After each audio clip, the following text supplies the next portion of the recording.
the gravy, please. Rick and Bubba. Ooh, it brings me to my knees. Rick and Bubba. I can't stop. It is 8 minutes past the hour. Thank you so much for tuning in to the Rick and Bubba Show. Good time gang settling in. We'll get this thing going. It's called the Kickoff Hour because we're kicking it off. Rick, Bubba, Adler all join us in 1 hour from now.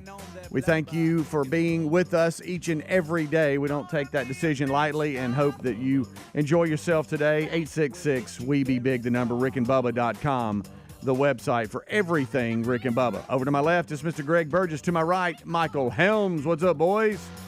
Hey, everybody well? Pretty good. Oh, I thought your mic was muted or something. Pretty good. You gave me that 1 second pause. Pretty good. Have you ever seen like an actual tumbleweed go by? You've tumbleweed? referenced tumbleweeds before. Just an old in your Western commentary. And I thought, and somebody sent me a question and said, Greg has mentioned, hey, tumbleweed going by. Yeah. And he like said, it's has any abandoned. of y'all ever seen an actual tumbleweed? I have not. What part of the country Tumbling are by. tumbleweeds known to exist? The reason I think- got out west. I do too. Yeah, Like in my desert. mind. Because you'd always see the old westerns and stuff before the big shootout or something happened. That, Yeah. the streets are cleared and here comes the tumbleweed rolling down the street. I've never seen one though. Yeah, Hadn't either. before a big storm or something. Seen a dust Yeah. devil. Everybody's cleared. yeah, I've seen that. I've seen The that. old tumbleweed blowing through. Yeah, I have not. I have not experienced that live. I had a raccoon run out in front of me on the way in this morning. You did? He was pretty quick. Yeah. Well, they're agile, aren't they? Well, I'm telling you.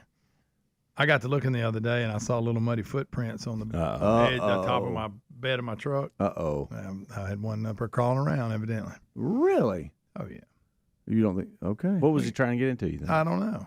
You don't Just- think you- I just saw mud footprints Uh-oh. Big on, mice. on the edge of the bed. Okay. Huh. Looking around? Checking it out. You Checking leave, the scene. you leave a sandwich back there? I knew I didn't, and I didn't have the trash back there or anything. Did I tell y'all, I don't know if we discussed on air, I think off air I might have said something, the possum that showed up behind the house? Yeah, you're scared of it. Well, like a no. little bee? Well, first of all, I hate who likes possum. Raise your hand. I Well, mean, I you kinda know, like a good old I know possum. there's those weird people every now and Me then and that you held like a carrying possum. them around on their shoulder and Me stuff. and you held one. Remember Oh, that? and I didn't like At it. the old studio. I didn't They were like very anything ugly. about it. They're I very just- ugly. They're scary to me. They're Yes. a scary looking animal. Yes, And they they are. hiss. Yeah, the hissing will get you. And they're really harmless. Yeah, they're scary. Yeah. So They're just showing off. I was here, but Terry sent me a video of the dogs doing a stare off with a possum, and that's the first one we had seen. But it was kind of running the backyard, I guess, and they come out and it's the stare down. Yeah. One of them charged it and then stopped a few feet from it, which was a good decision, and it ended up kind of wobbling off. But man, I hate those things. I Good told you the night. time that when that poor baby girl got run over, my dog, Yeah. when I One of saw her many. go by the back window in the backyard, and I thought she's carrying something in her mouth. I go out there and she's got a possum in her mouth, walking around with it, and she dropped it when I yelled at her. And the possum was, how they fake. Yeah. He was Yeah. in his fake mode, and I scooped him up in the shovel, and took him out in the woods and put him up, and he climbed out of the shovel onto a tree. But yeah, she came. Did you by. know it was playing possum, or did you think she had killed it? No, I was guessing it was playing possum because it wasn't chewed up or nothing. She was Okay. just carrying it around, and Yeah. it was pretty big. And she was, she came by doing this. I Yeah. thought, what is she Yeah. They'll carrying? get big. Didn't realize it was a possum. Yeah. Is there another animal that looks and hisses and just terrifying, Blech. but is harmless? Is there another animal like that? Because most everything is the other way. Kind of look cute, but can hurt you. Yeah, brings you. They in. look mean, but they don't do anything. Yeah, Well, I they mean, got canine teeth now. I know, but they don't- They can. Well, you can saw them up. They Yeah, don't you really. can. They don't really come after you though. They No, don't and attack. you No, they don't at attack all. you. But I just don't like the way they look. I feel like they're going to That's attack what- me. that's the When point. you back them in the corner, they start to hiss. Yeah, Yeah. they will. They will. Yeah. But then There was a baby one out probably 6-8 months ago. I ran around the corner of the house looking for something, one of the dogs, Don't like them. and there was a baby one right there. And I just kind of let him pass, let him do whatever. I didn't mess with him you or give it anything. this. It's like the I way was they just look like, at go you. on. It's like they can see through you. I know. They're I'm ugly like, little quit looking at animals. me. And, But, yeah, and I the- don't know what their deal is with car lights because they'll just walk right into your car. Yeah. They just Right. walk into it. It's ridiculous. You know, armadillos are blind, but I didn't know Yeah. that.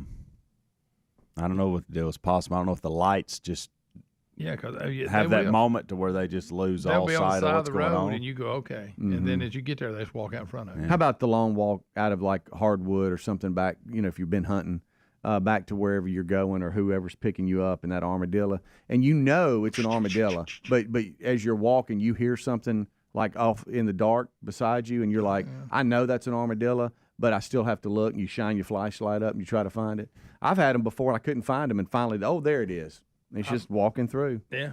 Oh, yeah. Sounds like a monster coming now. They can jump, too. Yeah. Remember, Helms, when you lived over in Pelham? Yeah, and you Had an issue. You battled armadillos with a golf club? Yes, I did. I had It's like an every issue. morning you had your little hand-to-hand combat? Yeah. Well, I was trying to figure out because they were messing tear up up the a front yard, yeah. we had I've had back. them in mind. Looking for them grubs. and we had grubs in our yard, so I had to deal with that. But that was ultimately what was leading them to our yard. And so I put a little camera out that had a timestamp on it, so I'd know what time they were coming out.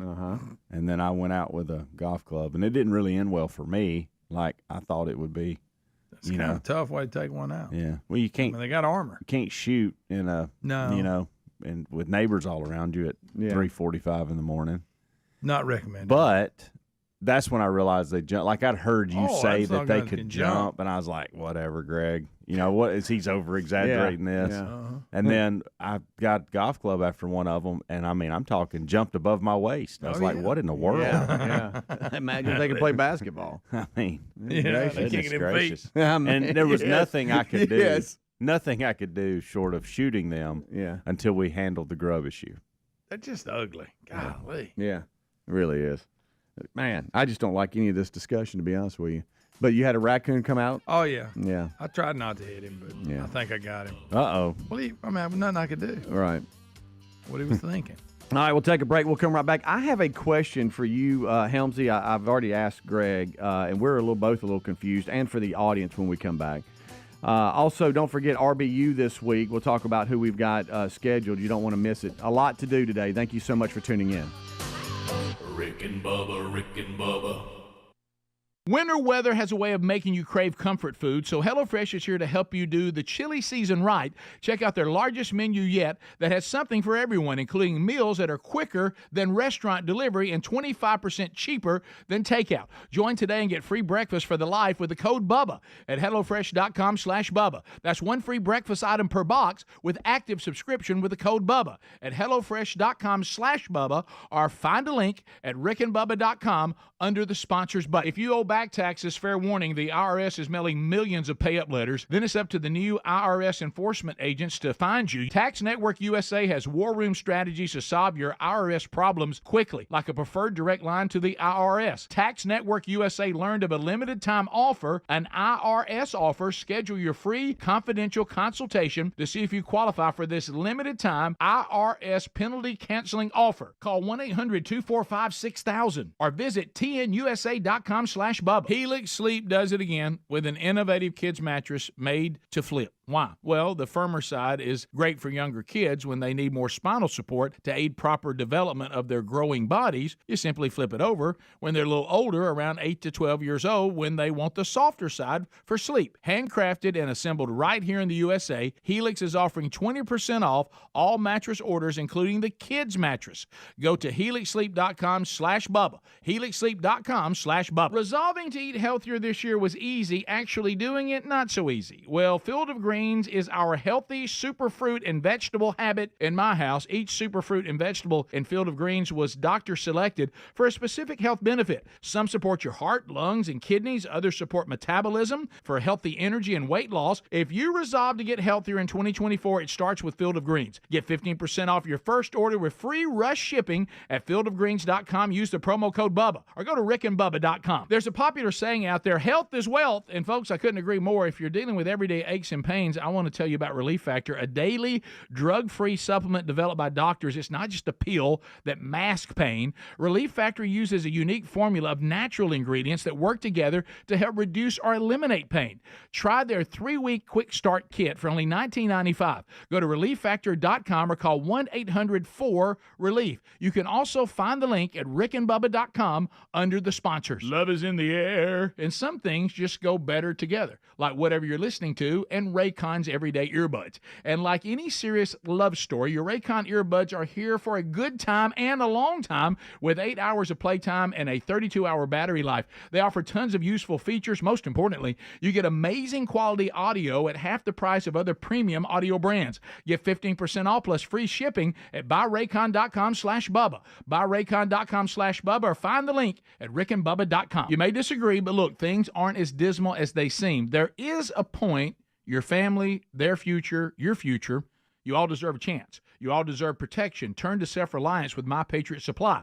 My Patriot Supply has helped millions of American families prepare for the uncertain future. Right now, you can get each 4-week food kit for $60 off. You also get free shipping. Protect yourself, protect your people. Once again, this deal is $60 off your 4-week food kit at preparewithbubba.com. Hey, folks, when you love someone, you protect them the best way you can. That's why we recommend home security from simplysafebubba.com. SimpliSafe is an advanced system that protects every inch of your home. Plus, it's backed by 24/7 with professional monitoring for fast emergency response for less than $1 a day. Order now and get 20% off any new SimpliSafe system with Fast Protect monitoring. Visit simplysafebubba.com. That's simplysafebubba.com or find a link at rickandbubba.com under sponsors. There's no safe like SimpliSafe. Dog parents are loving Dr. Marty's Nature's Blend Premium Dog Food. The way she acts and the way she moves, it's just so much better. And she's like a puppy again. It's unbelievable. Dr. Marty's Nature's Blend is a freeze-dried raw food made with 0 artificial preservatives, so it's naturally shelf-stable with no mess, freezer, or fridge required. Plus, it's full of premium turkey, beef, salmon, and meat your dog will love. We started with Nature's Blend. She's happy, she sleeps well, she's energetic. I am just delighted with this product. When given the choice, Nature's Blend and Amazon's #1 bestseller in dry dog food, 29 out of 30 dogs chose Nature's Blend first. I'm so confident your dog will love it. Your order is back with a 90-day guarantee. Save up to 54% off Nature's Blend and get a free bag of delicious beef liver treats. Go to drmartypets.com/treat or text TREAT to 511-511. Text TREAT to 511-511. All pets are unique. Your pet's results can and will vary. Message and data rates may apply. Studies available upon request. Paid for by Dr. Marty's Pets.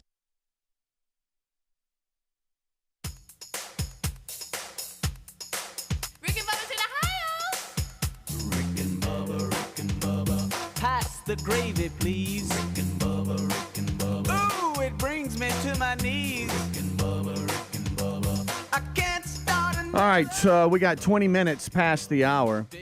866-WE-BE-BIG is our number. All right, so a couple of things. First, RBU this week is with Lee Habib. He is the host and founder of Our American Stories, and it'll be a great conversation with Rick and Bubba. A lot of you listen to his radio show or podcast, and so you already know about him. But if you don't, it's a storytelling radio and podcast featuring stories that represent the best of America, from history and sports to music and faith and family. And he is also with Newsweek on American Life. He is he writes for them as well. So the topics we have are just they cover all kinds of genres, and he highlights one of the main things is that he says, all of you think that we're just we're going under right now. He says, hey, America has most definitely been more divided than we are today, and he's going to back it up with a lot of history. But with President's Day being this week on Monday, he's got a number of stories about some of our presidents, and so it's just going to be a great conversation. And I didn't know this after talking with him. He's a big fan of the show, loves the Rick and Bubba Show. So we'll introduce the audience. For those of you that do not know Lee Habib, we'll do that this week.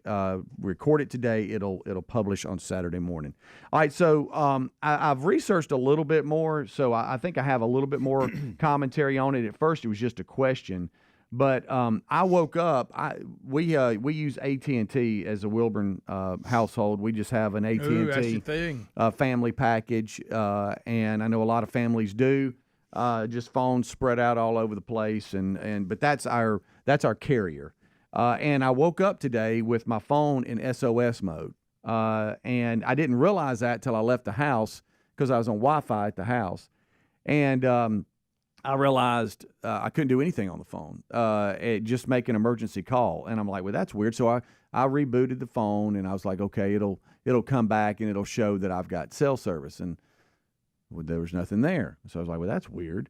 So I went into settings, and I was like, well, did my cellular stuff get turned off? Let me turn it off, back on, or whatever. So I go through all this. Well, then I finally get to work because I couldn't Google anything when I wasn't on Wi-Fi. So I finally get here, and apparently there's a nationwide AT&T outage that has sent iPhones into SOS mode.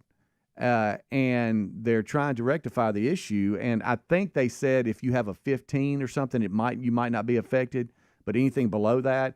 And it's still stuck in SOS mode.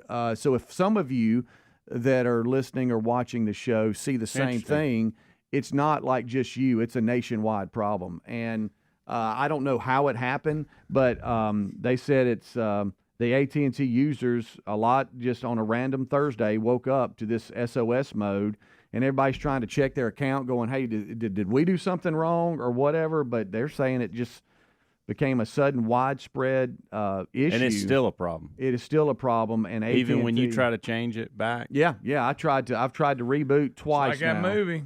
And I know, and this is kind of my deal here. It's kind of presented me it's kind of opened my eyes a little bit as, we're so dependent on these things. And, it's got all the conspiracy theorists, talking online now about, that's how they get you. But it is kind of how they get you. I mean, so what about the day we wake up and we all can't communicate? Mine went off. Now, I'm Verizon. I pulled up in the drive out here outside the building and was getting out, and it was in the console, and I reached across. So there's really no way I could. It went off, and it's giving me the SOS thing, but then it had dismiss under. I hit dismiss, and everything went back to normal. And then it sent me some message saying that I don't know. I don't know. Well, it's interesting you're bringing this up because now I'm wondering, like, I can't communicate with everybody at the house now. My phone's fine because I'm on Verizon. That's a whole different issue with the whole UAB thing. Mm-hmm. I think I got one more year where I got to stay on this, then I can jump back on in order to keep the new phone, I had to go with that, stay with that provider. Gotcha. And so I'd like to move everything back over to one account. But so they're not able to. Are you telling me that they can't communicate this morning? No. Well, what I did is I sent on iMessage. I sent a text to the family, and I said, "Hey, heads up, if you're hopefully you're checking messages before you leave the house because they'd all be on Wi-Fi. If you see your phone in SOS mode, understand that when you leave the house, you're not going to be able to text, call, or anything. Now, SOS mode means that you can at least make an emergency call. Right. So if you needed to call 911 or something, you're still able to do that. But just every day, surfing, well, that's weird. The internet or whatever. But really, it's also they say that the event has coast to coast, calls were coming into AT&T, and their engineers are trying to resolve the problem. But the incident has cast a spotlight on a critical question, and that is how prepared are our national telecommunications systems for unexpected disruptions? Well, call it. What's going on right now is not good because there's a lot of people right now that can't communicate with a lot. I mean, I can't. If I needed anything at my house this morning, there would be no way for us to communicate at all because you're on Verizon. So, and can you still iMessage them though? Yeah, you could still do that though, even though you're not AT&T. So you could send them a text right now. But would they get it if they're on Wi-Fi? Yeah. Okay. So then okay. Text me real quick. Would you do that? Yeah. Because I'm on Wi-Fi right now. I just want to make sure I get it. I should. But what's weird is why did mine go off? I know. That's weird. That is weird since you're on another carrier. But it didn't lock out. I've had it before. One time I was driving down the road and 911 called me and said, "What is your emergency?" And I was like, "I didn't do anything." Mm-hmm. I've had that. All right, I did get it. So send them a text. Send the family a text. Just go, "Hey, heads up before you head off to school. You might not be able to have anything." But and some folks, y'all might find interruptions, and they can't hear us. Part of their daily routine is they get their phone and they tune into our streaming and just Bluetooth it through their phone into the car, and they're going, why ain't that working? Some of you might be going over to terrestrial radio, which is our favorite medium, and listening to us that way, or some of you still on YouTube, before you leave the house, check your phone. But this is an AT&T issue, and they're trying to resolve it. But apparently, AT&T users across the country, not just like in the Southeast, they have woke up today to their iPhone stuck in the SOS mode.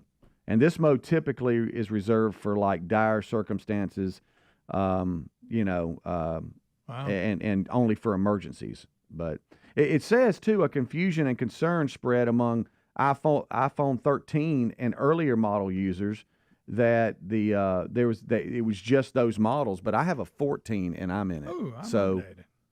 No, I wish it's the 15s are out now, so I'm not updated. I have no idea what mine is. Let me see it. What do you mean? You go to systems. Oh, it ain't worth all that. Just do it. You said you don't know. I think you got a 11 or I think you got a 12 maybe. I don't care. Yeah. Just go to systems and then general and then about, and then they'll tell you what you got. Well, you'd already know if you instead of complaining. This is the way they get us, though. It is. This is the way that you cause mass confusion and chaos, yep. and this is it. This is it. Yeah.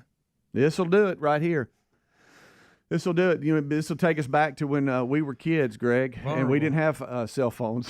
No, we survived somehow. Yeah, I know. We would just tell our parents. We did have landlines. We did. Nowadays, everybody's done away with those, right. So you really don't have to back up. And I'm raising my hand. We did away with ours years ago because we realized the only people calling it were telemarketers, and we didn't need it. I still got one, but it's because, we would sketchy service out where I live sometimes for cell phone. Yeah. So.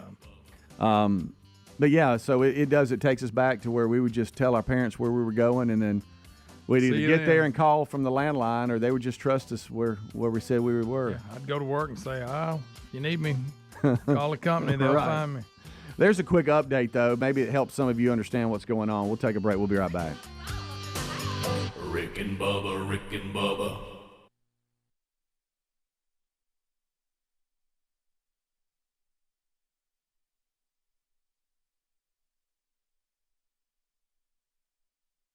No matter your thoughts on Valentine's Day, we can all agree some things are better together, like peanut butter and jelly or a blockbuster movie and a bucket of popcorn. You know what else is perfect?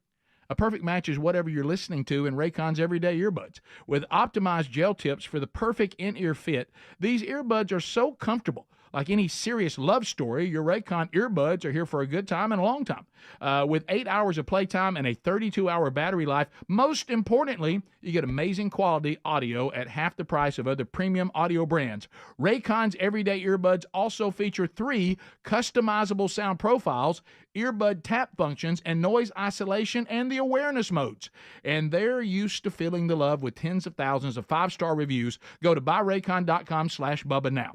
Get a 15% discount. Your Raycon order and free shipping is at buyraycon.com/Bubba. Buyraycon.com/Bubba, or a link at rickandbubba.com. You'll find that under the sponsors button. Go get yours now. If you owe back taxes, fair warning, you're not going to like this. The IRS is mailing millions of pay-up letters. Then it's over to the 20,000 new IRS enforcement agents to find you. Why the IRS targets you and not millionaires? Because millionaires have tax lawyers. You don't. You'll pay up plus interest and penalties. You need Tax Network USA, and you need them now. Tax Network USA has brilliant war room strategies to solve your IRS problems quickly and in your favor, like a preferred direct line to the IRS. They know which agents to deal with and who to avoid. It's not all bad news, folks, because Tax Network USA learned of a special limited time IRS offer. They're willing to waive $1 billion in penalties if you qualify. Schedule your free confidential consultation to see if you qualify for this limited time IRS penalty canceling offer. Call 1-800-245-6000. That's 1-800-245-6000. Or visit tnusa.com/Bubba today. tnusa.com/Bubba. You also can find the number and website at rickandbubba.com. Just look under the sponsors. Have you tried the Innovative's Helix Sleep Mattress yet? Well, nothing beats a great night's sleep, the kind you get with Helix. So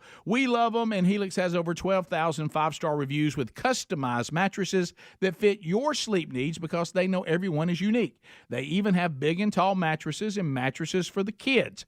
But how do you know which mattress is right for you? Well, Helix has you covered. Just take the Helix Sleep Quiz and find the perfect mattress in under 2 minutes. Place your order and your mattress will be delivered right to the door free of charge. And the best part, Helix knows there's no better way to try a mattress than by sleeping on it in your own home. That's why they offer a 100-night trial for you and a 10 to 15-year warranty. Right now, Helix is offering 20% off all mattress orders at helixsleep.com/Bubba. Best offer yet, by the way, and it won't last long.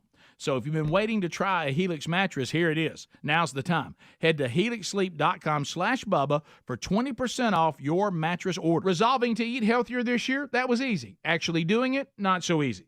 That's where Field of Greens comes in. Better nutrition is a key to health and longevity, and a healthy diet could even help you avoid health risks that run in your family. Field of Greens is your healthy superfruit and vegetable habit. It's the only fruit and vegetable product that literally promises better health at your next checkup. Your doctor will notice your improved health or your money back. Do your vitamins or green drinks promise better health? No. I love this stuff and definitely feel healthier taking it. Each superfruit and vegetable in Field of Greens was doctor selected for a specific health benefit. Some support your heart, lungs, and kidneys. Others support metabolism for healthy energy and weight loss. If you're resolved to get healthier in 2024, it starts with Field of Greens. And we got you a 15% off first order with free rush shipping. Visit fieldofgreens.com, use the promo code BUBBA for 15% off. Or go to rickandbubba.com, find the link under sponsors. Cold winter mornings are perfect for staying under the cover and having breakfast in bed. HelloFresh supports that dream because they're giving away one free breakfast item with every single HelloFresh delivery for life. That means while you are a HelloFresh subscriber, not only will you enjoy the pick of the tasty dinner recipes they're known for, you'll also enjoy breakfast for free. HelloFresh actually has you covered for every mealtime occasion with a delicious array of quick lunches, sides, snacks, apps, dessert, and more. And not only does HelloFresh help you cut back on extra trips to the grocery store, but their pre-portioned ingredients help eliminate excess food waste. This new year, make eating better and saving money a priority, and make it easy with America's #1 meal kit. Join HelloFresh today and get free breakfast for life with the code BUBBA at HelloFresh.com/Bubba. That's one free breakfast item per box while subscription is active with the code BUBBA at HelloFresh.com/Bubba, or find a link at rickandbubba.com under the sponsors.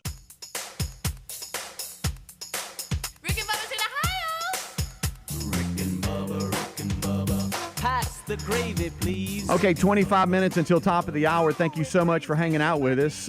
We part of the kickoff hours, we kind of get up, get things going. If you're listening live, it's real early in the morning. I know the hours are played at different times from different affiliates, or maybe you're streaming and it's later in the day. But as we're broadcasting live, a lot of times during this hour, we just kind of skim the surface of some of the bigger stories just to make you aware, and then we dive a little deeper during the main show.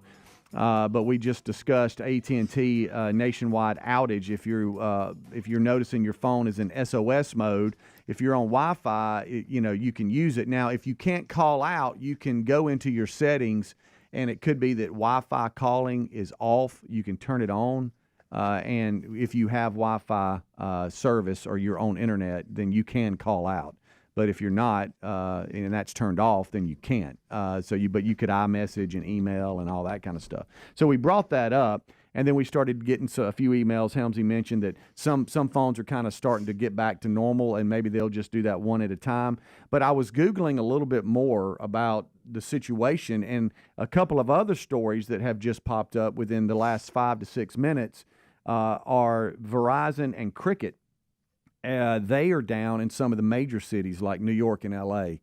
But I know Greg has Verizon. He's fine right now. But you did say your phone acted weird for a second. It gave some emergency something. Yeah. User and he gave me the option. It said cancel. I hit cancel and everything went back to normal. Okay, yeah, it could have been. You might. But it is weird. So we did get some of those emails, too, that y'all were saying, hey, I have Verizon. I'm fine. But we also know of the other issues. So we'll update you, and we're refreshing and trying to figure it out. They claim all in the engineers are trying to figure it out and work the problem, so we'll see. But this is how they get us right here. And I say they, I'm not saying the nationwide cellular companies. I'm just saying whoever's hacked them. Yeah. I got them hacking them. I don't know. You got it all. I don't. I for some reason, but this is how they get you. Hey, go ahead. No, go ahead. I was just going to ask y'all if I said an actor by the name of Tony Ganios, would y'all know who I'm talking about? No. He just died. Well, who is he, Greg? Are you? This is not. Oh goodness Tony gracious. who? Did y'all see Porky's? Here I knew it was either going to be that. He's the guy or, that played Meat. You remember? Yeah. The big, why are you grinning? he when died you at 64.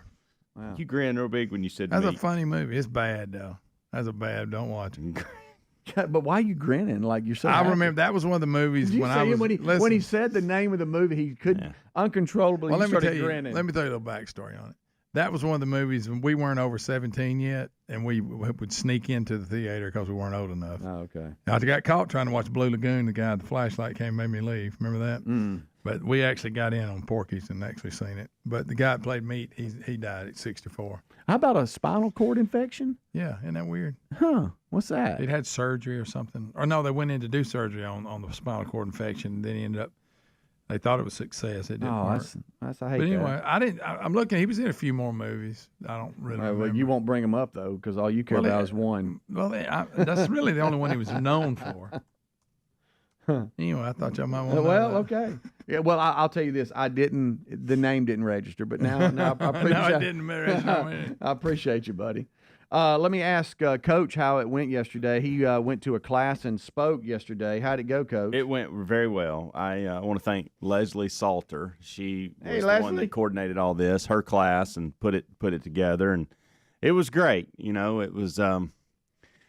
My biggest issue is I've got 45 minutes and probably 4 hours worth of running my mouth. I got to condense down to that 45 minutes. But it was great. The students were fun, and it was enjoying. I enjoyed every second of it. Nobody booed you or anything? Now that the word's out, I'll probably be around campus teaching different classes. You never watch know. out. He might But get his be a was department good. head at some Professor and Coach. it was good. I enjoyed it. Well, It was good. That's fun. awesome. I was right in my element. And, Did you tell her we wanted to get in touch with her so badly? I wanted. I did. I wanted to said- send her maybe just a short bio introduction, Yeah. but I couldn't get to her. Yeah. Dadgummit. Yeah. So You know how they bring you out. Joining us today. yeah, it was good though. I really did enjoy it. It was fun. What were the main topic? The main point. I talked about the day-to-day of really a student athlete in general, but more so with our tennis team and the makeup of our team. And I talked about scholarships and, the difference between the, full scholarships or head count scholarships versus equivalency, and dug into that a little bit. Talked about NIL, talked about the transfer portal, talked about collectives, portal talk. talked about recruiting, specifically on the international student athlete side of things. Talked about the state of college sports. It was a nice little run of it was good. You know me, I had like 3 sheets of paper Sure. Bow down of there. just detailed things out, and I never really. I probably should look at the paper more, but I have like, okay, these are the things you need to talk about in this particular order. Right. This is the way it'll flow well. But that's not going to go like that unless you actually look down at the paper every once in a while. Yeah, unless So I have to remind myself, ironclad because I'll memory. start talking, and I'll do this too. I never know if this is the right thing to do or not, but there's times where I will actually ask for questions, like in the middle of it. Oh. And then all of a sudden, if you do that, you could get really off track and figure out. So you have to balance that. But it went well. I enjoyed it. It was fun. A lot of information that I was throwing at them. So it was A lot of good. information in a short time. Yep. That's great. Well, Yeah, good. it's That's fine. a good update. I know you were fired up about that yesterday. Now your My biggest tennis concern- player that was in the Yeah, class. yes, I Susie. did you focus in on her? I did use okay. her as several examples. And I know she loved that. Yeah, she got there. that's what I told Leslie. Said she goes, "Wow!" So she's got to hear from you again today. And I said, "Yeah, Yeah. I said, "Luckily, it's on things we never discussed." But Susie's great. She's one of my top notch leaders on the team. So it's Susie. Susie. It's Zuzana, but we call her Oh, Susie. Or Susie. Zeus. Uncontrollably. You I sang that did. to her? She's from Slovakia. Oh, well, I teach her that Yeah. song. Yeah. And so, but it was good. It Banjo was on good. my knee. You can tell. You can read a room. You can read a room from when, by the time it starts, the energy level's up. They're excited. But, they're college kids. 40 minutes into it, they're ready to go, too. Oh, I get yeah. that. Yeah. It doesn't matter what you're talking about. No. Correct, And correct. so you got to, respect that, too. But met a girl yesterday, and I don't want to give her name online, but on the air because I don't want to embarrass her. But Text she came it, up. nobody said. It was a very interesting story. She was from Michigan. And Michigan. It was an interesting tie. Her dad is the executive director of the USTA up in Western Michigan. And so it's a tennis family. And I said, what on earth are you doing in Jacksonville, Alabama?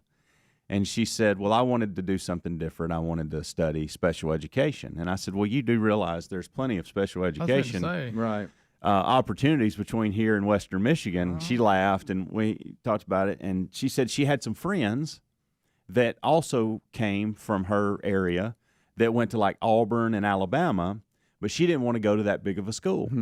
So she chose Jacksonville. And so she still keeps in touch with them and hangs out with them, but she has her deal going on in Jacksonville. And I said, do you like it? She goes, I love it. She goes, this is one of the best decisions I've ever made. So it was just an interesting story. First of all, she has a tennis tie with her dad running this big organization up in Western Michigan, and the fact that she made the decision to come down to school at Jacksonville is pretty cool. So spent a little time with her, chatting with her, and so it was good. The whole thing was good. Got to meet some new people and all different walks of life, and hopefully gave them a little something to help in their sports management class. Yeah, that's good stuff. That's awesome. And y'all didn't make fun of me. So look, it's a good hey, thing. It's a positive. We were trying to get to the teach or the professor. Teach. But we just couldn't do it. Your roadblock, kind of like Greg puts up a wall around Pell City. Yeah. You can use that wall if you want. Yeah. Your wall helped. I'll tell you the biggest challenge I had yesterday was, and it's every day, but especially when you have to be there right at 11:30, was getting there on time. I bet. Because, I'll go to the bathroom. You don't want the class sitting there going. Yeah, you couldn't stop at Buc-ee's. I couldn't yesterday. Had to blow right by it. I did stop on the way home last night, though. I loaded up on the honey toasted pecans for my trip to Arkansas this weekend. So now you got it. Yep. And I needed gas, so it was 2 for $3. Air's tire up. Yeah. I don't have to do that anymore, Greg. I got new tires. Well, that's like a new lease on life, isn't it? One thing removed from your list. Yeah. All right, we'll take a break. We'll come right back. 866 We Be Big, 15 minutes until top of the hour. Rick and Bubba, as well as Adler, all join us for the main show right after top of the hour break. But until then, it's us, and we got one more with you, so don't go anywhere. Rick and Bubba, Rick and Bubba.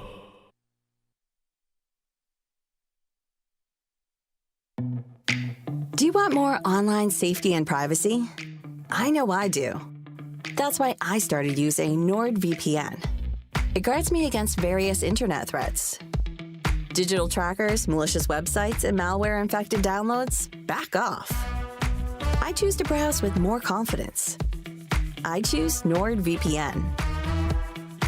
To avoid digital threats, turn on NordVPN. It's trusted by millions of users. Just visit NordVPN.com. One of the fastest VPNs on Earth will block web trackers, malicious websites, and malware-ridden downloads. It will also encrypt your internet traffic while maintaining a smooth connection. So improve your digital privacy and protection against hackers with one simple click. Get the special deal at NordVPN.com and enjoy safer internet daily. NordVPN. Cybersecurity built for every day. This year, Dell Technologies wants to help you do amazing things with their best tech. For a limited time only, save on select next-gen PCs like the XPS 13 Plus, powered by Intel Core processors, and more. Plus, curate your dream setup with great deals on select monitors, mice, and more must-have electronics and accessories. When you shop online at Dell.com/deals, you'll have access to leading-edge technology to match your forward-thinking spirit and free shipping on everything. Again, that's Dell.com/deals. When you wake up well-rested on a great mattress, everything becomes clear. I do overthink everything. Things you missed when you were tired finally reveal themselves. I should just get fake plants. It's the President's Day sale at Mattress Firm. Get a king bed for a queen price. Save up to $700, plus a free adjustable base with select Sealy mattresses. See a lower price? We'll match it. The right mattress matters. We'll find yours. Restrictions apply. See store or website for details. Pizza's here. Oh, great. I'd love some, but I'm worried about my stomach issues. If you're worried about having diarrhea, gas, bloating, stomach pain, or loose, oily stools, it may not just be stomach issues. It could be a condition called exocrine pancreatic insufficiency, or EPI. With EPI, the pancreas doesn't release enough enzymes to break down food, but EPI is manageable. Use the symptom checker on identifyepi.com and talk to your doctor. That's identifyepi.com. Sponsored by AbbVie. If you only have a 401k, you're not getting the most for retirement. Wait, what? Add a Robinhood IRA on top, then they'll boost it by 3%. You can do that? And if you transfer in any retirement account, you get 3% on top of that. Is there a limit to the match? No limit. Robinhood Gold gets you the biggest contribution match of any IRA on the market. Sign up for Robinhood Gold at Robinhood.com/boost by April 30th. Subscription fees apply. Investing involves risk. 3% match requires gold for 1 year from first match. Must keep IRA for 5 years. Match on transfers subject to additional terms and conditions. Robinhood Financial LLC, member SIPC. There's a popular saying out there, health is wealth, and folks, I couldn't agree more. Some of you may be living with everyday pain. Now, this can affect so many parts of your daily life. I mean, it can affect the mood, your sleep. What about missing out on activities? Our friends at Relief Factor offer a natural way to relieve that pain. It's 100% drug-free. Developed by doctors, Relief Factor uses a unique formula of natural ingredients to help reduce or eliminate everyday aches and pains. Now, unlike pills that just mask the pain for a short time, Relief Factor helps support your body's natural response to inflammation, so you feel better all day, every day. Over 1 million people have tried Relief Factor, and here on our team, several of us have tried it. So let's get you a special deal, and let's see if we can help you too. Go right now and see if Relief Factor can work with you with their 3-week quick start kit that's only $19.95. Now, this is a great price to try it out for 3 weeks. You'll know in 3 weeks. You will feel the difference and know it works. You can also find the link at rickandbubba.com under the sponsors. Have you tried the innovative Helix sleep mattress yet? Well, nothing beats a great night's sleep, the kind you get with Helix. So we love them, and Helix has over 12,000 5-star reviews with customized mattresses that fit your sleep needs because they know everyone is unique. They even have big and tall mattresses and mattresses for the kids. But how do you know which mattress is right for you? Well, Helix has you covered. Just take the Helix sleep quiz and find the perfect mattress in under 2 minutes. Place your order and your mattress will be delivered right to the door free of charge. And the best part, Helix knows there's no better way to try a mattress than by sleeping on it in your own home. That's why they offer a 100-night trial for you and a 10 to 15-year warranty. Right now, Helix is offering 20% off all mattress orders at helixsleep.com/Bubba. Best offer yet, by the way, and it won't last long. So if you've been waiting to try a Helix mattress, here it is. Now's the time. Head to helixsleep.com/Bubba for 20% off your mattress order.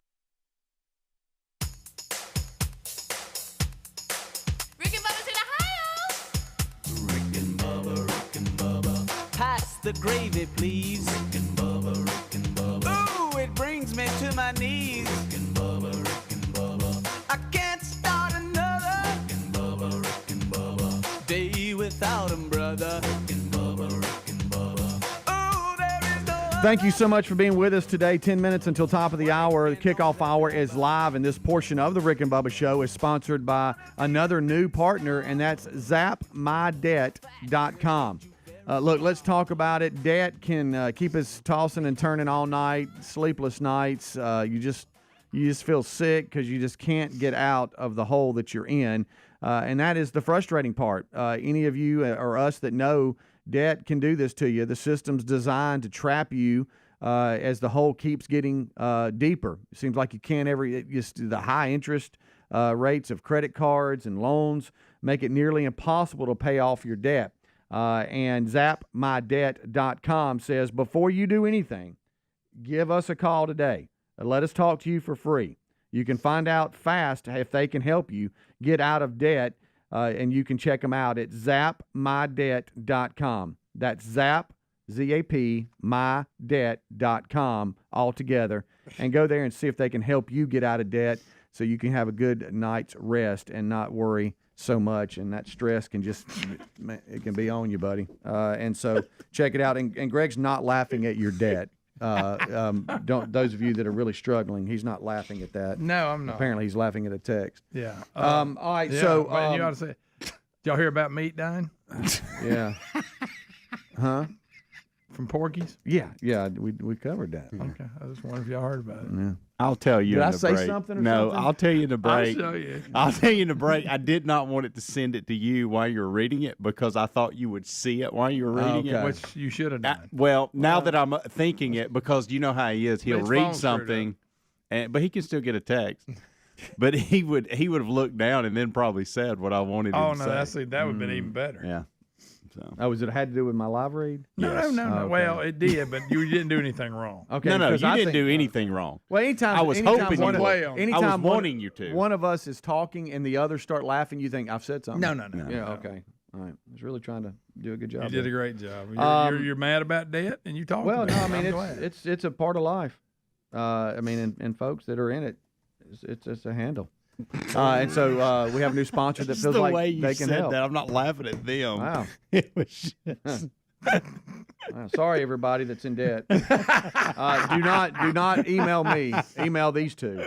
Don't if you email me about it, I'll delete it. All right, so we're looking at a couple different things. We know all the cell phone stuff. We're getting more stories on that. Yeah, we got it. Now you don't care about that either because yours is working. Mine's working. We've heard all we want to hear about. You see, if his was down, that's all we'd hear about. Well, there you go. That's just There's life. days where I wish mine would go down. Yeah, That's true. It might. Yeah. Force us to go back to the way. Again, we survived. I don't know how, but we did. But it does make you kind of look at things and go. But we okay. did have landlines, like I said. You could, and we had payphone. Mm-hmm. See, this is the kind of stuff I don't need happening because my dad still has a landline. Mm-hmm. And this is the thing. I told you so. Tried to tell Told you. y'all. Nobody listened to me. Nobody. This was kind of cool last night. Helmsy, I know you were talking about yesterday how it was nice to talk to the class and have a player actually in the class. Two former players just being a youth league coach on into their teens and two lifelong friends of Reese have continued on, and now they play baseball, one for South Alabama, one for Southeastern Louisiana, and Mac Turner and Ryan Greenwood. And last night they met up down at USA at South Alabama. Did you say Ryan Greenwood? What I did that? Yeah. Ryan Story. Okay. Gosh. I thought, wow, I he's got thought- the same Did name. I say Ryan Greenwood? You did. Wow. And I thought Ryan, quit texting me. I keep Does looking he have down. any? That's That's why you I should've- didn't yeah. text. Does he have any eligibility left? Yeah. But Ryan's Story is who thank you're. you. Yeah. Thank I you, heard buddy. that too, and I'm going, wait a minute. Yeah. But anyway, Ryan Story and Mac Turner, and they met up, and their parents sent me a picture of them standing there together in those uniforms, and it was just kind of cool seeing that. Kids that you've known since they were, old enough to kind of walk around and make sense of things, and then they, and I have three boys and friends of theirs, at different ages. You see them grow up to be young men, and you're like, so there they are. But it was just kind of a cool moment for Ryan Story and Mac Turner last night as Southeastern went over to South Alabama and played it. Who won? When I went to sleep, JC played in Montgomery yesterday, and so we were getting back kind of late, and we were kind of trying to check it a little bit, and it looked like that South Alabama was shutting them out, but I don't know the final. I have no idea, but that was the update I saw right as we were getting home. How'd last Greenwood play? night. Yeah, I don't know. I had him in my mind. Isn't that crazy? Sorry, Story.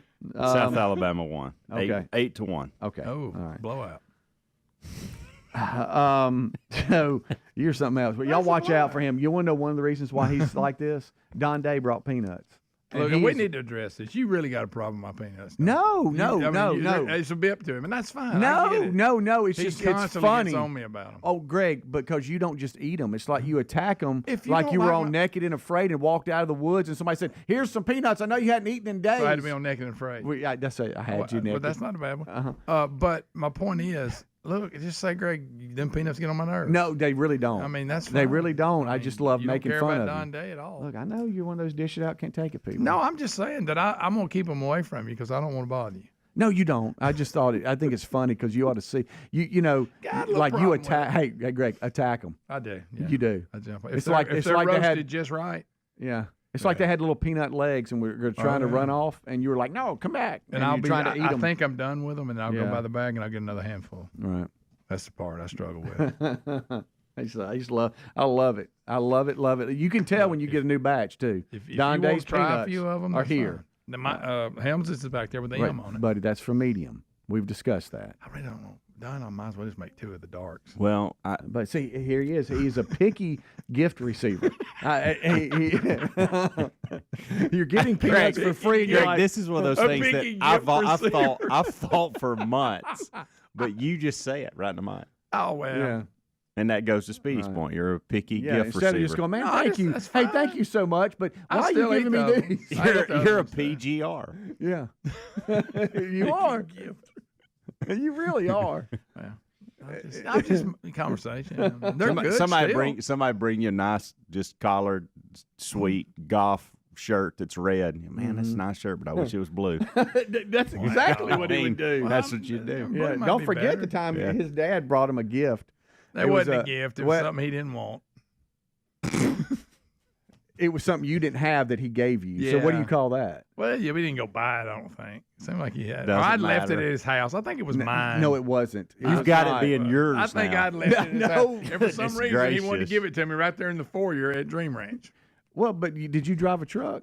There, you drove a. Yeah, but it was a long way from. Well, but he was just giving it to you. Go, hey, buddy, here it is. It's off my plate, and you could have gone and put it in the truck. But instead, you got mad. He gave it to you. I did. You I did took too. I did not. But he was known for that. Here, and we're like, well, why can't I wait? I get it just now, got though. here. As I get older, I get it. I get that. It's like I'm going to forget to give this to That's him right. unless I do it right now because I'm thinking about it. And that's what he was doing. Because if I would come Instead of saying thanks, Dad, I'll put that in the truck. I You was think like, I did. Why are you giving it to me now? I did not. You got any peanuts? I'll tell you what they did have, though. What's that? They had them peanut butter pretzel things. You remember right outside? They had them in a little bowl. Oh, I couldn't get enough of them. Of course, we was all run our hands off. Well, them. your That's nasty. scanner's off in it. Yeah. Anyway, but I don't think I was as rude as you're putting on. But he would do that. No, you like did. if you went to their house and the minute you walked through, hey, Greg, I've been meaning to give you this. I said, Dad, I'm just getting here. I mean, I'll get it on the way out. He wanted it off his plate. That's what it was. That's exactly what, and I get that. Yeah.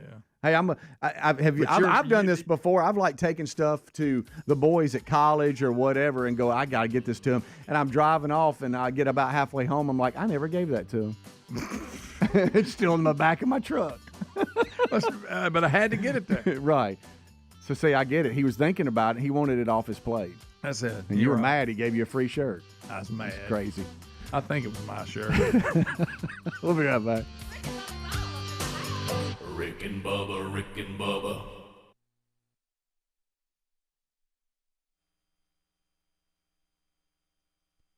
Yeah, there's probably a few disclaimers, like you have to sign to do that. But I don't think we should do it. But if you want to call, you can. Yeah. Yeah.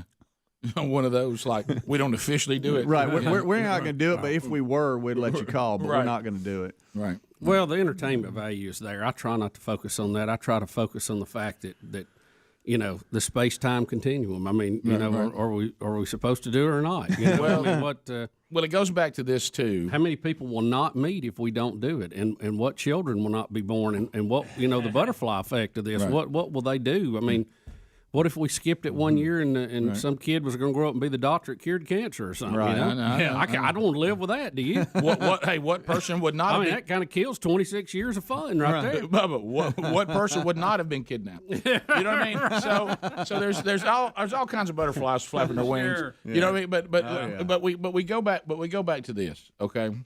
And this is going to shock all of you in this room. You know, it even passes my quirky test where I burn out on things too quick. It's been rested so long. Yeah. I'm back with energy for it again. Yeah, right. You know, because I burn on things because I'm like, well, here's those same questions we've been doing every year. But it's been so long now that we've done it. We've given it, in my opinion, the proper rest. So I've got the energy to do it. That does help. Yeah, you know, and you know, there's nothing wrong with putting some of the old classics on the shelf and then bringing them back. We might have some new things, you know. Yeah. So I'm going to tell you, I'm open to it. Well, let's keep hashing through it. Yeah, because I keep picturing you and I asking those questions and how much fun that is. Oh, sure. You know, and I think the audience, I feel a little bit of rumble out there that they kind of want it. Yeah. Mm-hmm. And a little rumble. Yeah, and I think that I think Ryan Greenwood wants it. Oh, you know he does. I think He'll Ryan, be entertained by I think Ryan really wants it. Oh yeah. That's what I mean. I don't think it just for an entertainment value. Greg said he wanted to be number one on the list. Yeah. I mean, well, look, I saw one of those little surnames that said 007 Dolphin. we know who that is. All right, 007 Dolphin, go ahead. I'm in the Louisville area. Yeah. I got my hair just like I liked it. I've dropped a little weight so Rick can recognize me now. Okay. So you're doing it for him. I love music and softball. Do you remember that time at Taylor? You remember that time at Taylor's wedding? Rick. Very well. No, Ryan and I have talked openly about that. He knew he was in trouble. Well, Rick, I had to spot him. I spotted him. I said, "There's Ryan. There's Ryan right down there." And you said, "Where?" I said, "Right there. There it is, Ryan coming up the hill." I didn't believe at it. us. I didn't believe it. And you said, "No way." I said, that is not Ryan Greenwood. And he's already laughing. Yeah, he knew it was bad. That's what I love about Ryan.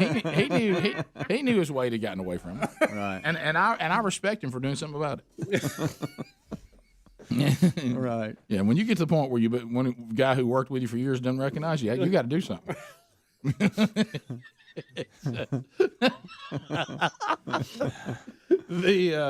So look at Jeff here. I'm gonna need a huffer. Look at Jeff. Hey Jeff, welcome to the program, buddy. How are you? I'm pretty good, Rick. How are you? Fantastic. You were just talking about the dating apps and all that. Yeah. Funny thing is I met my wife on ChristianDatingForFree.com, and when we first started talking, I lived in California. Now I'm in Hueytown, Alabama. Wow. The best thing I ever did was moving out of that stinking state. Amen. That's a big jump, though, when you go from California to Hueytown. It is. All right, let me. That's what women. Hey, that's what women will do to you right there. Perfect example. Move across the country. Save you from California. Drop everything. Hey, let me ask you this: were there any disclaimers or anything you had to deal with in case something went south? Did the Christian dating website say click here to agree to our terms or anything?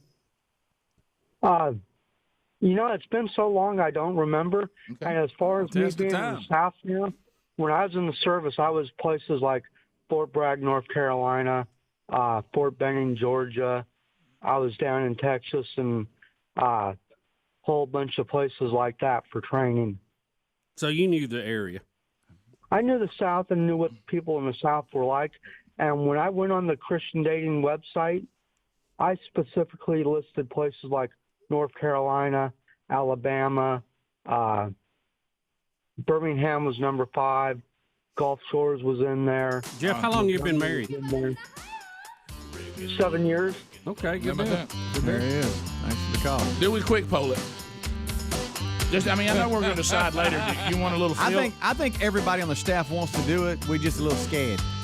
Y'all want to early on just to put it in our considerations, a little bit of quick poll? Yeah, dabble. I'm all about it. Hey, you want to dabble, see who the people are out there? Yeah, why not? All right, we'll do that when we come back. Rick and Bubba, Rick and Bubba.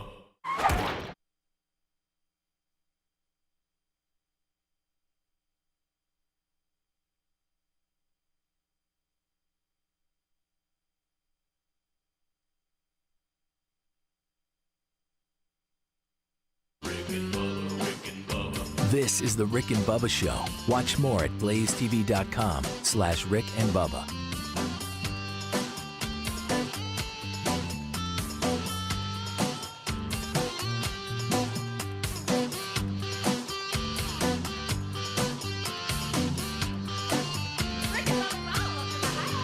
Rick and Bubba, Rick and Bubba.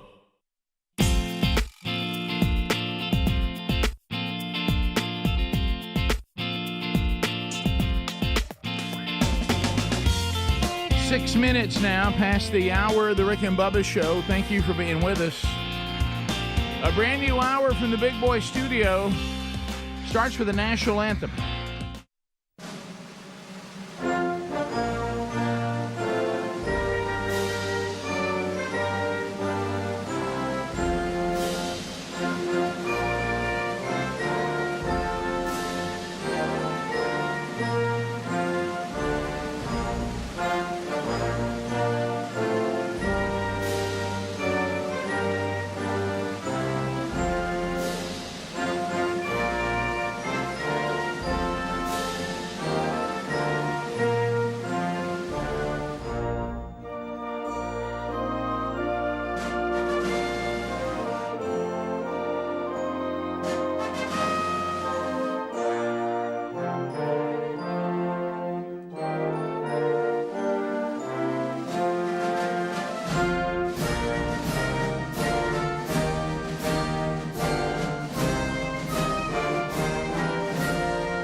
7.5 minutes past the hour, the Rick and Bubba Show. Thank you for being with us as the Rick and Bubba Show moves forward. Phone calls today, if you're not on AT&T, 866-WE-BE-BIG. We'll chat about that a little bit. Big story overnight. I woke up to that today. We all did, going, what happened? Kickoff hour is behind us. Speedy, the real Greg Burgess, and Helmsy, they knocked that out for you. Hello, YouTubers. Eddie Van Adler settles in for your experience today. Whether you be watching live or catching the archive today, we're glad that you are here. Other options for you, America's boldest radio stations. They have the live option on the Rick and Bubba Radio Network. If you don't have an affiliate, there's a Rick and Bubba TuneIn app you can go and download for free and stream the show anytime you want to. On the archive option, I gave you one. You got YouTube. You also have our podcast archives every day. That's audio only. You get a best of hour on the podcast and the YouTube channel if you'd like to do that. Blaze subscribers, you get an hour of Rick and Bubba and your Blaze subscription as an archive. And also, if you have the TuneIn app, you do get that live option, but you also get archive shows in their entirety as well over the last few days. They just kind of rotate. So there's all your options. You can find them there at Rick and Bubba. Spell out the word and.com. We're missing one, the silver tongue one, the man with a golden voice, professional lunch eaters man of the year, the inventor of pizza in a cup, Shakespeare's worst nightmare, and the master out of Kang's English. Ladies and gentlemen, put your hands together for Bill Bubba Bussey!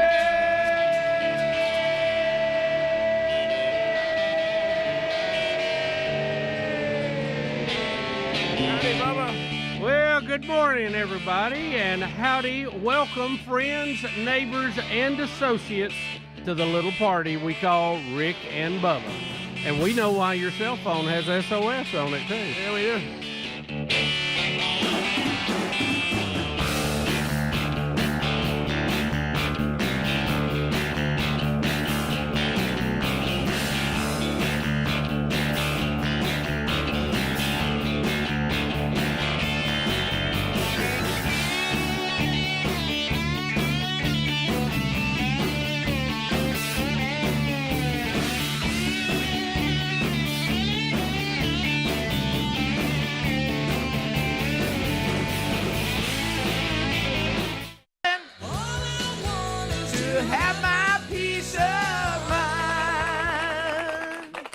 All I want, peace of mind.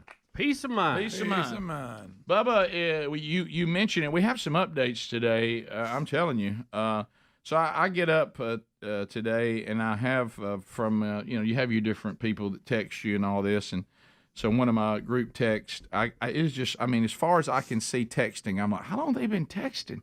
And they've been texting like since they're early risers, 3-something this morning.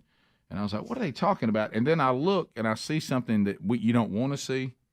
I wonder how this affects Burgess. And I'm like, what are they talking about? Burgess, this affects y'all? Y'all going to be able to get on the air today? And I'm like, what are they talking about? And I just start, and you know how you try to go back to the beginning of the text? And I'm like, what is this? And I'm like, how long have y'all been talking about this? And then they're showing me stories, and then some of it looks like legitimate news sources. Some of it looks like not very legitimate. Then they're saying, I don't see anything about it on Fox. And I'm like, what are they talking about? And I finally realized it's this, do they think it's an attack of some type? That No reason has been given yet, but cell networks are down nationwide. 911 services have crashed on most of the country. So if you're needing that service, you need to be aware that may not be available through your traditional cell phone, being able to dial it up. AT&T, Verizon, T-Mobile customers from New York to L.A. are reporting no service or connection, with many of the phones displaying the SOS message. That's what I've got. So I think mostly the AT&T folks. Now, this is not everywhere. Some Verizon areas are still up. Understand, Helms, was it you? And Greg, too? Yeah, they're fine. They're fine here. Yeah, I think if you're in a bigger city, your Verizon may be affected. But if you're in a medium to small area, apparently not. I mean, we got 2 Verizon guys; they're doing fine. And so we don't know, and that's for now. They can move traffic around and shift. It's a very complicated process, but it's a major outage, one on a scale that I don't think we've had before in the country on the cell network. So we'll see how that plays out. Was it just something in the backbone that went down, or terrorists or hackers or whatever? Nobody knows. Nobody, they're not saying all speculation at this point. We were discussing, since we do a talk radio show, and now in the times we're living in, 90% of the calls come from people on cell phones. Yep. We thought, well, today we'll find out how many Verizon customers we have. And, and what are the others that are okay? If theirs are still working. If theirs are still working. But AT&T, and then Speedy talked about there's a way to do Wi-Fi calling. Mm-hmm. You can go into your that settings. you can set up. And that's one way you probably can do this. I will be honest with you. I understand the severity of this, especially with 911. That alone is a problem. But hopefully that can be overcome. But I do recall my first instinct was, you mean today nobody can call me? I wasn't that upset. There was a moment where I went, well, that might not be so bad. You know, I mean, it's for to be pulled into conversations, but and anybody who really needs me can just text me. And plus, I think all of us, I mean, probably back to 90% today. Probably 90% of my interaction and communication in the day is a text. Yeah, exactly. I don't hardly. And so far, the texting is holding up. Yeah. And AT&T, Cricket, FirstNet, which I had not heard of, and Consumer Cellular, which I think is an extension of AT&T. My parents have that. Those are the ones that are completely down. Boost Mobile, kind of, and it shows here that nationwide, Verizon and T-Mobile, it shows they're working in some areas, to y'all's point, U.S. Cellular as well. So, I mean, I can sit here and run the list. Even Apple support is having issues. So it's a nationwide problem for sure. So, Bubba, your phone says SOS at the top of it right now? Yes, top right. Mine does too. I have 2 bars. I have all bars. I have 2 bars, but I don't have SOS. But I have an older phone. Do you have AT&T? I have AT&T. Okay. I do too. What, if you don't mind me? Which one is it? Is it what, like, number 15, 13, 14, 13? Which iPhone do you have? Oh, what iPhone? I have, I think, the 12. Yeah, I think that's what I have too. Yeah, that's what Terry has, and I know hers is down too. So maybe it's starting to come up a little bit. We did, when we brought it up in the kickoff hour, we did start to get emails that, hey, mine's coming back, or whatever. I have the 11. The 11. Does that matter? No, at first, in the first story, it did say something like that. Yeah, and the guys that were giving me the long text, they said apparently the older your phone, the better it'll work today. Mm-hmm. So mine had bars, but when Bubba said his wasn't working, mine does not have SOS. But when I tried to call him, of course his is not working with it. It went straight to voicemail. Okay. So I don't know if I could call somebody else. I've now got 3 bars. Yeah. And I don't have any bars. I got Wi-Fi. I don't have SOS. You have Wi-Fi and SOS, Bubba? Yep. I'm gonna call you, Greg, because you have a different network. So let's see if it goes to Greg. Greg, does yours say SOS? No. Do you guys know the Morse code pattern for SOS? Yes. You do know it? You're asking dash dot dot dot. You're asking dot. What is it? Dash dash dash. Is mine ringing? Okay, so I can dot. I can call out on mine. I just got the ringer turned down, but it's calling. So I can call on mine. I just can't call people that have cells that don't work. So if the cell phone works, I can call. How about that? Yeah. So mine is actually working then. Wow. It just can't call people who have SOS. This. Interesting. Yeah. Because I'm AT&T, but I'm an older phone. Yeah, mine's older too. Yeah. Oh, is it? Okay. Well, that's weird. And FirstNet is a service offered by AT&T for police and fire. So that I had not heard of them, but they're the ones that are down too. Yeah. That's not good. So it's a little spotty, but it is a big deal. We'll be back. More Rick and Bubba next. Rick and Bubba, Rick and Bubba.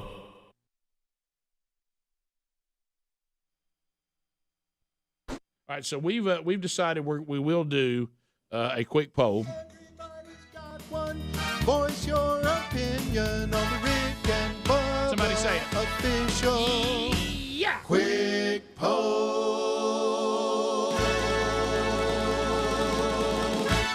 So the quick poll, and here's how the quick poll works. It's simple.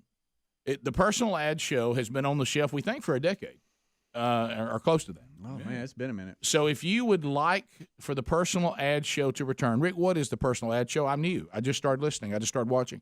The personal ad show is really like a lot of the dating services out there now. You simply call. We ask you some questions about yourself, and you're looking for a date for Valentine's.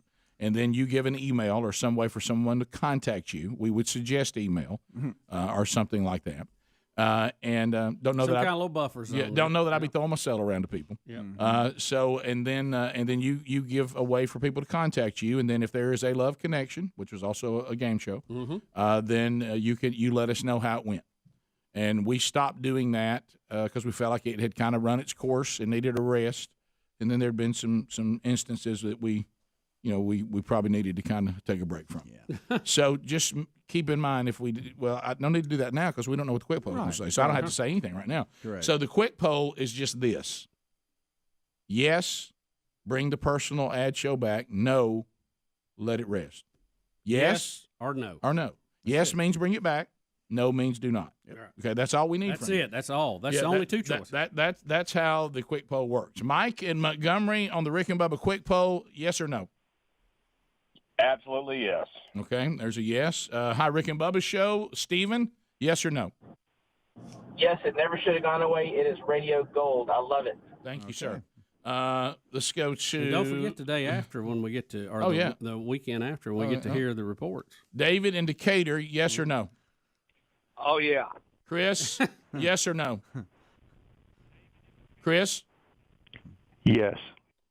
Cammie, yes or no? No.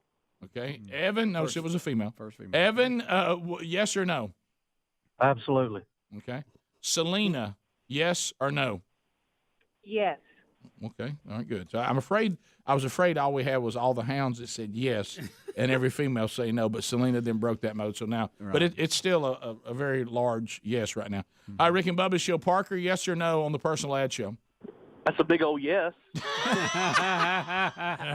Have you noticed early today the phones are really good? Yeah. I like it. Oh, boy, Rick. We'll go Mojo. All right, so hi, Rick and Bubba's show. Yes or no on the personal ad show? Oh, hell yeah. Okay. I think that's a yes. Rick and Bubba's show. Simple yes or no. Yes or no will do. Yeah. You're on the Rick and Bubba show. Yes or no on the quick poll? Yes or no? No. Okay. Wow, I almost wanted to ask why. Yeah, but you could almost hear the trauma. I'd like to know. Okay, you could almost hear the trauma in her voice. Yes. Jason, yes or no on the personal ad show? 100% yes, fellas. Have we had a no from a dude yet? Nope. No, just two females. Okay. Hi, Rick and Bubba show. Yes or no on the personal ad show? Hello? Yes. Okay. Rick and Bubba show. Yes or no on the personal ad show? Yes. Yes. Rick and Bubba show. Yes or no on the personal ad show? Absolutely not. What do you say? Absolutely not. Say again, sir. Absolutely yes. Okay, yes. Okay. Now, All right, if this was a 10-run rule and the Yes, game was over. going to stop, Should we just stop? It's 12-2 right Should we now. just stop or keep seeing if I can get a no in there? Let's see a few more here. I'd like to hear why a no is All a right. no. Hey, Rick and Bubba show. Yes or no? Hello, Rick and Bubba show. Yes or no? That's a big oh yeah, Biggins. Okay. All right. Okay, fired up. Dana, yes or no? Yes. Okay. Dang it. I thought that might. Zach, yes or no? Holly, no. Holly, no. Yeah, I don't think. Is that a I don't think no? he lands. He's not Holly, sincere. no. Yeah, he's just trying. Funny, but he's not just trying sincere. to. All right. Alan, yes or no? Yes to a quit. Yes to a quit, he said. Oh, yes to. Yeah. Okay. All right. Karen, yes or no on the personal ad show? Yes. Okay, well, guys, I mean, we can't even get a no now. No. I want that one lady call back was mad. They've turned the scoreboard off. The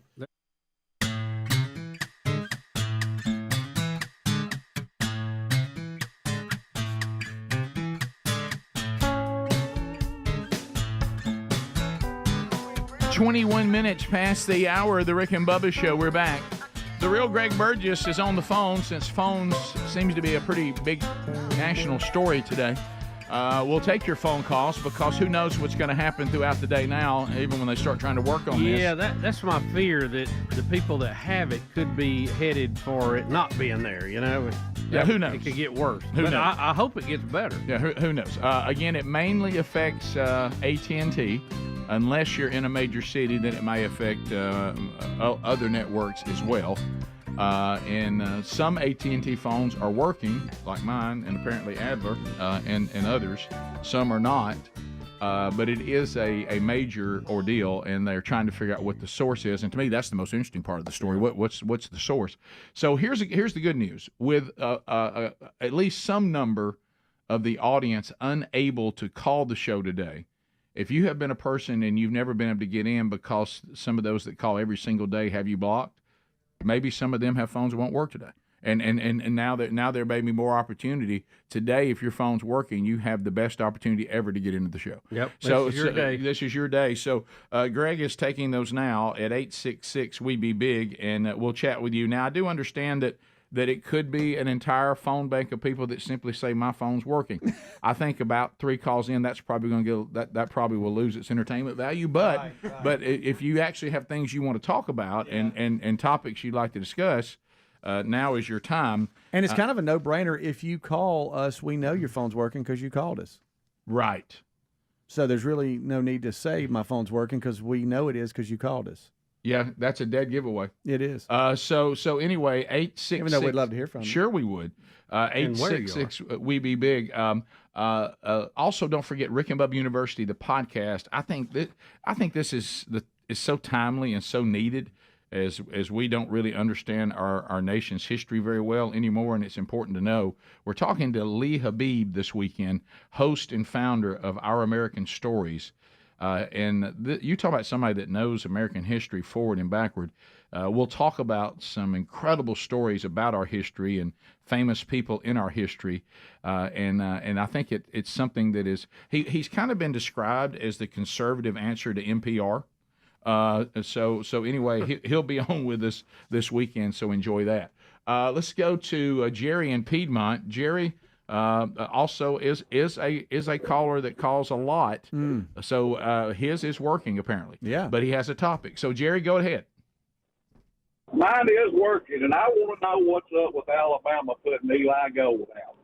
Well, it's been a tough year for Alabama. Saban retires. The Rick and Bubba show is in their final year. We're in our final year, and now Eli Gold. And that's what I'm talking about. Yeah, I don't know because I don't work for Alabama, but we did have Eli Gold on. Yeah, and he certainly had a desire to continue now that his health has gotten better.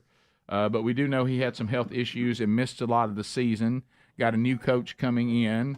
You had someone who did it for a while in his absence. So I don't know. It's apparently Alabama thought it was time for a change. I don't know. But I did see that he'd placed a call to Bubba, but I don't want to read anything into that. Yeah, I was going to say, hey, Adler, can I have a one shot here, please? Just a second. Right here, Adler. Can I get a one shot?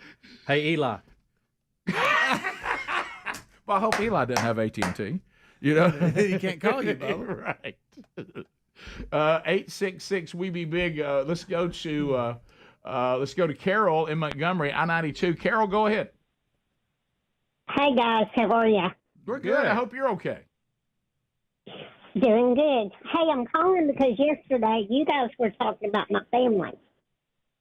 Okay. Who is that? What were we saying? You were talking about Pete Moore. Oh, no, that was Greg. That wasn't Bubba, and I wasn't part of that. No, we were not part of that. Right. I mean, Greg knows very much.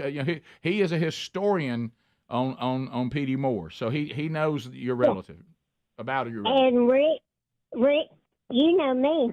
You've met me several times.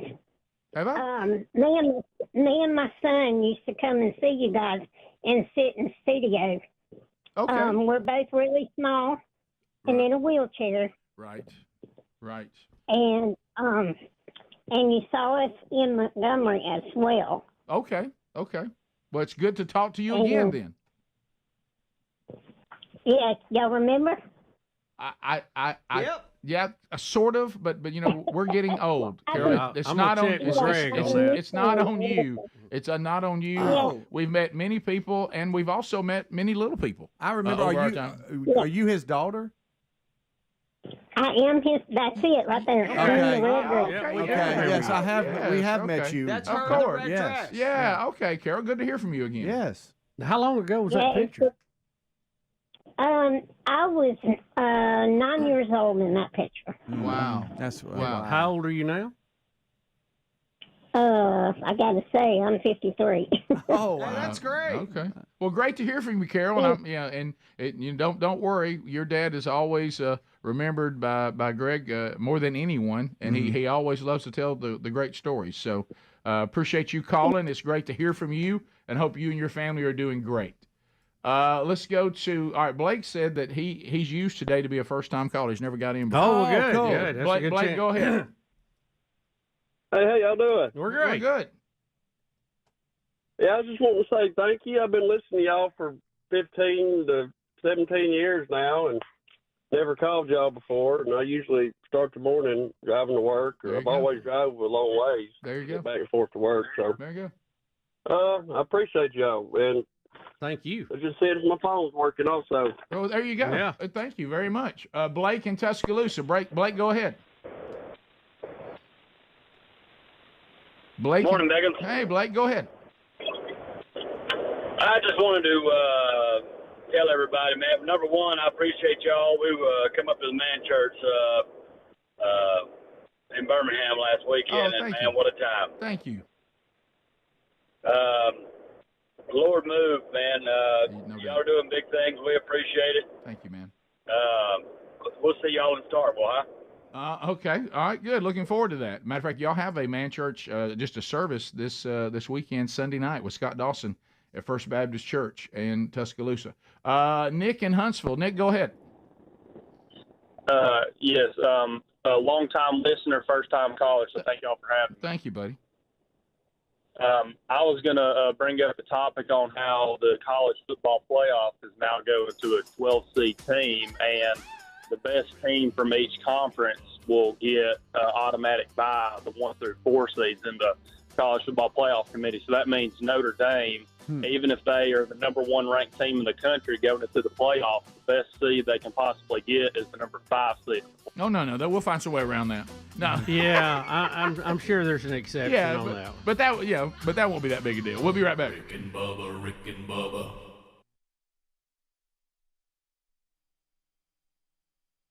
Pulling up the tarp. Rick and Bubba Show, yes or no on the Personal Ad Show? Yes, I'm fat. Okay. Go ahead. Oh, that didn't sound like Ryan, did it? It really did. Rick. Lena, yes or no? No. All right. So, Lena, why? Why would you say no? I'm not interested. Right. Would you like to hear it, though, and be entertained? No, things like that just don't appeal to me. Make you uncomfortable? I don't. Yeah. So what segments on the show do you like? I got bad news. Yeah, we're just doing a little unofficial, non-scientific survey. We love feedback. Mm-hmm. I love political talk and you talking about the ministries that you do. And as far as games, I like the Wheel of Meat and I can't think of the name of it. The Shakespeare. Oh yeah, good old boy theater. Yeah. Don't do that enough. Yeah.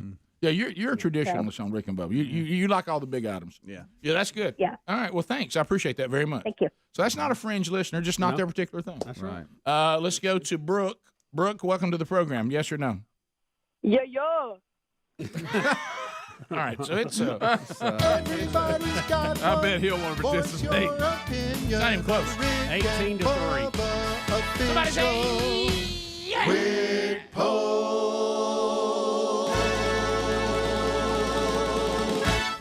So it's on, gentlemen. So do we do it later today? Do we do it tomorrow? I think tomorrow. Tomorrow today, it is. Rick. All right, tomorrow it is. That way we can promote it, get everybody fired up. And we'll get a nice clean pad for the interns to write down on. Yeah, so we can be prepared. Oh yeah, well we got to be prepared. Yeah, got to write it all down, Rick. Guys, it's back. How y'all feel?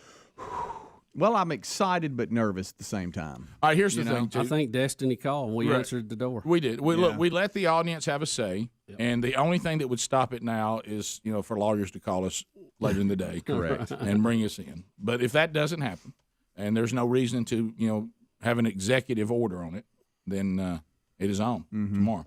Everybody okay with that? I'm ready to rock and roll. Listen, I don't really know what to expect. I'm fired up. You'll enjoy it. You will. You'll enjoy it. There'll be a slight of secondhand embarrassment, just a little bit, but right there on the edge to the point where you're having fun. Okay. And then there's the uncomfortable. It sounds fantastic. Everybody's fired up and their cell drops right when they're about to say how to be contacted. Yeah. But we work through all that. We'll be right back. Rick and Bubba, Rick and Bubba. We are back. It is 10 minutes now to the top of the hour of the Rick and Bubba Show. Thanks for being with us. 866-WE-BE-BIG is your number. Wednesday Bible study back today, live on our YouTube channel at noon Central Time. Archived soon after to the YouTube and podcast channel. And links will be provided on all of our social media platforms.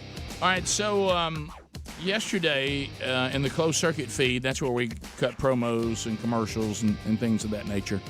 And Bubba has a history of this, of talking about things he remembers.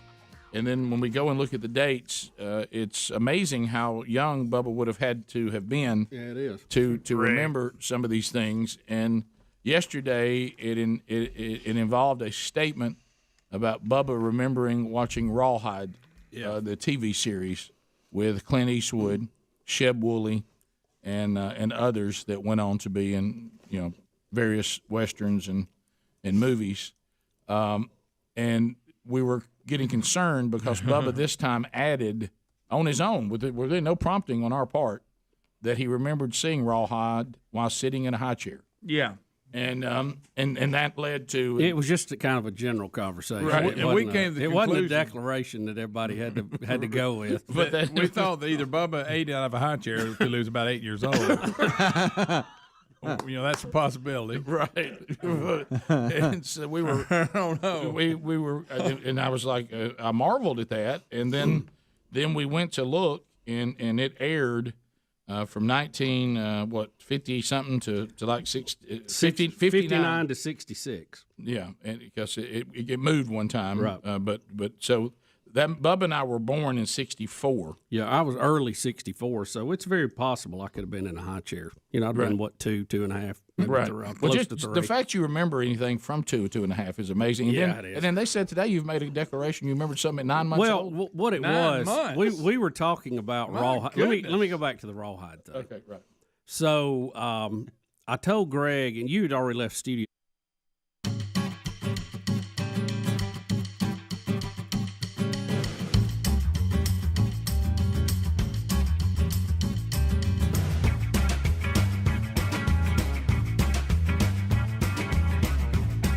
$35 minutes now past the hour. Rick and Bubba Show. Thank you for being with us. Did you know that, right now, you could be watching this show, you could be listening to this show, and think that you still own your home, only to discover that somebody's gone in there and changed your title. It can happen. We've had the report on Fox focused on this growing crime called house stealing. You need to protect your home's title from scammers and identity thieves who take over your home's title, and then they harm you financially. The reason you need Home Title Lock is the titles to our homes are easily found online now. So a criminal, even a renter, even a family member can simply forge your signature on a home sale form and refile as the new owner. And you know what happens then? Bam! Your home is not in your name anymore. Then the thieves do what? Take out loans on your home, drain the equity in the home. Then they disappear, and guess who they leave that debt on? That'd be on you. So you don't want, and then all you're doing is trying to prove you've been a victim of fraud, and that can be a blast. So they can also sell your home to unsuspecting buyers who show up ready to move in. We remember those stories. We've done those stories. I mean that's not good. So why don't you protect yourself now? By the way, your homeowner's insurance is not going to help you with that. Home Title Lock is the premier detection technology that protects your home's title and keeps people from taking over. They also can let you know right now if yours is good. So find out for free with the code Bubba at HomeTitleLock.com. That's code Bubba at HomeTitleLock.com. Find out if you're still the person on your home's title. I mean, go get peace of mind on that today. You can get a comprehensive scan of your home's title for free, plus 30 days of protection. So there's a link as well at rickandbubba.com under the sponsors. So speaking of scammers, we don't know what is going on, but there is a major cell outage across the country today, mainly involving AT&T, but in the bigger cities involving more than AT&T. I guess they share towers sometimes or whatever. I don't. Well, they may have some backhaul stuff that's tied together. Sure. I don't know, but it's it looks like it's a mess right now. So if you're having cell issues, it's different carriers in different areas, but it is nationwide. It looks like. And we did get a great bank of calls a minute ago. Some really good topics. So I think we're okay there, even with this going on. But we do want you to be aware of it in case you are having a problem. So we had a caller that mentioned going out about the college football playoff. You even said something, Bubba, I heard you mention, or you or Greg this morning, about that there was some discussion already about 14 teams, but that turned out to be that's early. There's no real feat to that. But Nick Saban, who is retired, we talked about all the different retirements that are going on and changes, and Nick Saban, who retired, and he said yesterday that but he's not going to retire from doing his part to help bring some reform, uniformity, and common sense to college football in the lingering chaos surrounding the sport, and it is chaotic. And so he says, I'm hoping I still have a voice to bring some meaningful change, almost like now that I don't have to worry about preparing a team, I can just focus on maybe trying to help with this because I just love college football in general, and it's chaotic right now. Yep. And it needs some help. And so he says, I love the players. I love football. And what we have now is not college football as we know it. And he said the word student athlete really doesn't exist anymore. Yeah, well, we've known that for a long time. We have. That's nothing new. You're right. So anyway. And you were referring to the college football playoff system. Those officials met in Dallas yesterday, and they're already talking about expanding to 14 teams. Right. Which we all knew would happen once this started. Of course. You've seen it in other divisions of college football. You've seen it in other things, even the pro sports. Playoffs never pull back. They always expand more because there's more rounds, more money, more everything. So, they'll have a playoff for 120 before it's over. Well, yeah, because if you can do it, it keeps hope alive. And, fan bases don't like when all hope is lost for their team on a particular season. And they love the idea that, hey, we're in trouble right now, but if we can just make the playoff, we get a new season. Right, every single coach, when the playoff starts, what does he say to his team? New season. It's a new season. And fans like the idea of a do-over. Fans love the idea. Look, I'm going to tell you, back under the old system, I'm talking about the old system, that horrible feeling that your team lost the second game of the year, and you're like, well, our season's over. That's right, you're done. That'll do it. Just look at how Alabama looked last year on game one versus the end. Yeah. What if their performance against Texas was it? That was out. That was over.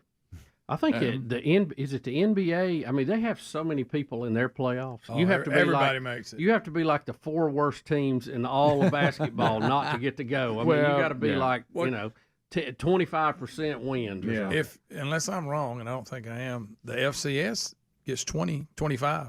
They pick 25, I think. They do. That's true. Yeah.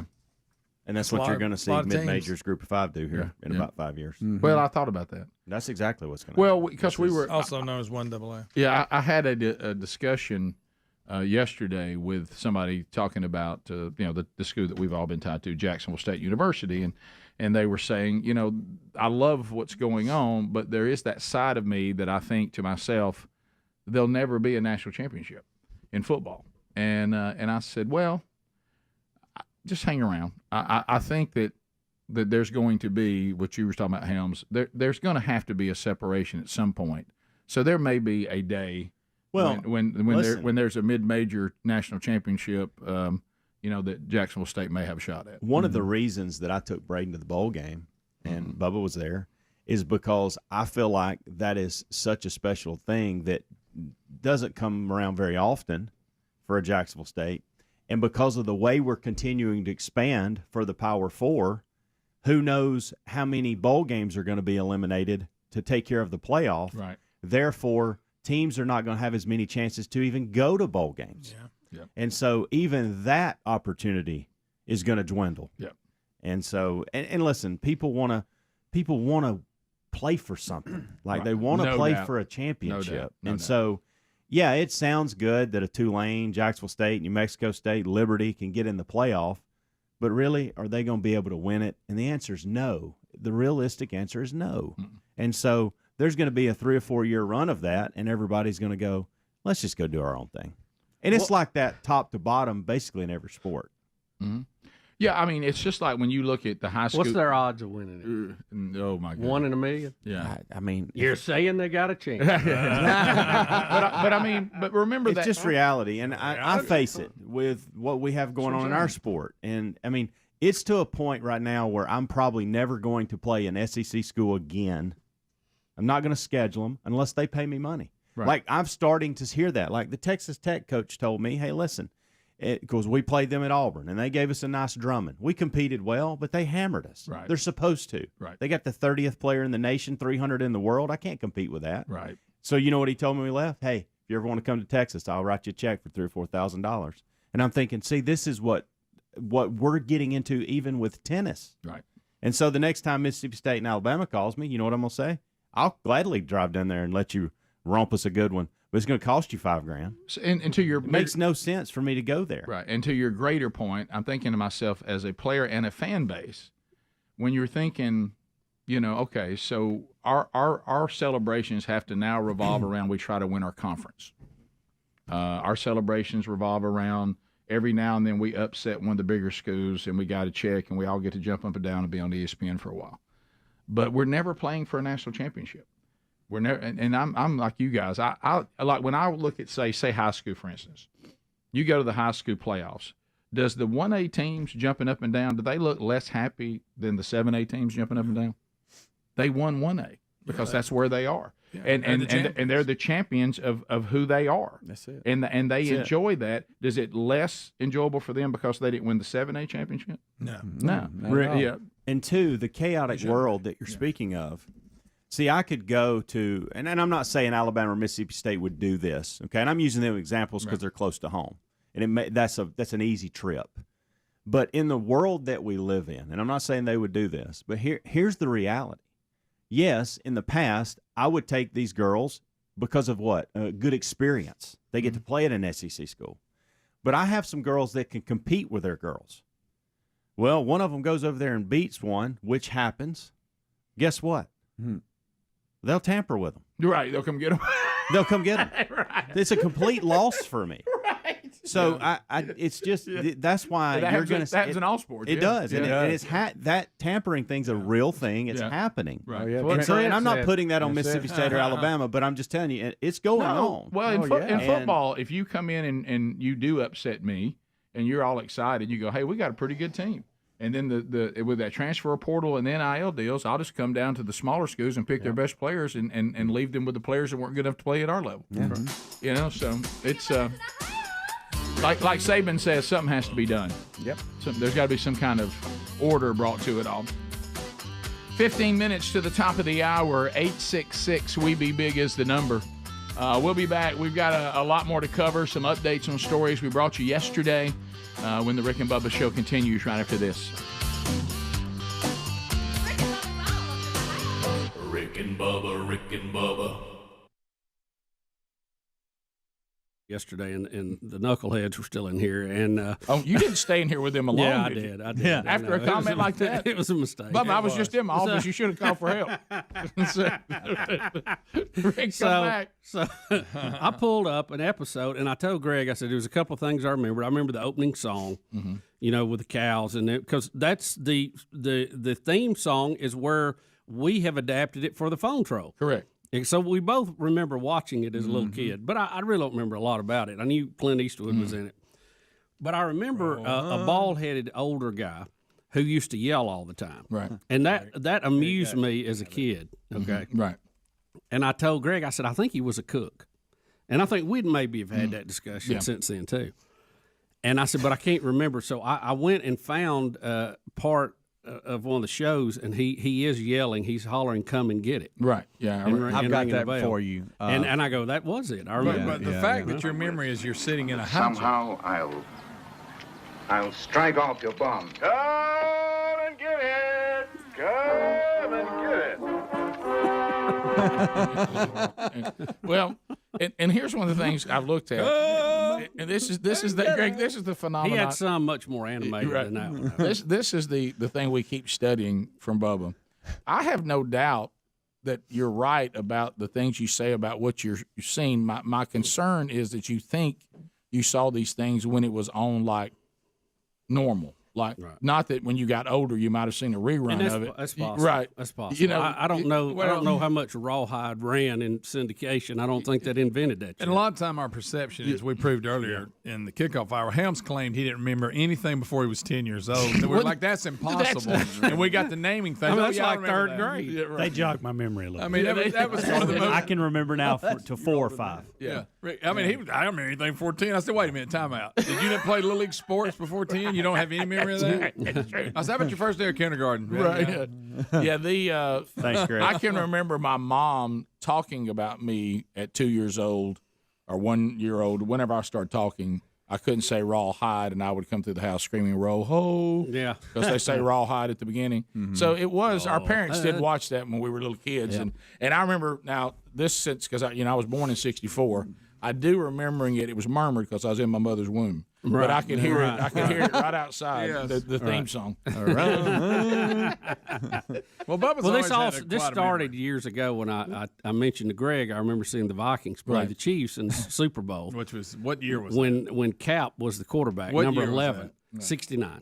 Bubba. So that would have been. I mean, I was 5 or 6 years old. Yeah, then. you could remember that. Yeah. I mean, still. I think I that's a long started way first back. grade in 69. I tell you who could be a good proponent for you, especially at that age. Greg remarkably remembers. See, Greg and I have a marker that makes it pretty easy for us, right? Because we lived in Birmingham until I was 6 and he was 4, right? Yeah. So if you can remember anything from Birmingham, you've got to be less than 6, right? Because that's. And I can see the house we lived in, the yard. I can remember us playing in the yard. I remember our neighbors, the kids that were bullies, the ones that weren't. I remember the big kid we all threw dirt at. I remember all that. Right. I think anytime if you get hurt or something when you're a little kid, you remember that really sticks in your memory. But I told him as we were on this discussion about memories when you were a kid, I think the very earliest thing I can remember, and this is again based on conversation with my mom when she was living, is I was trying to think back, and I said, Mom, I remember when I was real little stopping, and it was like a used car lot or something, and I remember being set on a desk or a counter that was real long, and there was a window air conditioner unit. It was making a lot of noise, mounted. And I said 2 or 3 of the salesmen were kind of talking to me, but I said I wouldn't talk to them. But they kept asking me questions, kind of picking at me a little bit, but I wouldn't answer them or anything. And she said, well, that's when we traded this is so-and-so car. And she said, she said, you were about 9 months old. See, that can't be true. And I even for me, I thought, wow. I have no memories of when I was actually having to be carried around. All my memories do start with me walking and talking. See, these are those kind of statements. Like when you threw us on the high chair. Your mother, bless her heart, she must have misread. Yeah, it may have been. But I remember that from when I remember was a one kid, time so I couldn't see the TV because my legs were in there because they were changing my diaper. Yeah, right. And I had to look around my leg. Yep. That's funny, isn't it? Bubba, I'm gonna give you the Chiefs. And the it Vikings. really doesn't matter. I mean, it really doesn't matter. We're willing to concede the Chiefs and the Vikings. I'll even give you the 8-foot goal. Yeah, I'll give you that. But the high chair and 9 months old, we're struggling with. Right. That's what I remember. So. Right. Well, I mean, Bubba's in a fucking seat.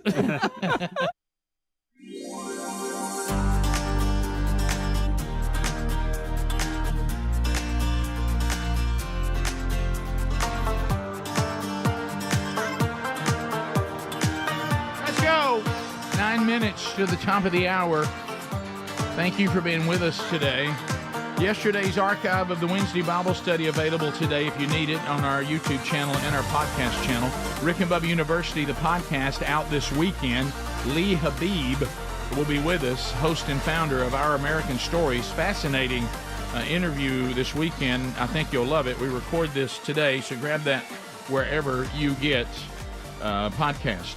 So, Bubba, we have a bit of an update on a story that we brought you yesterday.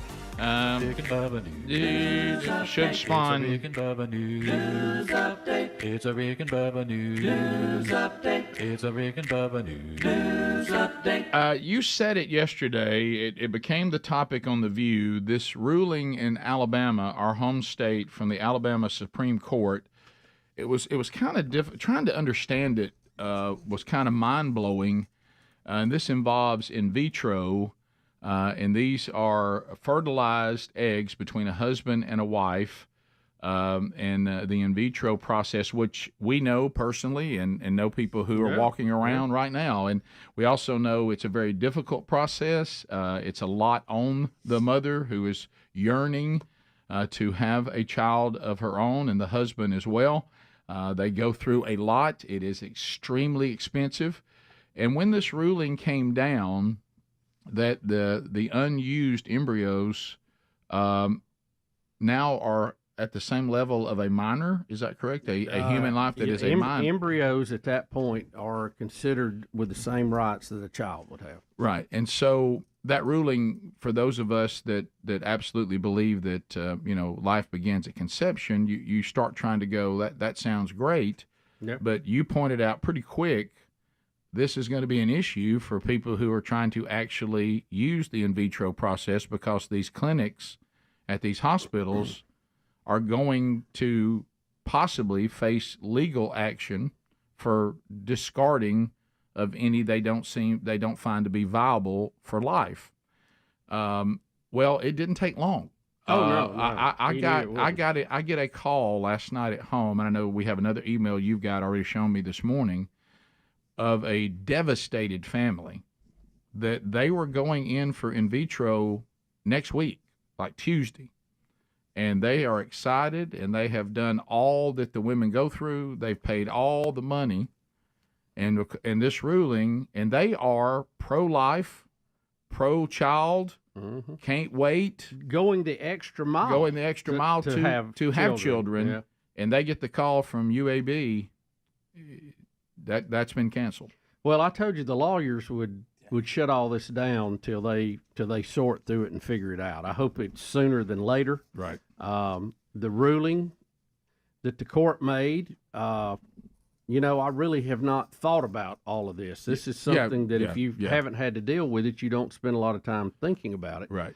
But, on the surface, you think, well, this is probably a good ruling. I like the thinking here. Sure. But then you see how it's going to be applied in some cases. You go, well, I don't think that's what we meant by that. So my understanding is now when you have frozen embryos, you may have 1, 2, a bunch of them. Yep. And once they are planted back in mom and they have kids, they may not need all of them. So there's always been this ethics thing about it, and I think a lot of it has really been handled properly, in that they are donated to other folks that cannot get an embryo to go, and so to speak, and some for research. But it's an ethical question. I mean, you really, how do you deal with it? But it's a shame that the lawyers and the legal ramifications of this are going to affect people who not only love children, but are going the extra mile physically and financially to have them. It was very interesting to talk to this family, and I know reading that email that we got today that was very similar. And in their world, they're like, it seems like we're now being punished because there seems to be a overprotection of those that want to be able to end a pregnancy anytime they want to. And now those of us who desire to have children and can't, and this is a way that has, through God allowing science to develop this, that gives us hope. We want children, and we're not getting to have children because they're protecting people who don't want children. Yeah. And not, you said a minute ago, that makes very strange, I hate to use this term, bedfellows, but that's what people say. That's what you're going to see. Yeah, you're going to see the IVF folks line up with the folks that want to have abortion on demand. I know. And they're on two opposite ends, but they're going to end up working together to try to overturn this. So in our state, UAB is, there's many, but that's one of the biggest hospitals we have, and they have it's the biggest, a very effective. Is it the biggest? Yeah, very effective clinic dealing with this, and everybody who was all excited about having a baby, they've all been told for right now that is out. And see the problem, Rick, even though, and I think about all the money and all these women have been through. Yeah, what they have to do, what they have to do with their bodies, and what they have to get their bodies to want to accept this and carry this baby to term, is not an easy thing, and it's a lot of work and a lot of suffering, and to have all that pulled out from under you over some potential legal battle is devastating. Well, and this is not something you can just pick back up, because this process, they have to prepare to receive the embryo. Right. They've paid all this money. You can't just go back, right? Because now you got to pay it again, right? Because you got to go through the whole cycle of getting ready for this. And it's about $30,000 every time you try. Yeah, at least. Wow. Just depending on other details. I mean, a lot of these families have drained their savings, and it's and they're just. We as men have some idea what it's like to desire children, but it's nothing the way a woman with a womb desiring children feels. It is a tough thing, and it's I don't know really what to do other than just continue to bring awareness to it and say, hey, these are important decisions that need to be made. Yeah, well, the lawmakers are going to have to step up and address it and set limits. On this and what's in and what's out, so to speak. Well, and that's going to be tough, because you're going to get the abortion pro and con part of this, and then the people who are just wanting children are going to be hung out. Well, the family I talked to last night, they feel like that they're being played as pawns. That the places that are protecting abortion on on demand against everything, and it's like a one issue to them. That we have become now pawns in their game to use us for power. Yeah, absolutely. Absolutely. I see what you're saying. Yeah. And it's very heartbreaking to them. So anyway, we can take more phone calls. It is a complicated, that one's not an easy one right there. Nope. No. Top of the hour, 866 We Be Big is our number. More Rick and Bubba coming up right after this. Rick and Bubba, Rick and Bubba.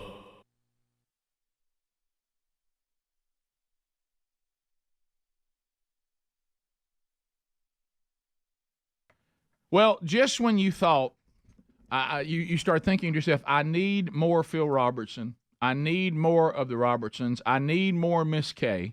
Well, the folks at Blaze TV have heard those cries, and they have listened. And now let's say hello to Cooking with Phil, Miss Kay, and the family. I know when you see them preparing these delicious meals, it's been, if you're like me, one of your favorite parts of the show.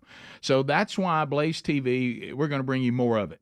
It's time to go from dynasty to dining with the new hit show Cooking with the Robertsons. It's available exclusively to Blaze TV subscribers. Now, this show features Phil, Jace, Al, others showing off their favorite recipes, cooking up a mess of delicious food and dipping into godly wisdom in the way only the Robertsons can. It turns out family recipes and family values really do pair together quite well. So grab yourself a plate, pull up a chair, and don't forget, of course, to say grace before you dig in. So the show is only available if you have a subscription to Blaze TV. We've talked about that a lot here. So if you don't have one yet, head over to blazetv.com and use this code, Robertsons30. Robertsons30, and you'll get $30 off your first year. But you need to hurry, because this code will not last for long. That's blazetv.com, the code Robertson30, to get $30 off your subscription and start streaming Cooking with the Robertsons only on Blaze TV. Also feature 3. Set him up on the counter. Yeah. Hey, and I like the fact they didn't give him much when they tried to talk to him. He remembers that he didn't give him much. I don't think I could talk. I think that's why. That's right. I remember not, and they kept trying to get me to talk. Right. Now, I will say I have I couldn't. I have no memories of when I couldn't talk. I'll say that. Well, and that It may have been a later memory. I remember that. Sure. My mom said it was that. I don't know. Who knows? She She may have been wrong, too. Do you realize how young that is? I know. Dude, I tell you one thing, these things you talk about, you remember trauma, and I was probably 5. And one thing I remember is one time for some reason I got the older boys got me stirred up like we would do Greg, and I got mad and actually broke a bottle and acted like I was going after him with a broke bottle. And I got in a lot of trouble about that, and I claimed that didn't happen, and my hand was bleeding. And my mom was like, I can still see her hold my hand going, so you didn't have a broke bottle, but your hand's bleeding. Right. Like that. Right. Everybody tell on you for breaking a bottle and trying to throw it at people. You got in trouble at summer camp by breaking a bottle. I Remember did. that? I'd break a bottle in a second. Bottle break. He just likes to see a bottle break. I remember they took me into it was some kind of day camp. They took me in there and read Bible verses to me. I remember that. I was a little bitty, too. I had another. I fell on my tricycle one time when I was real little and got like a rock stuck in my head. And I remember everybody trying to get it out, and they decided they had to go to the emergency room. Oh, no. And then my normal pediatrician came in, who I was terrified of. Dr. Luther, I think I've told you about her. She was a female pediatrician and a former WAC, and she had this real deep, scratchy voice, and I was horrified of her. Of course, every time you saw her, you had pain because she gave you a shot. Pediatricians were scary. And I remember her coming in, and I was tied down on that table. I thought, this is bad, right? This is as bad as it gets. She can get to me, and I can't run. This is as bad as it gets right here. I was pretty small then. Top of the hour, 866-WE-BE-BIG is our number. Much to do on the program. My boy? We'll continue to unpack it. Your phone calls. Terrified of Dr. Luther. Okay. Rick and Bubba, Rick and Bubba. Minutes past the hour, the Rick and Bubba Show. Wonderful Will of Meat can spin at any time. Still hasn't spun this week, so it's still in play. Wednesday Bible study back today, as is the norm. So we'll get more of your phone calls in. We haven't decided. The personal ad show will return here on the Week of Love, and we'll do that tomorrow. So if you're looking for a date for the weekend and you want to get your personal ad together, kind of start organizing, and we'll do that on the program tomorrow. It's been on the shelf for around a decade, and we will bring it back due to popular demand. And I'm afraid all this comes from that mentality of car wrecks. Yeah. And Daredevil shows. I don't know. Not with me, Rick. It's destiny. All right, couple of stories. I'm thinking back to the future, man, I hear you. Couple of things that we need to talk about. I don't need anybody to disappear off a picture. Oh, yeah. We have Virginia. We've had a lot of callers from Virginia saying, "Hey, y'all need to keep an eye on us up here on HB 961." And it says Virginia lawmakers narrowly passed a proposed measure to ban the sale of assault-style weapons Tuesday. Democrats there continue to advocate for a series of gun control measures in what has become the epicenter of the nationwide gun debate, as we just mentioned. The 51-48 vote, that is very close, in the House of Delegates moves HB 961 to now the state Senate. Passage among senators could be in jeopardy, as Democrats only have a 2-seat majority, meaning they can only afford to lose 1 vote should all the Republicans oppose the bill. So that's kind of the good news for those who are against it. But it did go over the next hurdle, and that moves to the Senate. HB 961. I mean, Virginians have been calling us saying, guys, you got to pay attention to HB 961. Keep an eye on it. Well, I feel confident that someone will eventually look at the Constitution and decide they can't do this, and even if they pass it, that some judge will strike this down. So we'll see. That kind of goes back to the question I had the other day. Well, now tell me one thing that Bernie Sanders does.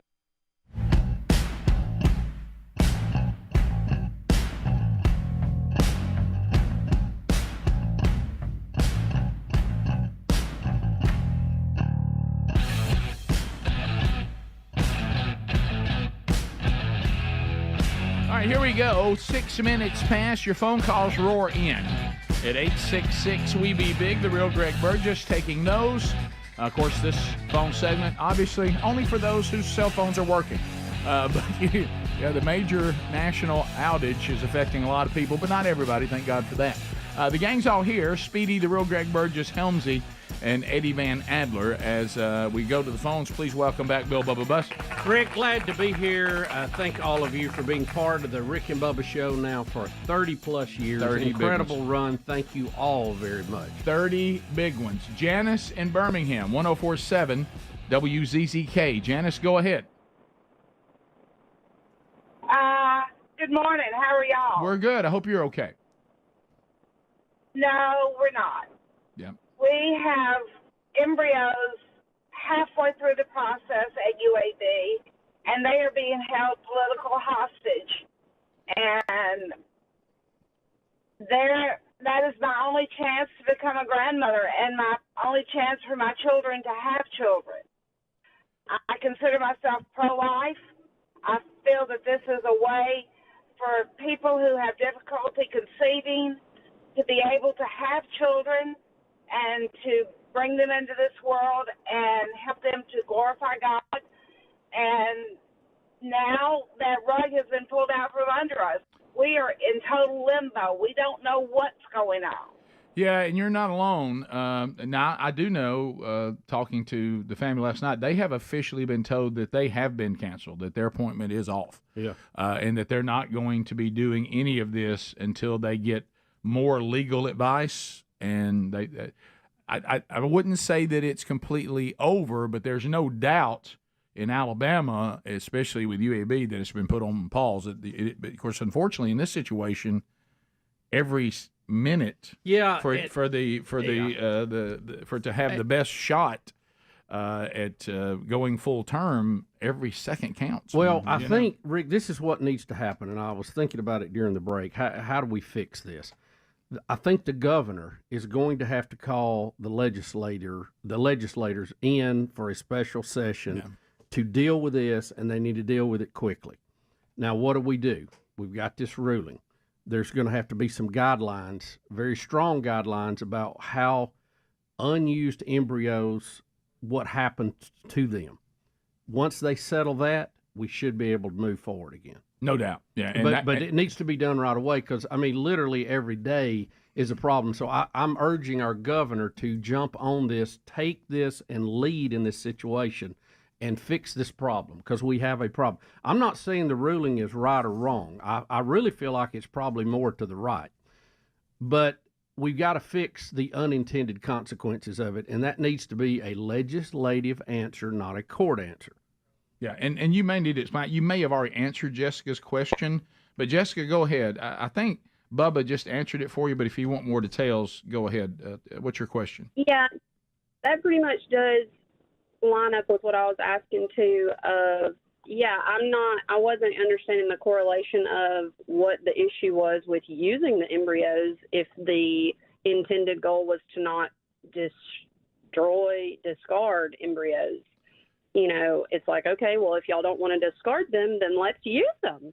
Well, that's where the rub is. What's happening is these clinics do not want to be sued or, again, because they discarded the ones they didn't think were viable and they didn't use. Because they have to, as you know, you may not be familiar with it, but they use multiples because it's already a tough process for a baby to go full term with families that are in this situation. So they try a lot. They throw a lot, and they try multiple fertilized eggs to see if they can get one or two to take, and then go full term. And so what the rub is, if we get one to take, and we all go, okay, we don't need these others.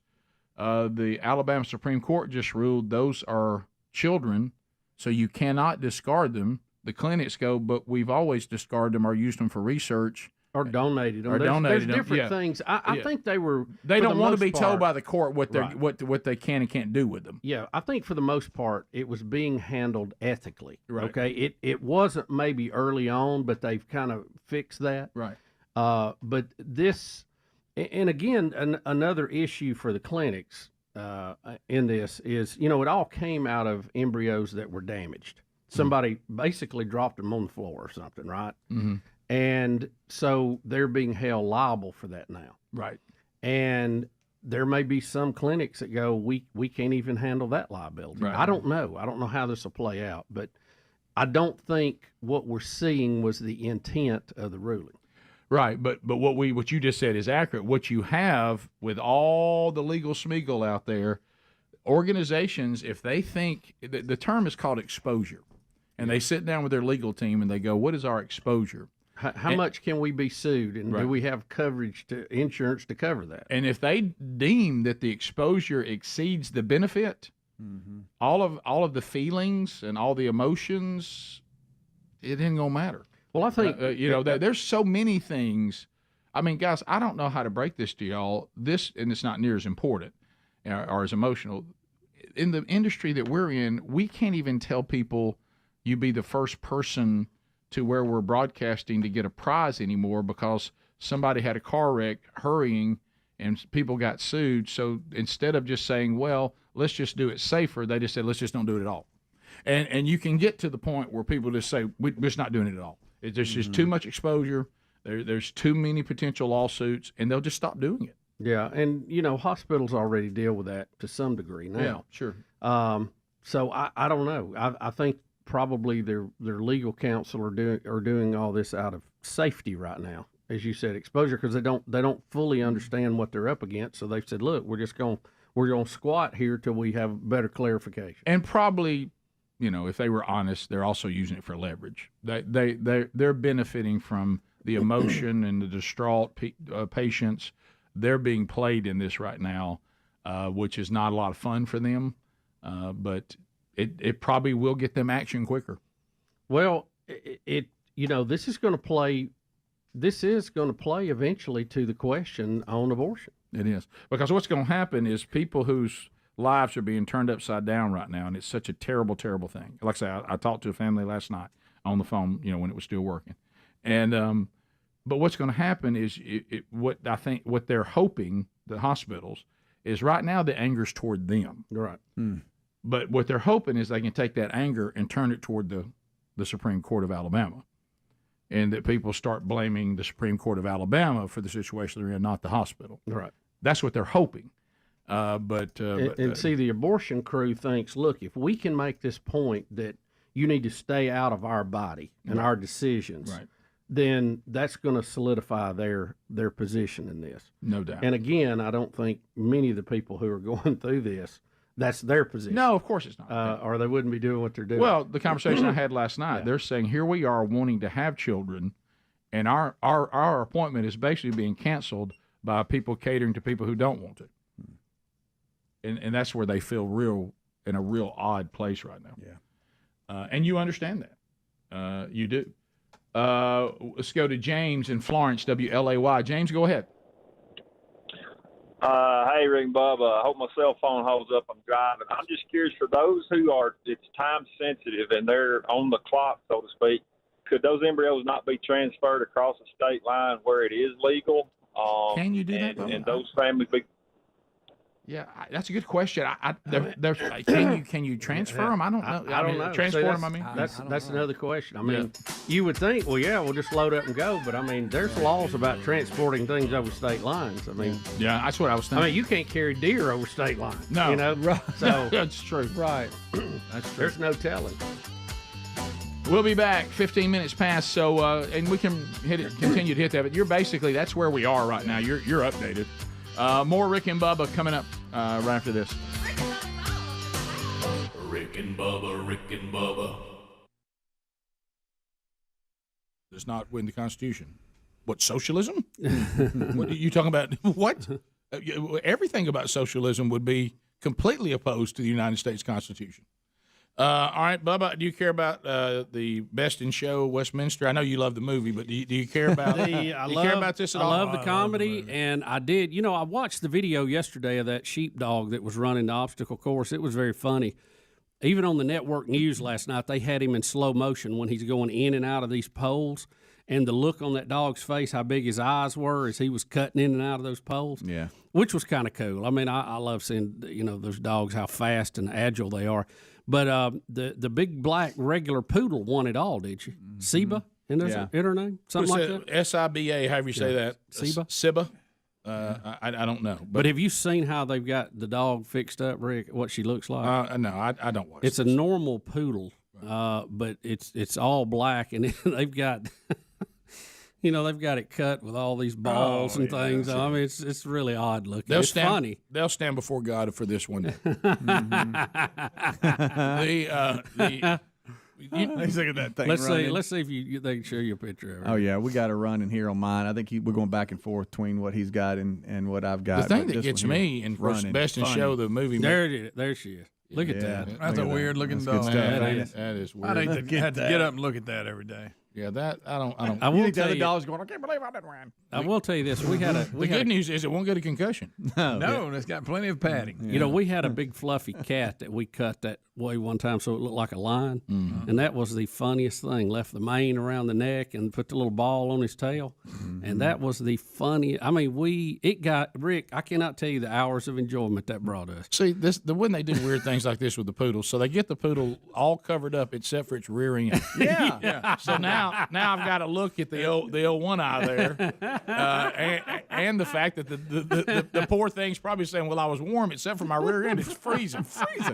Yeah. Why are you sitting down so much? Hey, trust me, that dog gets taken care of. It's never cold. Sure. It doesn't want for anything. Right. Probably the people's children wants more.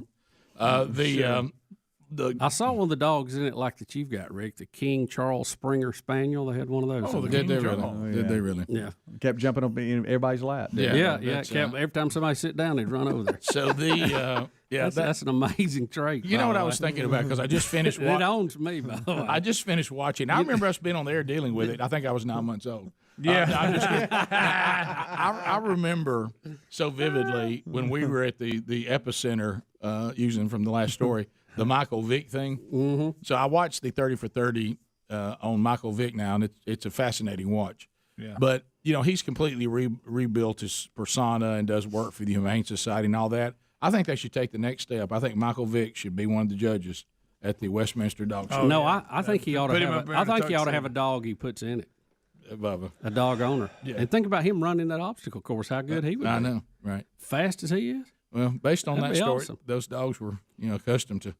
You probably don't want to put with him out there. Well, I mean, he's changed now. Rick. He has, no doubt about it. The handlers that run the obstacle course, and they've got to keep up with the dog and point or whatever. Greg brought up yesterday he loved when they fall. Yeah, sometimes they do. Yeah, I like it when and they fall. Adler for B-roll, he had found some footage of them falling and the dog stopping. Like, the dog didn't know what to do. What are we doing? What are we doing? I'm What not are we trained doing? for this. Get up! Why are you sitting there? What are you doing, Rick? I will tell you with your dog though, and we've talked about it before, but I love acting like I'm gonna sit down to see him get excited, and then I just stand there and I'd like flinch like I'm gonna sit, and he'd flinch. Yeah. Because boy, the minute you sit down, here he comes. Yeah. He's getting in that lap. Oh yes, yes. Look, there goes somebody down. Uh-oh. All right, like, what are we doing here? What are we doing here? And hurt. Look. Yeah. That was a good one. I love that so much. Skint that head on that turf. They did. Huh? Yeah. Well, here we go. By the way, a lot of people have. Look, oh, that's so good. That's even a better view of it. That's a good one. If you see the dog, like, I can watch that 100 times. Just music. That's why we love America's Funniest Videos. Yes. The 30 for 30 on Michael Vick, a lot of people have changed, including Steve Harvey. How about Steve Harvey had quite a little monologue on it, didn't he? I had forgotten all about that. I don't remember that. Oh, it was a doozy. It was. I don't remember that. But again, that goes back like we're talking about with us to a degree and everybody, like Larry the Cable Guy. He's turned his life around. He's like, well, the problem is I got recordings of myself before I turned my life around everywhere. But that was a fascinating. And of course, I remember us talking about on the air what happened with that was horrible. It was against the law, and a price was paid. Rick and Bubba. Pass the gravy, please. Rick and Bubba. Ooh, it brings me to my knees. Rick and Bubba. 20 minutes past. As we make our way back, 866 We Be Big is our number.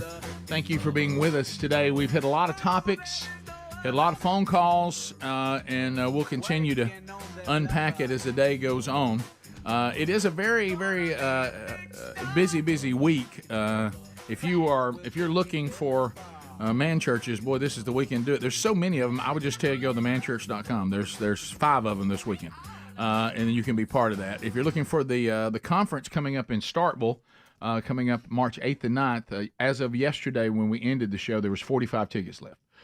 So in that, we'll have Granger Smith there. James Spann will be there. Scott Dawson. Andy Blanks and I'll be speaking, Chuck Hooten doing worship. And when we ended the show, I don't know how many's there now. It was 45 tickets before it was completely sold out. So go to themanchurch.com if you want to be with us in Starkville and just click on that logo to go right to it. So, Bubba, we have a list that we've all have in our minds. And these are players in various sports that had all the ability in the world, but they just couldn't seem to get their act together. And you're just like, all the ability in the world. Can't believe it. And they just can't get their act together. I think about Lawrence Phillips at Nebraska. Yep. Jamarcus Russell. Keith McCants. Yep. There's a long list. I mean, the list just goes on and on. And then there's Johnny Manziel. How about old Johnny? Johnny Manziel is... I don't know what to do. It's almost like, and when we watched that special not long ago, all of us, you kind of found yourself almost going, he even knows he can't get his act together, and he just can't do it. Yeah, he tells sorry, you. I can't act right. I mean, there are people walking among us that it's not that they don't have clarity. It's not that they don't understand that they're self-destructive. They just can't stop. Yeah. And I really don't want to stop because I really enjoy it. And I'm talking about beyond addictions. I'm talking about just they have some sort of personality flaw. Now, we would say they're not redeemed, and if you're not redeemed, I'm speaking from my own experience, I mean, you're really capable of anything, and I guess it is kind of hard for you to figure out. And I guess, but can't you be motivated even if you don't believe what we believe? Can't you be motivated by I'm self-sabotaging, I'm self-destructive, this isn't going well for me? Can't you still? Yeah, this isn't turning out good. Right. Well, it's the problem, like we said, the famous "don't feed the bears." It is the problem with the flesh. No matter how many times you give the flesh its joy of being high, how many times you give the flesh the joy of sexual immorality, you name it. Just run the list of the things the flesh loves. The flesh never says, "Hey, thank you, I'm good." Yeah. It just keeps saying more, and that kind of sets up this bizarre clip that we have today. Adler, tell us what this is. So Shannon Sharp has his podcast. Is it something about drinking or something? Drink Kings or something? Is it? I do not know. That might be a different one. Anyways, Shannon Sharp has his own podcast, and he had calls Johnny it Shay, which bothers me. Okay, What? thank you, Greg. What? Is Shay something in? Who is Shay Shay? That's what it's I called. saw He's Shannon Sharp. Okay. Yeah. Shannon The Sharp. podcast is called Shay Shay? Isn't it? I don't It know, says Greg. there's a Yeah, I logo think that so. says Shay on it right Yeah, here. there's something like that. A little sit down. And it just makes me feel weird. Yeah, I got an issue with that. Drink Kings is a different one. They sit at a table and they drink, and Shannon Sharp has a coffee table and they Oh, drink. there's Johnny right there with it. Yeah. You ain't gonna believe what he said. I mean, I was 210 pounds when I left Cleveland. I was 170 pounds sitting in Vegas that August, that September, October, whatever it was later in that year. How you lose 40 pounds? You're on a strict diet of blow. Okay, wait. That'll do it. Yeah, that will do it. That is cocaine for those Yeah. that don't know. Rick, and we wonder why Johnny didn't pan out in it. He also went on to say that he actually felt like the more he drank, the better he would play. Are you about to play some of that? No, I don't have that. the John Daly approach. He went on to say that. Yeah. Wow. The only one who actually The lived drunker up to he got, the better he played. Was I think the comment. that, as far as bad stuff not affecting you on the field, was Lawrence Taylor. I mean, let's just call it.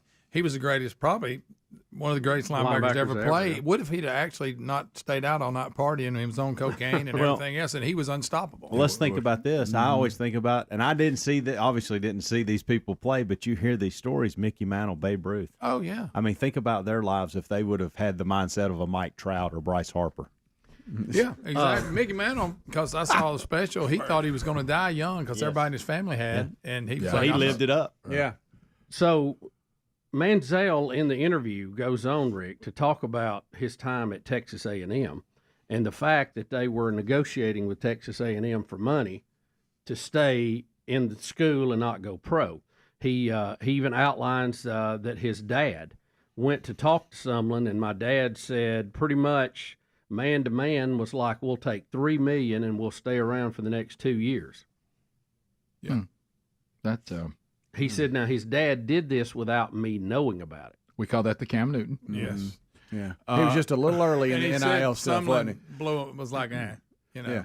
And think about now. Oh, yeah. That would be perfectly fine. It'd work. Yeah. He came out in the wrong era. Yeah. But Johnny went on to talk about the bag man. And he said basically every school has a bag man that's in charge of delivering untraceable. Bubba loves the bag man. No, that's what he said. And we've all known that. He quotes it. He said, and he even runs down schools. He lists LSU, and he said Bama had a bag man. Yeah. He said anybody that was competing for a national title had a bag man, or they wasn't playing for the national title. So you know what? We didn't think about this. This new NIL thing. Think about how many bag men it's put out of work. It has. They have a big job, right? Yeah, they empty bags. Yep. There, put your bag up. We don't need it. Do y'all want to hear him talk about the bag man? Yeah, sure. All right. I got to backtrack. Yeah, back it up. You said your dad went to Kevin Sumlin. Yep. And says for $3 million. We're staying for 2 more. Now you do realize this is prior to NIL. I agree. This is a back room deal. It went on for 30, 40 years before. It was the same way that was happening when you was getting recruited back in the day. And you guys, y'all, Texas A&M got money for it. I mean, Texas A&M, nobody got no money like Texas A&M. Y'all got the big dogs. Aggie ring, baby. Y'all got the big dogs. And so $3 million, if he had gone to any of the boosters and said, you know what? Johnny Dad said he'll stay for an additional 2 years if we just break him off $3 million. Just keep it in cash. Throw it somewhere. We'll get it later. We don't need it right now. Right. But for my security, if something happens for 2 years down the road, right. And my dad did this without me knowing, and I ain't mad at him about it for nothing. It's the way the business worked back then. Right. There was a bag man. There was a bag man at LSU. There was a bag man at Bama. There was a bag man at every school around the country if you were competing for a national title. It is what it was, and it was always that way until we're into the NIL portion of everything now. All the homeless bag men out there. Yeah, out of job, out of work. Out of work. Poor bag man. Poor bag man. Who's that guy? He knows who they are. What's the guy from Mobile? What's his name? Oh, they keep calling him. Yeah, what he calls Paul. Somebody, come on. Come up with it. Doggone it. How do we not know I can this? see it. We've I can talked see about his it face, 1,000 and times. I can hear it. I can't think. He calls in, and Danny Sheridan. Danny Sheridan. Thank you, Greg. Thank you. People were screaming at us. Thank you, Greg. Oh my God! Whenever he tries to be on the radio, and they keep calling. What about the bag man, Danny? You say And see, here's what Johnny was talking about too, and I've heard this. They would literally go and put money in a safe deposit box in the booster's name. Right. The athlete hadn't had it, so he hasn't broke the law, but they have a agreement. It's there for you. That it's there when you finish. And when it's done, you hand them a key. They go in there and they get it. They walk out. Nobody hurt. Here's a picture of the bag man right now. Okay. Save the bag man. Save the bag man. We'll be right back. Rick and Bubba, Rick and Bubba. Here's that loud and clear. But the way people started acting about it, everybody just couldn't be satisfied with, hey, this shouldn't have happened. It's against the law. It's cruel. Yeah. And somebody needs to pay a price for it. They started turning it into like when you had these idiot people saying he should be executed. Yeah, come on. Including Tucker Carlson, by the way, that he should be executed. Well, are you kidding me? Again, I'm sure Tucker looks back at some of the things he said. Right, that's Thought, true. well, No, that's true. Could have done better there. No doubt. I certainly can understand that too. But executed? Yeah. I remember, you know who one of the guys that were interviewing, I wasn't ready to get off airplane, was that old Matchbox 20 guy that sings for them. Really? He said, do you think Michael Vick's being punished too much? Has he been put in the electric chair? Have we hung him yet? And I'm like, what? God. What did Steve Harvey say? I can't say it. But I mean, was he? I can't say it. Was he? Yeah, he was making a point like we were making. Okay. He said, But he said, did look, a little he more said, colorful. look. Well, his point was, he said, we just had somebody shot and killed in the streets, and the people responsible for that are going to get less of a punishment than Michael Vick. And he goes, and then he made it clear where he thought animal life and human life ranked. Now he said it in a way that was very colorful and right, kind of drove the point home, and very straightforward. And I would agree with his main point, but his delivery of it. Maybe not. Maybe not so much. But it brought the theater down. It did. The theater was with him. But so, and then, anytime you got PETA protesting somebody, I find myself leaning over to their side a little bit. Not meaning the other side of PETA. Right. Yeah. Because they didn't know when to stop either. The Humane Society handled it, I thought, level-headed, but PETA was out there. Bottom of the hour, 866-WE-BE-BIG is the number. More of the Rick and Bubba Show coming up right after this. Rick and Bubba, Rick and Bubba. Let's continue. Jimmy is in Montgomery. Listen to us on I-92, WLWI. Jimmy, how are you today?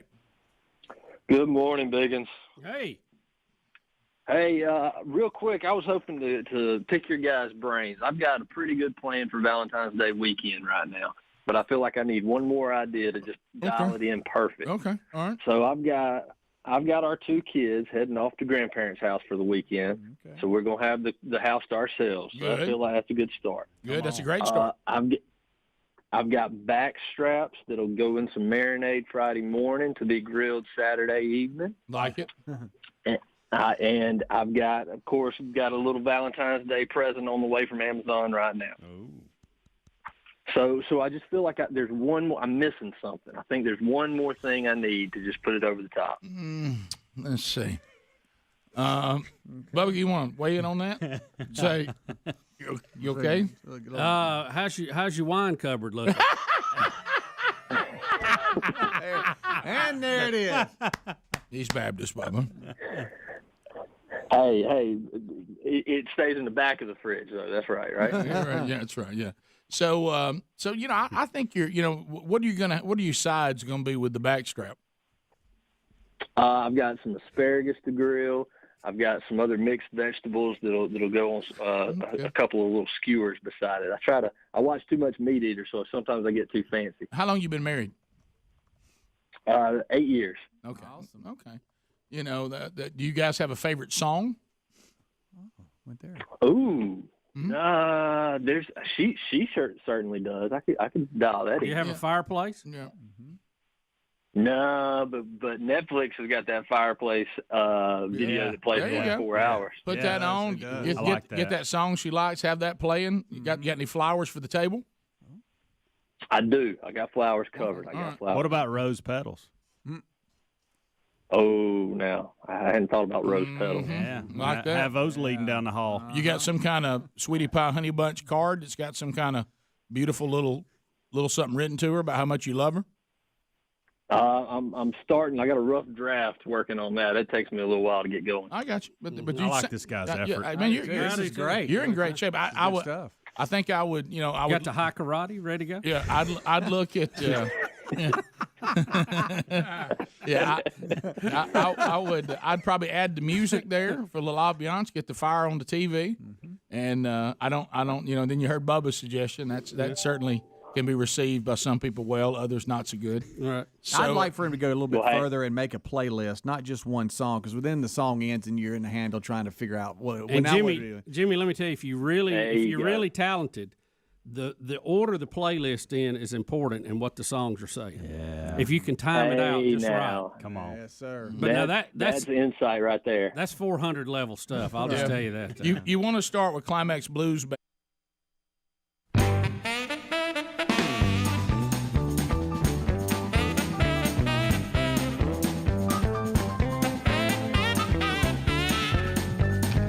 Here we go. We're back. SimplySafeBubba.com. Thank you for being part of our show for so many years. These are the sponsors that make it happen. And the good news is it's making you happy, too, with the best security system in the industry. You install it yourself. That saves you money. If you're like me, maybe that still might be a little bit of a mountain for you. They still will help you if you need help. They will, but you shouldn't. And, of course, you can customize it to your property, take it with you. If you're renting, certainly can have one. That's really how this all started. We had the inventors of SimplySafeBubba.com trying to help out some of their friends who were renters and couldn't have a security system. And they came up with what is now the best security system in the business, and the advancements just keep on coming. Like the live guard protection, man, this is good. The monitoring agents can actually see, speak to, and confront any intruder. Also, it can see if there's a fire, a flood, a medical emergency in real time. Monitoring is less than $1 a day. Go to simplysafebubba.com for 60 days risk-free. If you don't love it, return the system for a full refund. Keep your place safer than ever and save 20% on your new system with a Fast Protect plan by going to simplysafebubba.com today, or find the link at rickandbubba.com under the sponsors. There is no safe quite like simplysafebubba.com safe. Bubba, it's time for our ever-updating Biden. Oh, the Biden updates. The Biden updates. Let anybody know. I think as we watch our president lose control of his cognitive skills before our very eyes, it's sad. I think I have officially, I have transferred from being concerned that he is running the free world to hoping he's not. Right. It's been a slow walk. And when people say, he's not running the world, I actually am comforted by that statement now. There was a time where I think, hey, man, this is controversy. But now I'm thinking, I hope not. I hope not. It continues. We have some B-roll here. This is just him. Look at Nancy Pelosi, Bubba, walking him. Yeah, he arrived in California for a big fundraiser out there, and Nancy Pelosi, who's also stable as a rock, helped hold his hand to walk across the tarmac. Yeah, don't want the president wandering into jet wash. He also took no questions after he landed in San Francisco, and like you said, he had the little private fundraiser, but he did not take any questions at all. This 1B, I don't understand. Is he thinking this is? What in the world is he talking about the Republican Party? Yeah, he's probably trying to paint the current Republican Party as extremist. Yeah, so if I had to guess from the old Democrat playbook. Right. Okay. So here's the president. Time and again, Republicans show they're a party of chaos and disunion. This is not your father's Republican Party. They shout about a problem, but then do nothing to solve the problem. The bottom line is Republicans have to decide, who did they serve? This is not hyperbole. Who do they serve? Donald Trump or the American people? Yeah, that's right. Well, we usually take advice from Democrats how to run that. So thank you, Mr. President. Right. It's all the same. You can just waddle on off. Right. So is America this dumb that they can't read into that? Yeah. I mean, are they? I think so. A large percentage. More than you would think. More than you would think.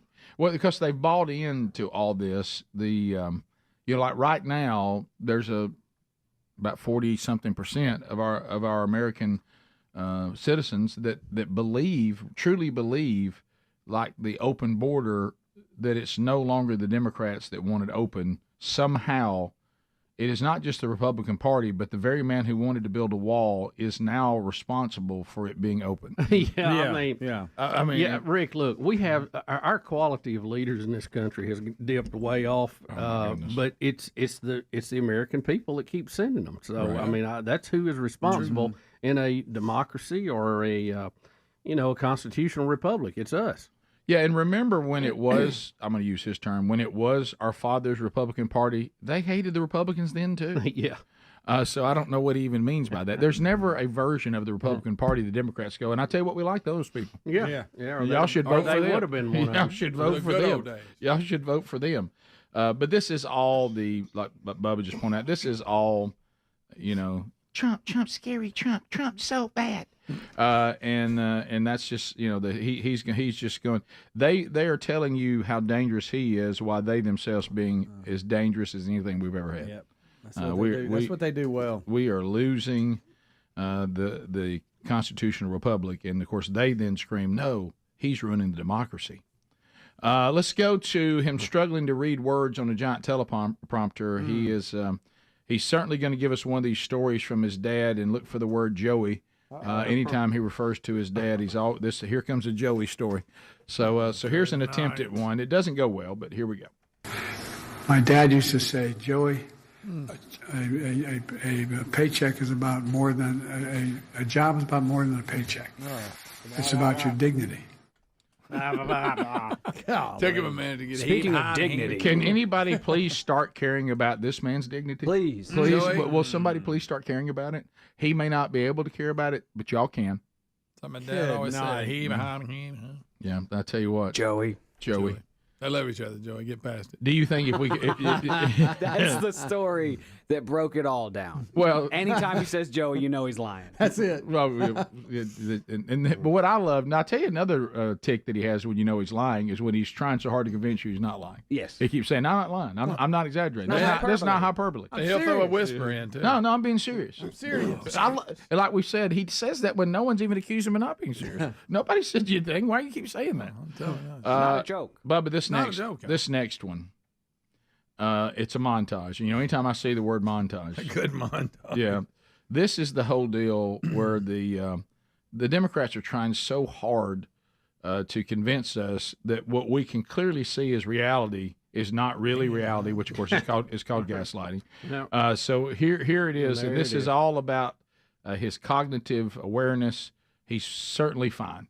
Now watch all this. Here we go. Concerned about Joe Biden's age. You probably don't know Joe Biden. Biden is actually in good shape. Right. Mentally, he's quite acute. Any aide who engages with him or reporters, we can see this. The gears of his mind are working. The right-wing media has so fixated on Biden and Biden purportedly having cognitive issues. It's not just making an issue of Biden's age. It's lying. It's saying he's senile. It's saying he's demented. Saying he's out of it. Russian television has been filled with speculation about President Biden's age, about his mental state of mind. That's an issue pushed by right-wing media, but it's not correct. Yeah, Republicans on the other side have spent 4 years almost kind of weaponizing Biden's age against him. Trump is not that much younger than him. Biden is just a couple of years older than Donald Trump. Why so much attention on Biden's age? Trump isn't much younger. This whole vein is really, really unseemly. I mean, ageism. I'm going to say quite bluntly, there is some ageism going on here. Yeah, I think there is some ageism going on. Biden's personal physician wrote that he, quote, remains a healthy, vigorous 80-year-old male. He is a healthy, vigorous 80-year-old male. He had a good physical. His doctor says he's vigorous. The reality is nothing like the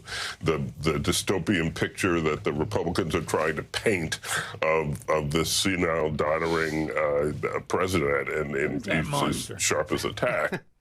Good to hear from Thanos. His voice for an hour. No, by the way, anybody who doesn't understand the definition of gaslighting, that was it. That's it. No one's painting the picture other than the behavior of the president himself. Yeah. Right. That's where the picture gets painted, by what we actually see. And, of course, they're convincing you what you see is something that's been made up. It's not really what you see. Yeah. When you see him stammering around and when you see him losing thoughts and saying bizarre statements that don't make any sense and can't get off the stage, you don't really see that. Yeah, that's you not don't happening. really hear that. You take all the talking heads and put them aside, whatever they say. Mm-hmm. You watch the video clips of him, what he says, what he does, how he walks, and you make up your own mind. There you go. You can kid yourself if you want to, okay? Right. We've all dealt with this. If you've had anybody that was elderly in your family and you know the condition he's in. Oh, my goodness. And no one's painting it. It's just, like you said, watching him. No one's painting that. So, you know, to those that think it's just right-wing conspiracy media that's pushing this, do you think right-wing conspiracy media wants Kamala Harris to be president? No. So that's the end of this. Right. If he's unfit, and they have to declare was it 25th Amendment situation, then you get Kamala Harris. And I wouldn't think anybody would want that. I'd rather have him bumbling around.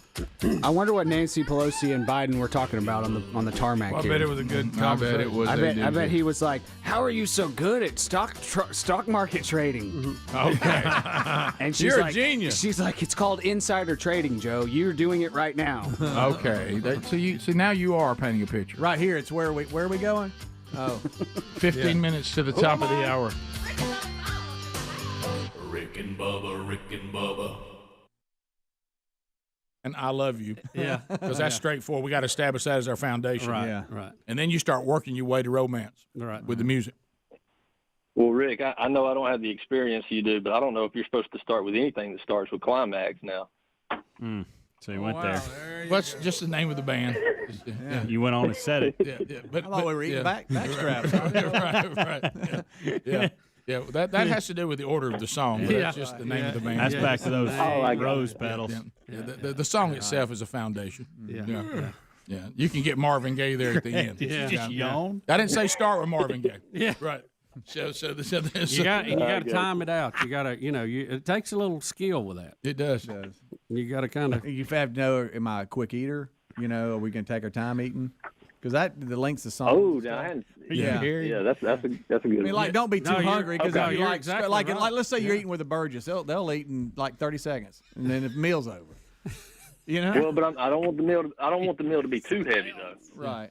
Yeah. Somebody. Again, it's an art to it. Somebody on 4, and you've probably known this since you've been married, a little while now. There's really nothing that really gets them in the correct mood for the evening, quite like you having the house straightened up in some way, shape, or form. Oh, yeah. I mean, look, I'll tell you one thing. It's a good call. Yeah. Get home, do some If laundry. Sherry comes home and I've got the vac out, man, it just drives her crazy. I'm vacuuming, cleaning up, got the dishwasher loaded. I'll vacuum in camo. Mm-hmm. Yeah. For some reason, Terry likes camo. Yeah. Yeah. Don't be afraid to wear your camo pants. Guys. Okay. Apparently, the motor, the sound that it makes very relaxing. That's what it is. So straighten up the house. You got the flowers handled. You got the meal handled. You got the fireplace handled. You got a sweet card or something you're going to write to her. Got that handled. Add the music. Might want to look into some rose petals. And I think you're in great shape. And remember, with the music, walk down the path. Right. Walk down the path. Right. I like it. Well, I got my notes straight, so I'm gonna go take care of this. You guys have a great week. You too, buddy. See you there. There he goes. That's a guy. You know what? He's trying. He's trying. That's important. He is going. It's going to be great. Yeah. Let's go to Amy in Huntsville. Amy, welcome to the program. Morning, guys. Hey, Amy. Listen, I used to work in a Hallmark card shop, and there was a guy who used to come in there, and he had the most ingenious Valentine's thing I've ever seen. Sure. He picked out 2 cards. Then, after he paid for 1 card, he sat down at the counter, borrowed our ink pen, and wrote the verse out of the second card into the card that he was giving his wife, like this was his own heartfelt sentiment. Oh, that's brilliant. That he had come up with these words, these deep, heartfelt words on his own. That is I always brilliant. thought it was genius. I worked there for years. He came every year on Valentine's Day, did the same thing for birthday as well. Well, the only thing, the only, he could have just Googled it. He's playing. He's also playing the odds. You don't want her to see that card one day, that other card. I know. Right. But I like that. I like how he's thinking. I mean, that's brilliant. It really is. Let's go to Tony in Huntsville. Tony, 100.3 The River. Tony, go. Hey, guys. Long-time listener, first-time caller there. Thanks, man. The other gentleman that was trying to figure out what to do for his wife, there's a website that I got an email through, and I haven't done anything with this because I'm not married anymore, but it's called dose-roses.com, and they've got a galaxy enchanted rose that looks like out of Beauty and the Beast. It's a really nice iridescent rose on like a 24-karat gold stem, and it's in a big glass container. Yep, I've seen those. I've seen those. Yeah, might be something you might want to get her. It's one-of-a-kind deal. So just some thoughts. That's not a bad idea. It's a gift that lasts forever. Mm-hmm. Anonymous out of Huntsville. This ought to be good. Let's do it. No, wait a minute. Ron, there's Anonymous. I'm okay with it, yeah. All right. Anonymous, how are you? Yeah, they mean like something. Hello. Hello. Anonymous, go Hello, ahead. Anonymous.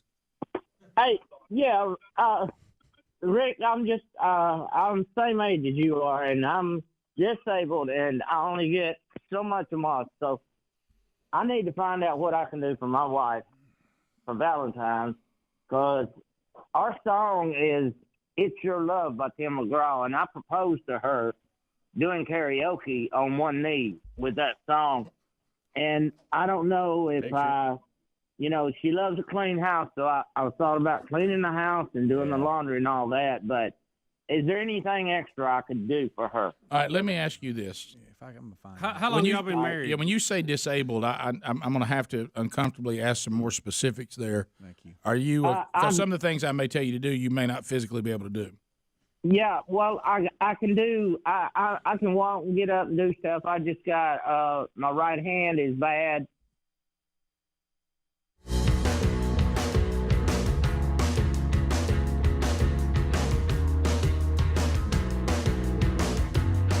$10 minutes to the top of the hour.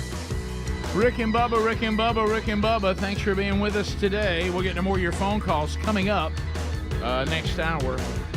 All right, so we got a couple of things to talk about today involving the medical world.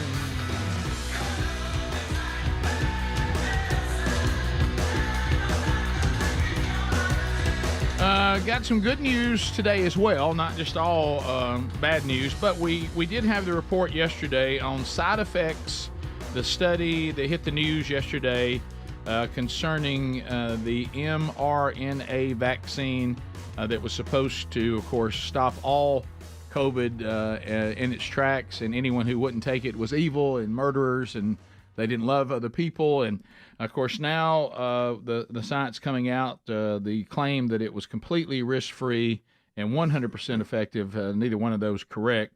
But we actually have now from WJXT, Jacksonville, Florida, news anchors discussing the same study we discussed yesterday. And one of the news anchors makes an interesting comment. So here it is, courtesy of WJXT, Jacksonville, Florida. It's a question so many people have wondered. Does the COVID-19 vaccine have an impact on my health? Now, the largest COVID study ever conducted is providing some answers. A link between the vaccine and heart and brain disorders has been uncovered. Now, researchers with Global COVID Vaccine Safety Project reached this conclusion after collecting data from nearly 100 million people across 8 different countries. Today, I spoke with a local medical expert who says the COVID...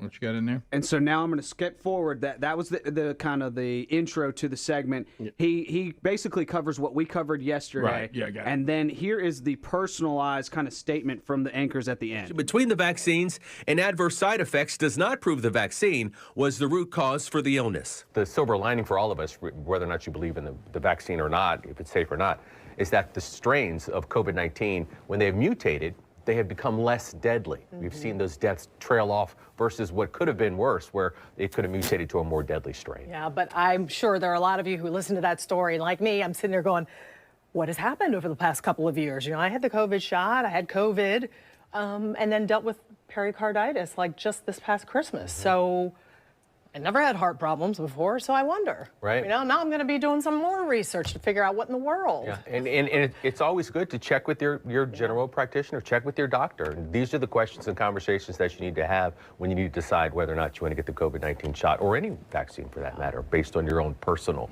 health. Great story.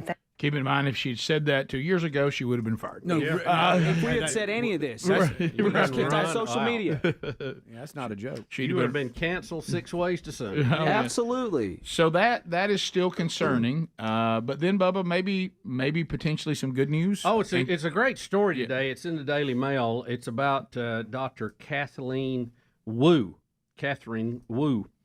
She has made some real big advancements in this, Rick. To developing personalized treatment. As a matter of fact, this goes way back. Her second grade teacher said that she told her that she wanted to cure cancer one day, and when she was drawing pictures, even as far back as second grade. And they say, while it is a dream of many doctors to get into oncology, it's becoming a reality for one New Yorker who runs a lab at Boston Dana-Farber Cancer Research. Dr. Wu has pioneered the research behind a new frontier of personalized cancer vaccines that are producing unprecedented results in clinical trials. And kind of the whole nutshell of this is everyone's cancer is genetically unique to them. And Dr. Wu and her team discovered how to identify these mutations and harness the body to fight them by taking genetic data and programming it into the vaccines. They found that the body can be turned into a powerful cancer-killing machine. And these are early stages, but they're using some people in their test who had advanced pancreatic cancer, and they have had remarkable results in this so far. According to this, they don't give all the numbers, but she said even when she was very young going into medicine, she had an interest in this and wanted to be a part of it. And the article talks about the trouble she had getting FDA approval. Tell me a little bit about that. Because literally every single person has a different vaccine. So you can imagine going to the FDA and saying, goodness. we need approval for a test vaccine that will be different for every single person we apply it to. And the FDA goes, wow, we don't have a category for that. So, and you're seeing the immuno treatments now coming out. This is part of that. This system where they go in and you know, you may have a cancer in your lung and somebody else, but like she said, they're two totally different genetic tumors. Wow. So, you know, now we're trying to treat them with one thing when it's a much more complicated disease than that. So now they can go in, take a sample, give you something to rev your immune system up so it attacks it. And, you know, that's the whole idea with vaccines to begin with. So they're having remarkable success with this, and they said we could see a lot more widespread use of this within the next 2 years. So go ahead, Danner. And what Bubba's talking about is great. That's awesome. And that's cool. And people can know what they're doing and getting into with that. Now, with the COVID vaccine, the mRNA quote-unquote vaccine, they called it a vaccine, but it was totally different than any other vaccine that we've ever had in history. And it's not a vaccine. It's gene therapy. And that was a lie that they used the word vaccine to get this mRNA technology approved. That's why they got rid of ivermectin. And frankly, I think that's why they got rid of the Johnson & Johnson vaccine. They said it was because of the risks with it. They took it off the market because it was a DNA-based vaccine, whereas the others were an mRNA gene therapy. This was not a vaccine. Now, when people know what they're getting into, and when people have a specialized situation like a cancer or something like that, that's what this is great for. Yeah. With the COVID vaccine, that was a trick, and that was money making, and that the anchor. I have to disagree with what the anchor said about the virus. Luckily, the virus got less deadly as it went on. Is what the anchor said. That's how viruses work. That's how viruses mutate. They get more contagious and less deadly because if they continue to stay at the deadly level, they kill all their hosts and they can't continue to live and go from person to person. So his point about it being less deadly, thank goodness, that was not more of a natural process. That was not a scientific fact. And when we look at the numbers, in the United States, they pumped them up to make Trump look bad. This is all my opinion, and I'm a stupid person talking, but I've gotten so many texts since we did that story yesterday. Texts, emails. I have friends who have major heart problems. I have friends who have had I can't say the word, what is it? It looks like Jillian Barr, but that's not how you say it. Yeah. But their faces don't work anymore. No. I got people that I have friends that have heart problems because of all this, I think. And again, I'm just a stupid idiot man that had to live through COVID-19. So can I tell you, the whole thing is just crazy. The new Alt Adler. Rick, don't give him that green stuff anymore. Let me tell you, Alt Adler. It's about green. I thought it was just kind of a partial. It's a full blown transformation now. It is. Just let me say. I've got a great line. I'm holding it. Remember the fear that they use to control you people. Don't be afraid. That's it. They used fear to divide us and shut down our lives. Oh yeah. Because they were given power and they never give it back. That's exactly right. Don't let it happen again, folks. Now, this cancer treatment that is good also is some of the spinoff of that mRNA research. Using it correctly, yeah. Top of the hour. Rick and Bubba. You know, and I can walk and do stuff outside and work on stuff and everything. Okay. I can do a lot, but can you kneel and sing it to her again? Oh yeah. And what's the song again? I mean, "It's Your Love" by Tim McGraw. Sing that. I've got a you need to be on the knee singing that again, reminding her when you proposed. And we've been married. December the 19th was 15 years. Yeah. Oh yeah. Yeah. You need to be on. You need to be on your knee. If you could get a cowboy hat, that'd be huge. I like for him to sing it now. I've got a cowboy hat. I've got a real nice Stetson hat, but there you I've got a picture of my wallet where somebody took a picture of me doing that. And some of the guys that there in where I was doing karaoke, one of the guys at the end of the bar even teared up when I done this. Greg, you know, one guy at the end of the bar teared up. Greg, don't miss this. That was Speedy. Yeah. I think that's a country song. So here's what you're gonna do. I think you're right. You're gonna get your Stetson out. You're gonna brush her out. You're gonna get on the knee and you're gonna sing. Probably hold the mic in the hand that works. You're lefty, right? And you're going. I'm not at work. It'll be here at the house, and I don't have karaoke. But no, you can just sing it a cappella. Oh, yeah. You can just sing it a cappella. Sing it from your heart. Sing it a cappella, and then have on the table the picture that they took of you from the end of the bar, the guy who was tearing up. Have that with some flowers on the table with that picture leaned up against it. You and the Stetson on a knee singing it when she comes home. Good night. That's awesome. Yep. That is awesome. There you go. Thank you. Done. Thank you. See you, buddy. All right. Bye. And kind of like to see video of that if you got it. He said the guy at the end of the bar made him cry. Yeah. Took your squalling, Rick. Yep. So we're just here to help. Yeah. I mean, that's all we know. Dancing in the night. Picture it. Oh, I got it. Yeah, I'm there. Right.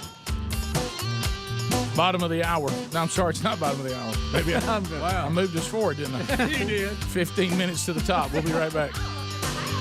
Rick and Bubba, Rick and Bubba. Rick and Bubba, Rick and Bubba.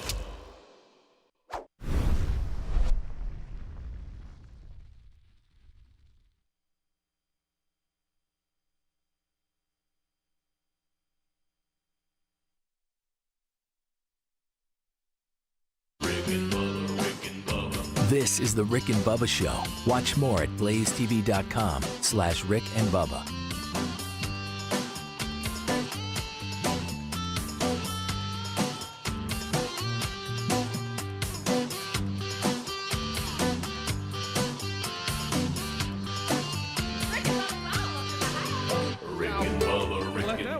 Well, we could have, but then I thought what it must sound like if you're watching YouTube, just hearing us sing that into the mic with no music.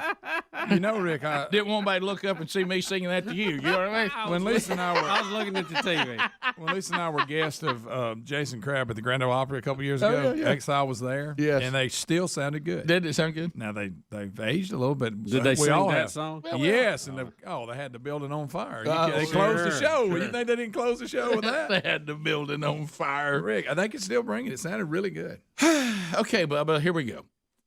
Sometimes, I don't know if today, we've walked down into the mummy's tomb and somebody said, look, we got that mummy put up. And somebody says, let's walk over and mess with it again. Let's have a drink out of its skull. Let's have a drink out of it. What has that always been about? You've seen that in all those shows. Why are you drinking out somebody's drink skull? out of a skull. That's so good. And they were struck by a bullet and fell dead. Yeah. All right. So here's how the personal ad show works. Oh, Rick. People, and look, we're not going to be able to do this for 4 hours that remain. We'll do it for a segment here, a segment there, maybe one an hour. Something and our interns are ready to take information and basic information if you don't get through to the show, and they'll try to jot down the information of everybody who does get on the show. But you really need to work hard if you're looking for love this Valentine's week to take down the information yourself. But people will call up. They'll give a personal ad. Here's who I am. This is what you need to know about me. We'll ask some questions based on years of experience that we think you need to know. And we do have a personal ad release today that we want you to hear because we want to be clear about the personal ad show. And, Bubba, I'll just roll through these points here. It's pretty simple and straightforward. And if you're going to give a personal ad, you have to go by these rules. All right. Point number one. Listener will hold harmless the Rick and Bubba Show, the members, employees, affiliates, and anyone else connected to the show harmless in the rare case that listeners have a negative experience, okay? Included but not limited to disappointment, heartbreak, bad behavior, and then the biggie, criminal activity. Yes. There it is.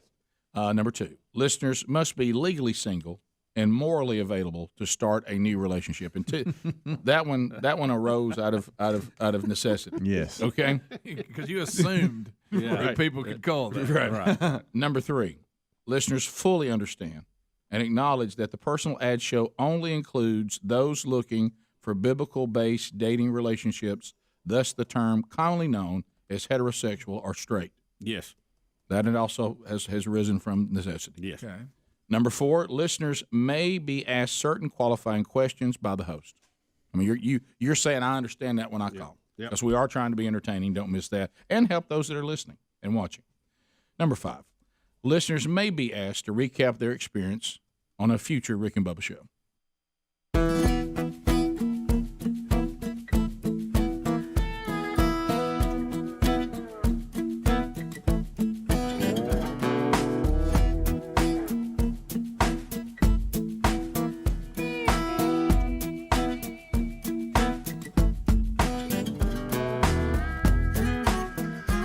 Here we go, another hour. Thanks for being with us. Speedy, the real Greg Burgess, Helmsy, Eddie Van Adler, all here today. And say hello and welcome back, Bill Bubba Bussey. Rick, glad to be here, and thank all of you for joining. How about a big hand there? So, it is our 30th anniversary this year. Lord willing, we will finish 31 years of the Rick and Bubba Show in the final year, getting lots and lots of emails, memories. Bubba and I are trying to find pictures and post them. And, buddy, there are some dillies that we both that we put up, and I hope you're enjoying those. So we got an email, the whole show did. We got an email because now people that have been around, like when we showed those pictures yesterday, Bubba, and I know you put them up too, of that original studio. Yeah. Watching people talking about, I actually came to that studio. I remember that. Then others, which is why I love these kind of emails, that don't have that kind of history going, y'all were really in a room that small? You know, some people saying, oh, look, carts. And other people going, what are those? Yeah. You know, we've been around so long, you've got people that have a list like we got in this email, and then you got people that have only been around for a few months. And watching all those interact is really quite interesting. So, this person has been here from the very beginning, and if you don't believe that, we're going to roll the list that was sent to us, and then you can kind of use her list, really, to kind of figure out where you are in Rick and Bubba history. How much of this do you know? And I'll be honest with you, I think there's 2 items. I know one that I don't remember. I don't know what she's talking about. But I thought that was pretty good because I remembered most of it. So anyway, it comes, should we say the name? And you think Terry Sanfilippo. Yeah. Sanfilippo. Yeah, Sanfilippo. Sanfilippo. We struggle with her name for all 30 years. She said, I was driving home today, and I was thinking about the years that I listened to the show in Birmingham through Static. Because that's before we were in Birmingham. And y'all got 103.7 The Q, and then your studio was literally across the road from then my office, and she tells where that is. I have wonderful memories and great times to cherish. Wish you guys the best. She says that she is the second listener to ever start listening in Birmingham. Yeah, number 2. She calls herself number 2. And she has a list, and she titles it, You're So Rick and Bubba If.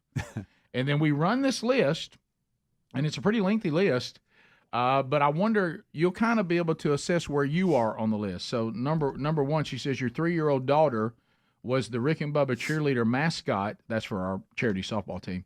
Now she's 27. Wow. And lives in Atlanta and is in HR for Amazon. Now this one, Bubba, do you remember this one? You're so Rick and Bubba if you saw a picture of Mickey Dean's new Panther tattoo when it was new. Does anybody remember that?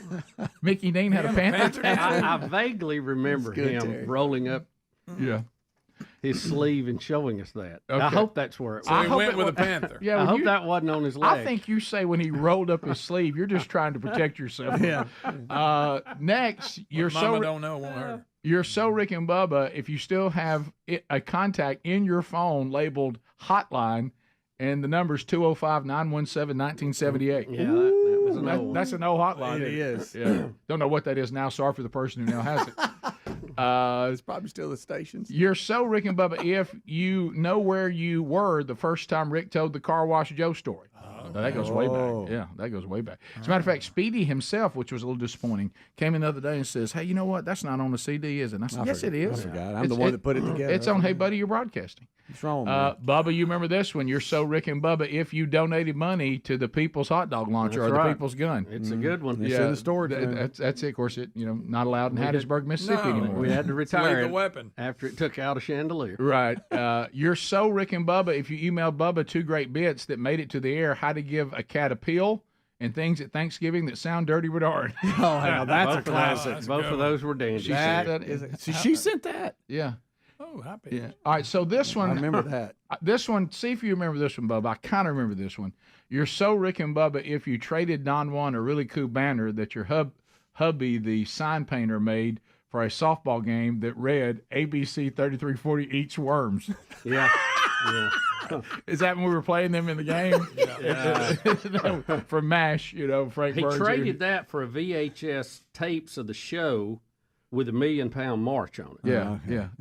That's a biggie. So if you had that banner, which meant you were bringing it to the game, and then you traded it to Dial One. So we had VH. Oh, I bet it was that Rick and Bubba TV show. Yeah, that's what it was. Yeah. And that whole saying came from the old MASH episode. Correct. Frank Burns eats worms. Correct. And we changed it to Alan Taylor eats worms. Yeah. And then for that game, it was 33-40 eats worms. Yeah. You're so Rick and Bubba. Now help me with this one. You're so Rick and Bubba if you own a Fat Man calendar. Yes, I remember that. Yep. And knows there's a mistake on it. Oh. What's the mistake? Do you remember that? Gosh. I don't know. Did we misspell a month or something? Probably. One of the months Who knows? This one I Leap year. This one I do not remember. You're so Rick and Bubba if you got a visit at work from the guys with a Monica Lewinsky lookalike that was on the show hawking hot sauce, and one of your coworkers obliged with a photo of himself with this person smoking a cigar. I vaguely remember that. Did we have a... I think we had a Monica Lewinsky look-like show up in the studio one day. Hawking hot sauce? I vaguely remember it. Wow. Terry, you're going to have to that one right jog there my memory makes on me that so one. uncomfortable. I think I removed it from my mind, or it could be possible the Holy Spirit did. You're so Rick and Bubba if you participated in the Rick and Bubba costume contest and got beat by the One Night Stand, which was an incredible. Remember It that? was. That was a great costume. Yeah, that was somebody who was dressed as a One Night Stand. It was funny. Every time a new intern is being named, you hear Bubba saying Sugar Bear. Mm-hmm. Yeah, I wanted that name for a long time. And then finally somebody got it. got one, yeah. Here's a good one. You're so Rick and Bubba if your 34-year-old son has the world's largest guitar pick collection from Greg Burgess and Ron Greenwood. There you go. Oh, little Mr. Lucky action there. Here's another Fat Fest memory. You're so Rick and Bubba if you hear an oldie rub it in and all you can see is Bubba at Fat Fest. How about that? Boy, I remember that one is burned in all of our memories. I right remember there. that like it was yesterday. Yes. Oh, when you coming over? Staying with Fat Fest, you're so Rick and Bubba if when you eat a baked potato, you think about Bubba's special concert outfit. Yes, he did. He was on fire in that. That was based off Michael Jackson and Janet's Scream video. Yes, it was. Yeah. It was. You're so Rick and Bubba if you have a Rick and Bubba cheerleader T-shirt hanging in your closet. Oh. So she was on the Rick and Bubba cheerleading squad for the softball team. Here's one. And Speedy, this is going to be discomfort for you. You're so Rick and Bubba if you participated in a St. Patrick's Day parade and you remember Little Papa Pump. Mm-hmm. Oh. He was a handful, wasn't he? He was. Huh? So much energy. Little people will drink. They get cranked up. They will. And it doesn't, like Bubba said, that's the ratio. It's all about the body weight. It is. I'm sorry. You're so Rick and Bubba if you've tried Larry Mark's mystery meat. Oh. Take a bite. Yeah. Greg, Real chewy. Greg, you'll be credited with this one. You're so Rick and Bubba if you bought a Jessica White DVD from PBS. That's it. Because it sounded so bizarre, you just had to see it for yourself. That was awesome. You caused that one. Here's a big memory that we often talk about, so here it's true. You're so Rick and Bubba if you talked to the Zac Brown Band at Turkey Toss. Yeah. Uh-huh. They did play Turkey Toss. Yes. More than one, right? Yeah. Two, I believe. Yeah. I was there for the last one. Help me with this one, Bubba. You're so Rick and Bubba if you won a shop back at the Marvin's Funky Bus Tour by guessing a song, not the one where Traveling Todd busted it. Okay. Yeah, we were giving away, all kind of prizes Mm-hmm. from Marvin's during that. So Yeah. I'm sure that's what We that did was. Disco Fever Yeah. live a lot. Yeah, okay. You're so Rick and Bubba if you won a Vermont teddy bear playing Drive-Through Password. There you go. Okay. I remember the Vermont. Bubba, help me with this one. You're so Rick and Bubba if you know why Bubba likes hibachi at a certain restaurant, no plastic peas and carrots. What does that mean? Gosh, now that one has me stumped just a little bit. Terry, you're gonna have to clue me in on you that know one. why Bubba likes hibachi at a certain restaurant, no plastic peas and carrots. Is there one place that wouldn't do the peas and carrots when they do it, and you go there? I guess I don't know. Yeah. That one's got me stumped. Yeah. I'm gonna have to think about that one a little bit. you're so Rick and Bubba if you understand the phrase "Butt Naked Friday." And also the phrase "pygmy." Pygmy. So that's a pretty. That's a great Terry, list. that's a great That's list. a list Good right list. there. Terry, So- you got to come see us. So we'll take phone calls next. You can talk about any topic, but where did you fall on that list? You know how many years you've been here by how much of that you understood or you didn't. And there's a lot of stuff there. And if you have follow-up questions, we'll take those too. 866-WE-BE-BIG. We talk to you right after this. Rick and Bubba, Rick and Bubba. Okay, and we love that. And then we have number 6, and this is anything that we forgot. Nutshell. For the opportunity and consideration to be on the Personal Ad Show, You can't sue or subpoena us for any activity dealing with calling the show for a personal ad or the date or dates themselves. Buyer beware. Yes. All of those arose from necessity and from learning over the last decade. Okay, so does everybody kind of understand what we're doing here? So if you're wanting to come in with any attitude other than that attitude, then you need not participate. Right. That's it. Yeah. So you got to abide by those rules. Yeah. And here's the beautiful thing. In the past, when we did this, we didn't have a podcast that was available to everybody. That's true. It's good. So if you hear an ad and you think, hey, I want to check more into that, you don't need to call us for those details. You need to go to the podcast and listen to it again and take it down. You have to have some personal responsibility in this. Yes. Yeah. Help us. Help us to help you. Help us help you. Great line. We'll be right back. Rick and Bubba, Rick and Bubba. 35 minutes now past the hour of the Rick and Bubba Show. 866-WE-BE-BIG is our number, the personal ad show. It has been put on the shelf. It is back today. This is your chance to call the show at 866-WE-BE-BIG. We'll ask you some questions. You'll give your resume. And then we try to be Rick and Bubba playing the role of Cupids today. Our desire is for every one of the audience to find love, just like we all have, right here on the show. Love me your own special way, melt all my heart away with a smile. So dial up now. We'll give that an opportunity. And we'll see how it goes. SimplySafeBubba.com, also a big sponsor of the Rick and Bubba Show. Every night, local police departments receive hundreds of calls from burglar alarms. The vast majority of the time, they have no idea whether the alarm is real or not. Well, with SimplySafeBubba.com, this security system is different because if there is a break-in, they use video evidence, so police dispatch can tell this is an actual break-in, and then the response time goes up 350% than from the normal alarms where they're like, probably a false alarm. So if you would like to get this security system for your home, it doesn't cost as much as the ones in the past. It's not as invasive into your home. The monitoring is only $15 a month. You're not in any contract. You don't have any hidden fees and upgrades and all that stuff. Or hidden fees. Yeah, and feeds too. Sometimes you got those hid at our house if someone thinks I should lose some weight. But anyway, SimplySafeBubba.com also has a 60-day money-back guarantee. So you have everything to gain, nothing to lose. SimplySafeBubba.com. Also a link available at rickandbubba.com under the sponsors button. Rick, while we're lining up these calls, I wanted to tell you there was one thing I forgot. At one point last night, I was that guy.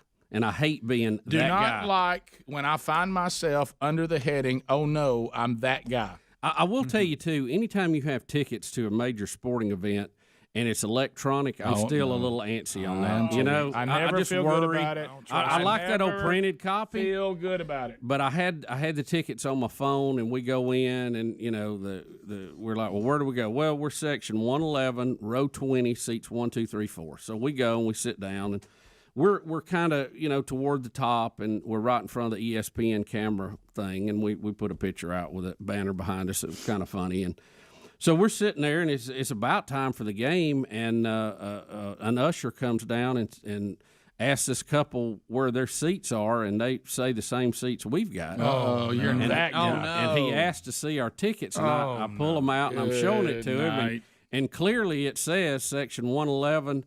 Row 11, seats 1, 2, 3, and 4. So we were that family that had to move because we were in the wrong seat. What row was Jobalicious on? We were on 11, but we had sat down on 20. So you gotta. That's way off. Yeah, you pretty much need your reading glasses on if you're going to look at those electronic tickets. So, we got to go way down toward the front row. I took a long walk. I'm about to be on the front row. Honey, we're down here. All right, and let me ask you this: when they first asked you, were you convinced you were right? Oh, You're absolutely, what? absolutely. Yeah, no, right here. Take a look at that. See, it says row 11. Yeah. You're looking at row 20. Row 11. I'm on row 20. My goodness, look at me here. What am I talking about? Put your reading glasses on before you look at your ticket. Bubba, I could get if you were on 10 or 12. 17 even. Yeah. 20? Bubba. Whoa, what am I talking about? Whoa!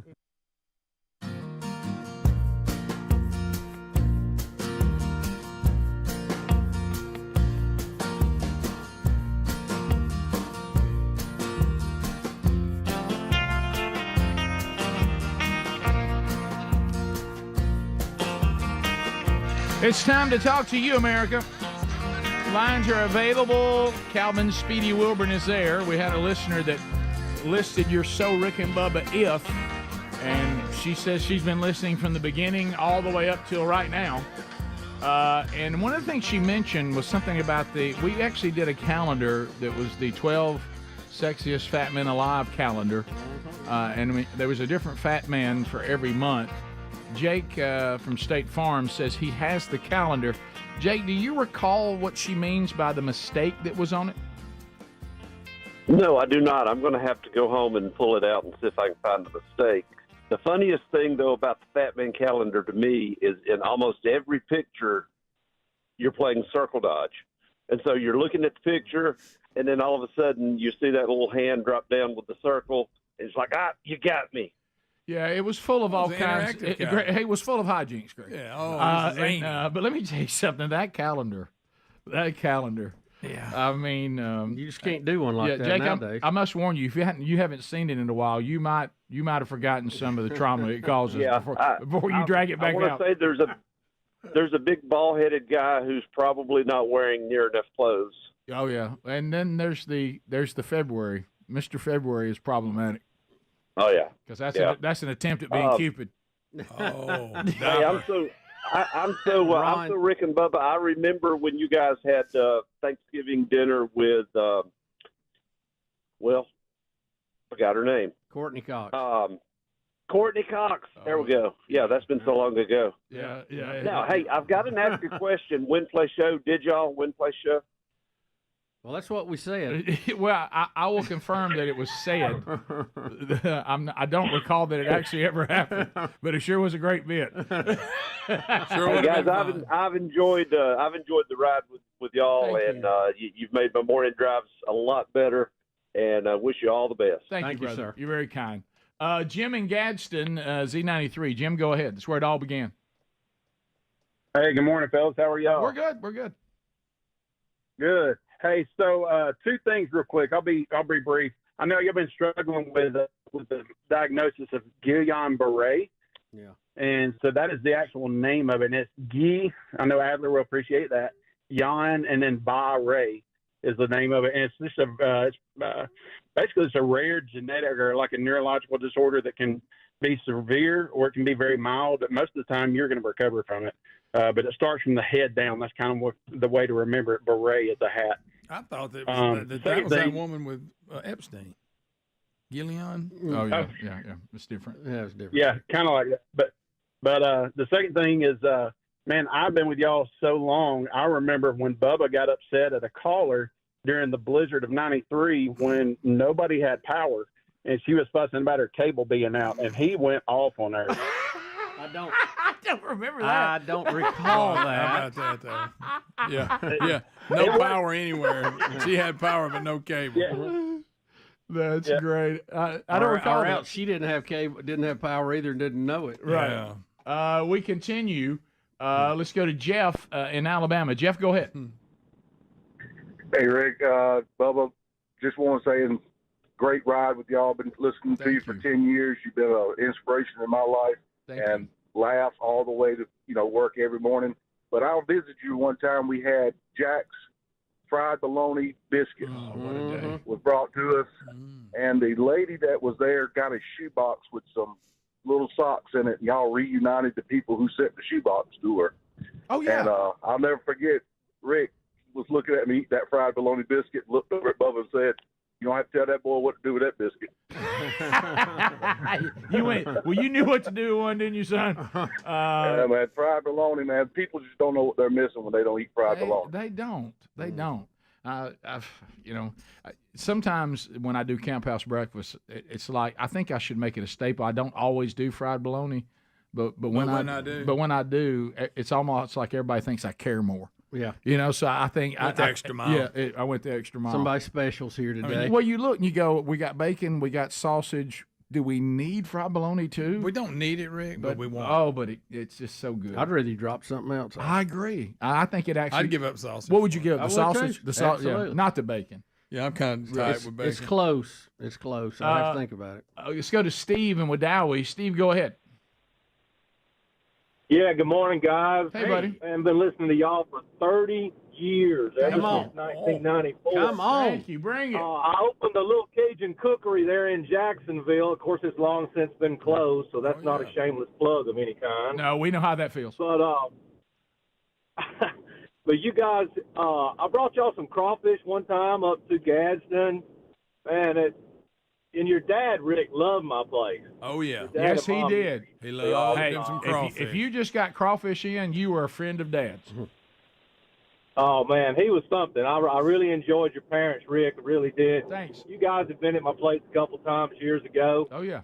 Just wanted to touch base with you and let you know that it's been a pleasure, guys. Thank you so Thank much. you. Very kind. Bubba, I know you will agree. Since you and I were, minor players in a restaurant one time, anytime I meet someone who is successful in the restaurant business, I'm amazed at them. Yeah, That's people tough can one. run a standalone one operation restaurant and keep the doors open. I salute you. I do too. It's quite a job, and they pour their heart and soul into it to keep it going. Jason, Phil Campbell, Jason, go ahead, and they work really hard too. Good morning, guys. How are y'all? We're good.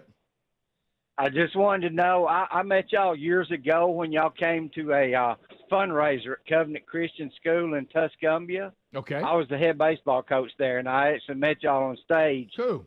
And the one thing I got that I just own Speedy with it, you might be a Rick and Bubba fan if you remember when Speedy thought he had Bell's palsy. What a great show. That was one of my favorites. I don't know why, but it slays me.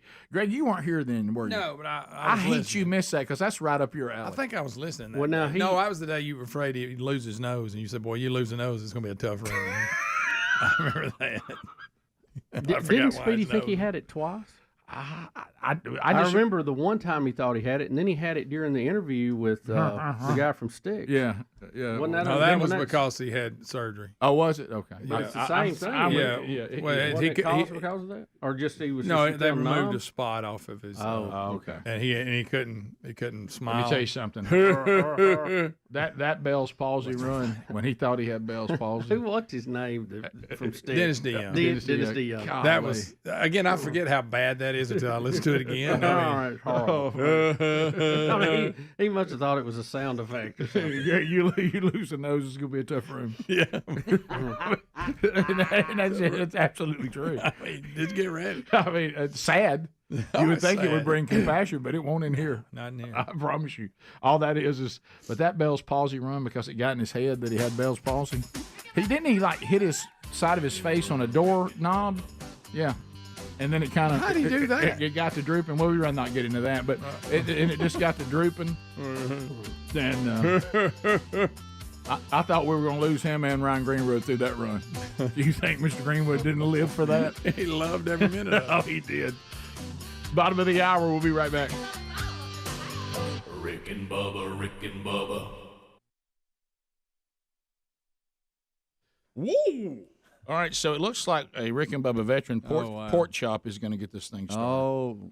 So the chop is going to get things. So here comes the first personal ad of the personal ad show after a decade of being tabled back on the air, and our first personal ad comes from Pork Chop. Ladies, get your pens ready. Ladies, get the pen ready.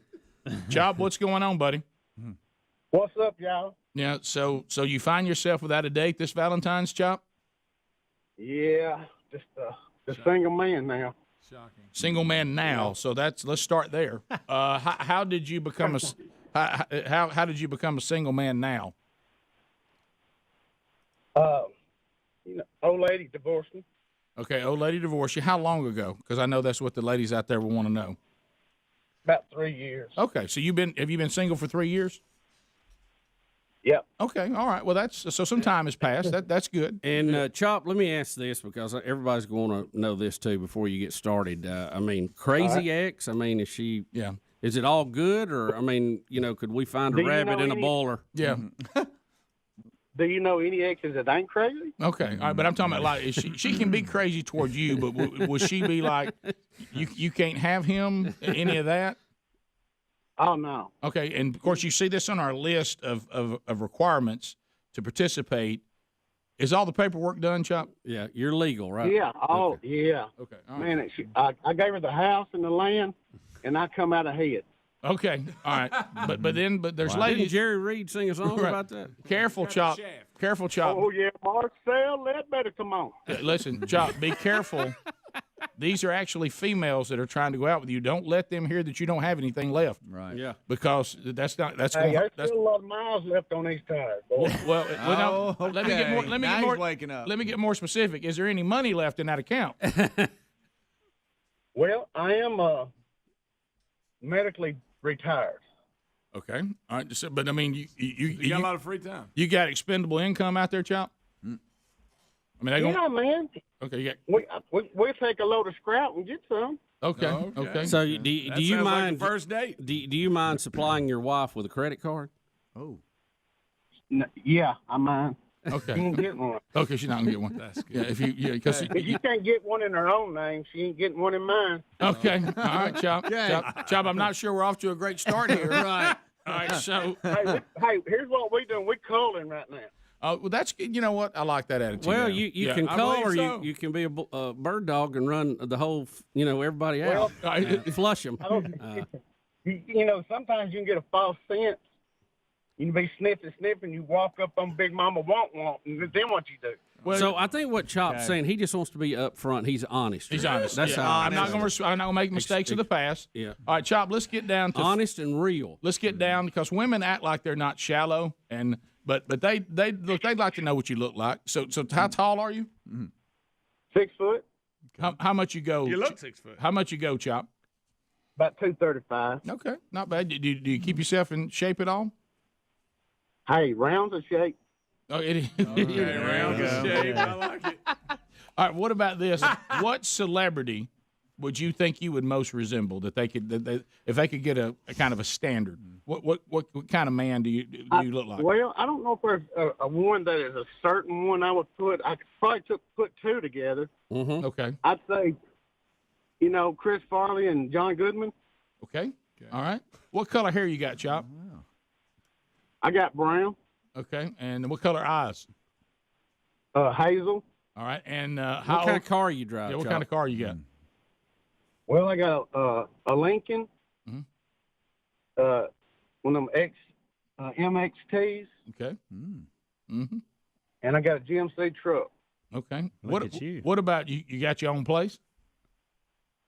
Well, if you call living with my mama my own place, yeah. Pork chop. Seriously? Yeah, hey. How old is this guy? What's wrong with that? Hey, that's more money I can spend on her. Okay. That's true. How Good old, spend. how old are you, Chop? I'm 47.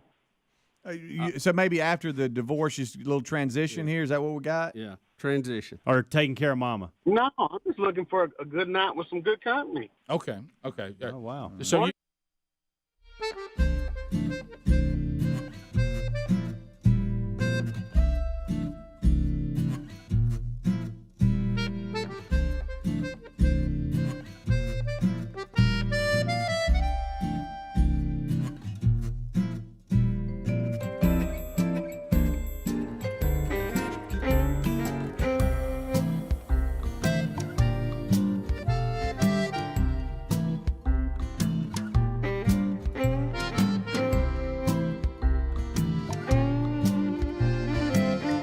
My knees. 35 minutes now, past the hour. Rick and Bubba Show. Thank you for being with us. All right. So, obviously, celebrating 30 years of Rick and Bubba is producing people finding gold. As we've said, the best of bits that are available on all the streaming services have never been more valuable. They also, there's some of the CDs, there's still some hard copies of those left. Some of them. You can find those at the Rick and Bubba store. If you can't find them there, they're out on all the streaming services, and you can grab them. But people are finding stuff that they have. Now, there was a moment in Rick and Bubba history that some of you may not be aware of. We were on a cable channel called Turner South. Still had the radio show going, and that was just they were just showing the radio show. Golly. And that's when they came in and built a studio called the Red Velvet Lounge. It's the first one that was ever set up for TV and radio. So Richard Simmons and his many appearances on the show. Someone has found that they used to tape us on Turner South, and they found one of Richard Simmons' visits to the show, and it is completely out of control. I'm giving Patrick Campbell possibly Richard listener of the Richard. week. Yeah, he may have more than that. He found some downloads, Rick, from that and from the old website. It features Vicky Quest. I hadn't gotten to those yet. What? Richard Simmons, which we're about to see. Dean and Company. Bathtub races in the parking lot. John Snyder. Some former interns. The Bachelor.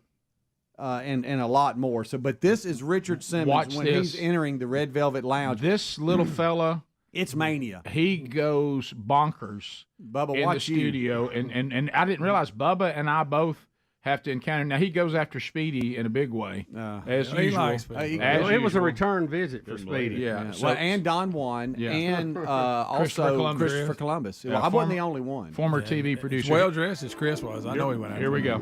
Your excitement. Ladies and gentlemen, put your hands together for Mr. Rick. Look at that. Here he comes. Okay. My God, it's beautiful. Welcome back. There's the first one. Look, he's going after Bubba. Wow, he's really hugging Bubba. He kissed Bubba on the cheek. Look, y'all, Bubba's calling timeout. Bubba wants a timeout. He's got his hair perfect. Oh, no. Look, I'm going all in. Get over here. Rick?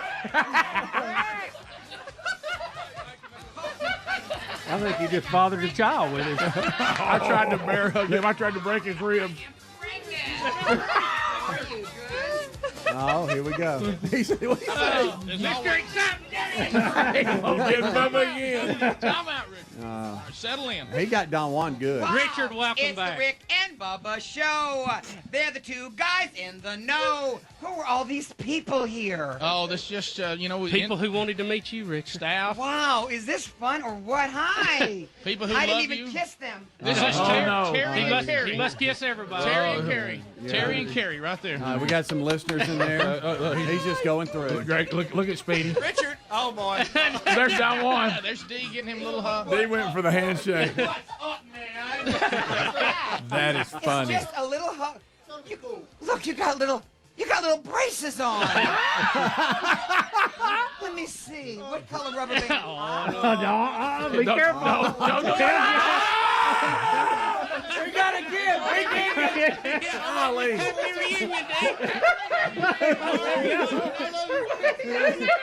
Golly, when he locks in, you can't get him off of you. You gotta wait till it thunders.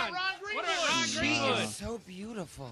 That's intern freeze frame, I believe. Y'all want me to skip forward here? Y'all want Speedy to get Watch him go after Speedy. Okay. Whoa. Well, he went into the TV room and got Christopher Columbus on the forehead. Of course he did. His hair was perfect. It was. Who's lost 200, and they can He's talk promoting to his each other. new show.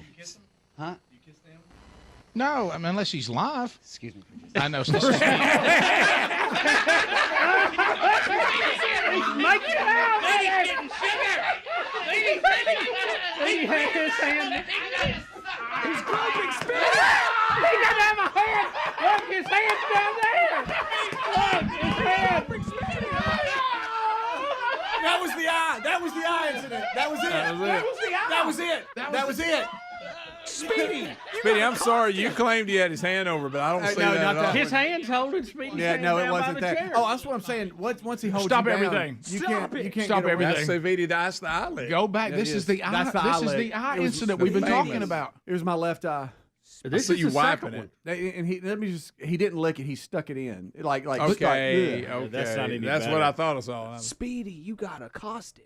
Yeah, see, I'll show Y'all, seriously, in today's world. At the old Q studio, he got him the first time. did. That's the second time. Yeah, but I didn't know the second time was the eye. I had forgotten about this I did particular too. time. All right, let me say this. When he stops, he goes, If you'll listen, he's talking about his show that's now on satellite radio, and then he says something, and Speedy says, "What, do you kiss them too?" And that's when he stops and says, "Wait a minute," and he goes after Speedy. I mean, because that was the theme all morning. He was running around kissing And everybody. Speedy had his hand over his law. mouth, and then Richard takes his hand and holds it down by the chair. And puts his tongue in Speedy's eye. I think this requires parental advisement. I think you're right. Yeah, Put the kids up. You don't want to see this. His wrist strength was amazing. I bet it was. So listen off mic. Speedy said you kissed them too, and that's what he launched set him off. Watch this right here. Watch this. Okay. David Copperfield. Talk to each other. You kiss him? Huh? You kiss them? No, I mean unless he's live. Excuse me for just. I know this is Speedy. That's the eye. Look at there's the eye. He is kissing him. See, he's got his hand pinned down. He's pinned down. You're saying he's pinned down. That's the eye lick. That's the eye lick. His eye's worse than I thought. It's terrible. Speedy, that is disturbing. So Speedy, That's Speedy, I guess you'll be quiet now, won't you? With your little comment. See, I didn't like it. I was like, Oh what my the hell? gosh! Good Did night. you see me? Hey, I haven't looked at him. I went, We like, have what's it. up with that? This incident we talked about for years. We have it. Do y'all realize in today's world, under today's rues, that would be just That's an a crime? assault. Yeah. A crime. This that guy not hammers down. God, you so good. I like when Speedy, but before we showed it, he goes, "No, I had my hand over it." Well, no, because I misremembered like we do often. Sure did. Well, you were protecting yourself. It's like a car wreck. Maybe the other time that's what he did, but on the eye lick, He's just, how about this? He licked your eye for a long time. he really did. I mean, it's like 3 Mississippi. He really did. Maybe that's more like 5. He could have rushed the quarterback. Let me tell you something. Hey, I wasn't too sure about it. I haven't looked at him here. If you'll see, I haven't looked at him like, what's I'm up? sorry when he stopped and went and that look because he's really. Excuse me. There he goes. That was so I mean, I'm all about a good He's a bit. funny guy. Oh, listen, he knew his character. When he look lick at your him. eye, he will. He will. Did he go too far? Sure he did, wearing those shorts. But Well, You're in shell shock. Well, I'll tell you what, he dealt a meal for Speedy. I'll tell you boy, that. did he ever. Okay. Look. Look, My your eye's shot. still wet. You don't know what to do with it. That's when you were coloring your goatee. But no, it was just 20 years ago, buddy. This obesity thing is really, really, really, Wow, we're really fat. bad. It's bad. we're fat. Now, the good news, we have low-fat brownies for you today because we need Look at perfect hair. Let me check it out. I was going through the kitchen, and it smelled like they had just killed a pig. Roasted it. Yes, I know. I slid on the floor. There's so much grease in there. It was like the Cracker Barrel. You know, you go to Cracker Barrel, you just slide your butt right in there and into a chair. I know. I'm just dying for a biscuit, though. You know, I am in Birmingham, and I just have to have like one biscuit. You know, we talked about this before, but let's say somebody's new to the Richard Simmons story. This guy. Oh, y'all. That was funny, y'all. Now, was it? He's so lively. That was great.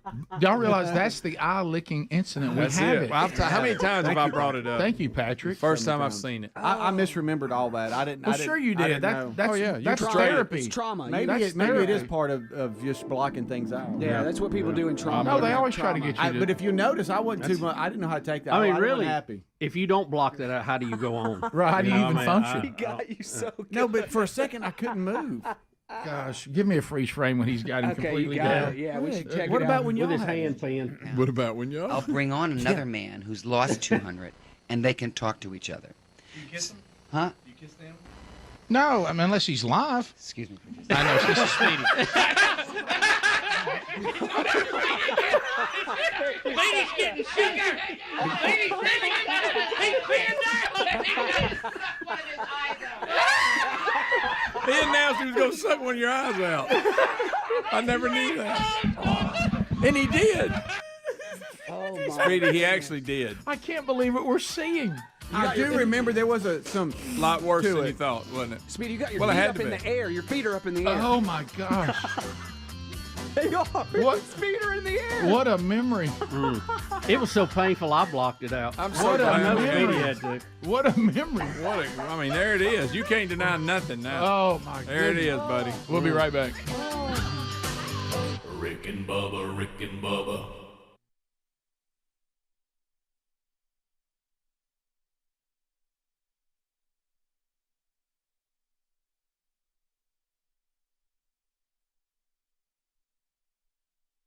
I mean, you know. No, All right, no, we're Please just trying to help, Chop. Okay. All right, so I'm Chop. looking for another wife now.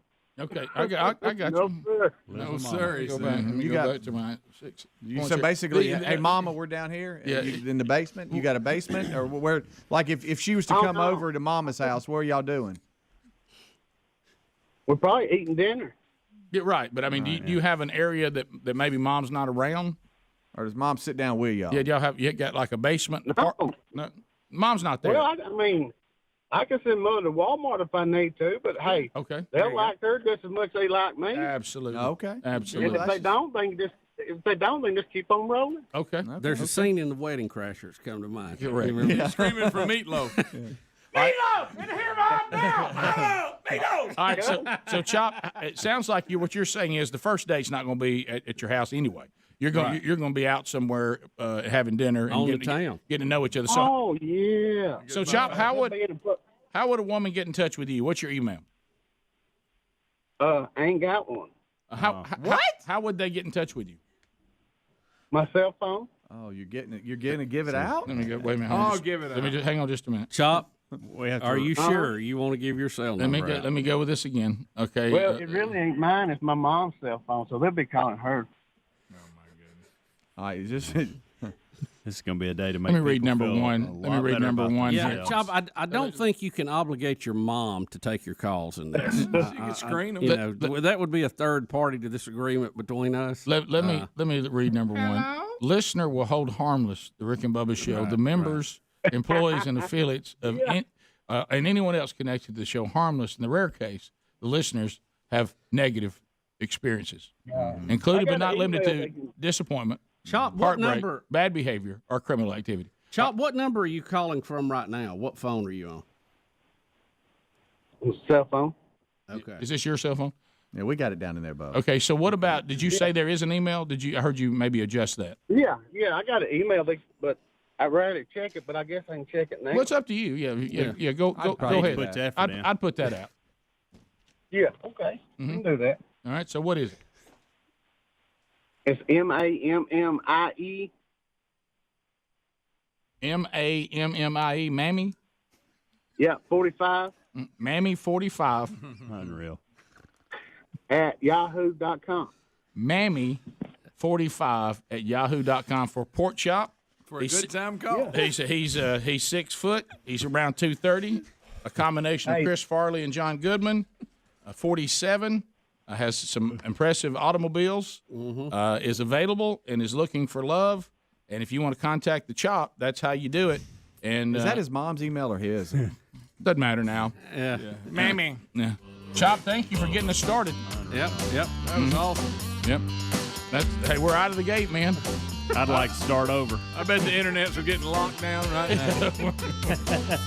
Well, of course, Ryan Greenwood said this ain't just started any better. Right. Well, by the way, all of you that were looking forward to this, you're welcome. Yeah. And Ryan, I think, is going to be Ryan calling may here be soon. next. Ryan, give us- 007 Dolphin at Yahoo. Bubba, Rick and Bubba.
And now, release. Hi, it's Richard Simmons, and you're listening to the thighs and buns of Rick and Bubba.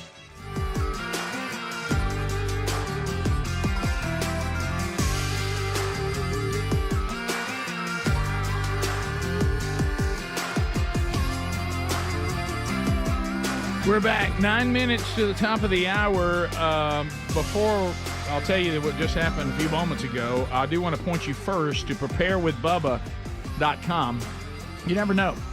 Tornadoes come out of nowhere. Hurricanes, you know they're coming, but are you prepared?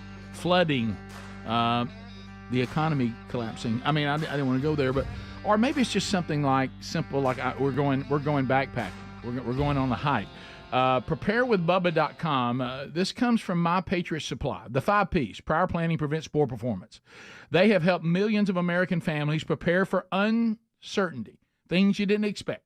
Many of them start with a 4-week emergency food kit, 16 food and drink varieties. This means there'll be no food boredom. Over 2,000 calories a day so you don't starve. Sealed inside ultra-durable packaging. These meals last up to 25 years in storage. So, tornado hits, flood comes, hurricane, whatever. You're ready. Don't get stuck not being ready for that anything can happen at any moment event or situation. Too many people have the attitude, well, everything's going to be all right. I don't need to worry about that. It'll never happen to me. And then it does, and you're not ready. So why don't you just prepare? And hopefully it won't happen, but at least you'll be prepared. Preparewithbubba.com. As a listener of our show, you save $60 off a 4-week food kit, plus you get free shipping. Protect yourself, your family, your coworkers. Don't get stuck saying, I wish I had listened to Rick and Bubba on that one. Go to preparewithbubba.com and save $60 off a 4-week food kit and get free shipping. Yes, there's a link at rickandbubba.com under the sponsors button. So this shouldn't surprise you, Bubba, at all, but I made a run to the restroom. Greg went too. As I walked back, I just found Speedy standing, staring, almost like he wasn't even here. And I was like, buddy, you all right? And this is what he just murmured. I just don't remember it that way. That's it. I don't remember it that way. Yeah, the brain is a wonderful thing, and, Right, and yeah. it protects us, and it tries to give us, good mental health. And sometimes it just takes things out of the filing cabinet Right. that it doesn't think's good for you. I don't remember. Yeah. I don't remember. I remembered it being better for me.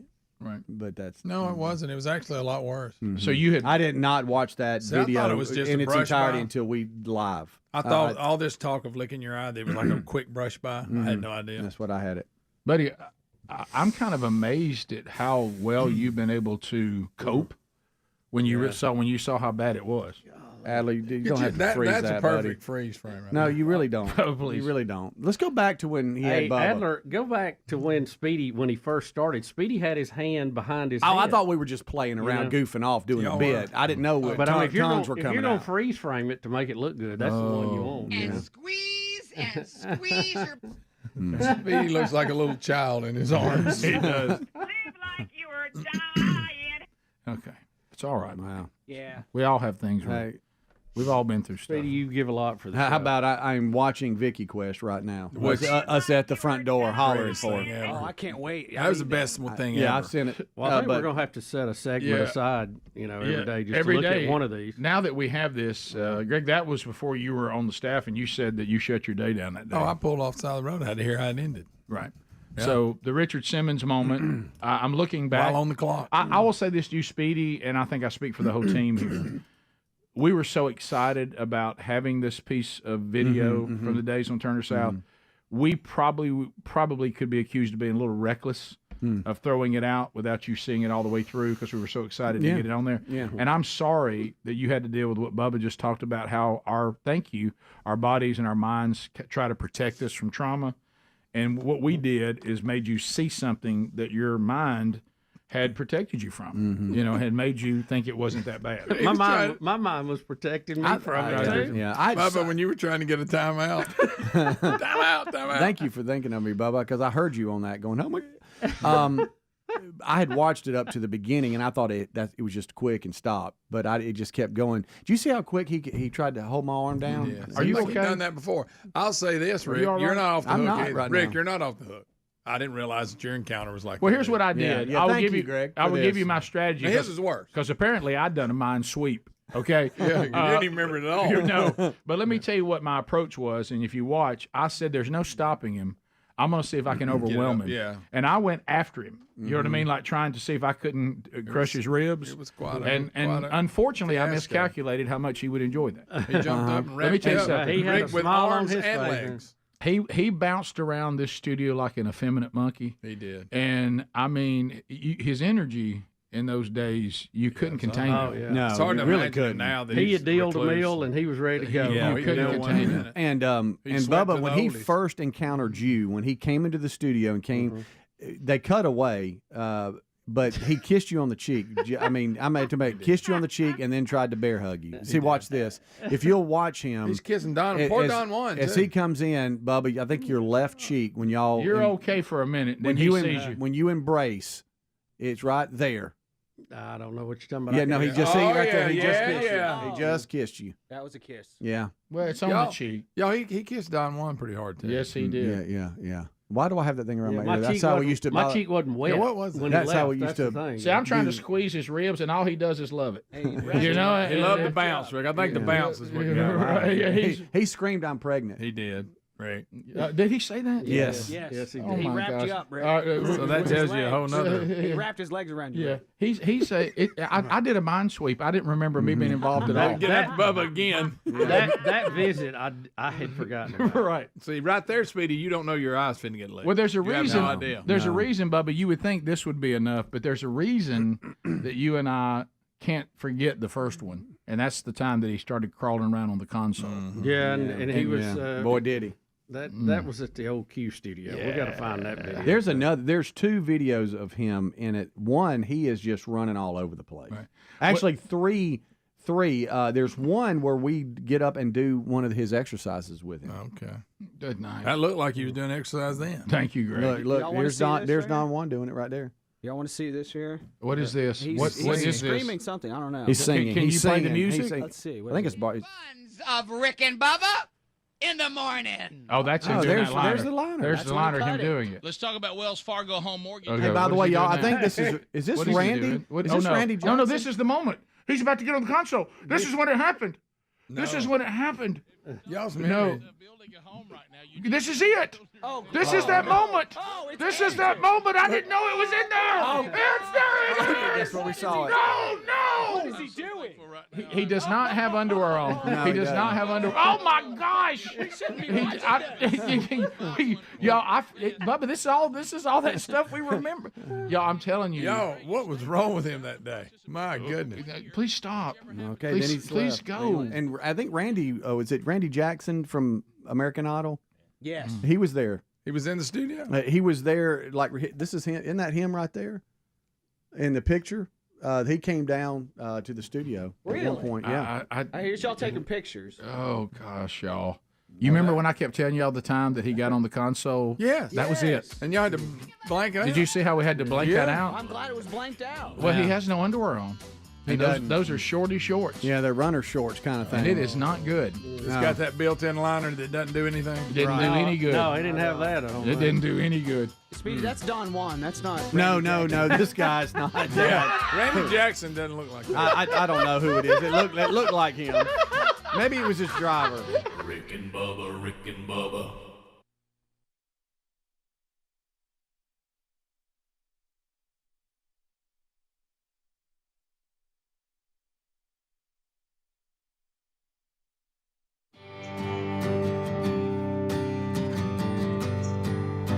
It is the week of love, and the personal ad show has returned. Bubba, and I will tell you this.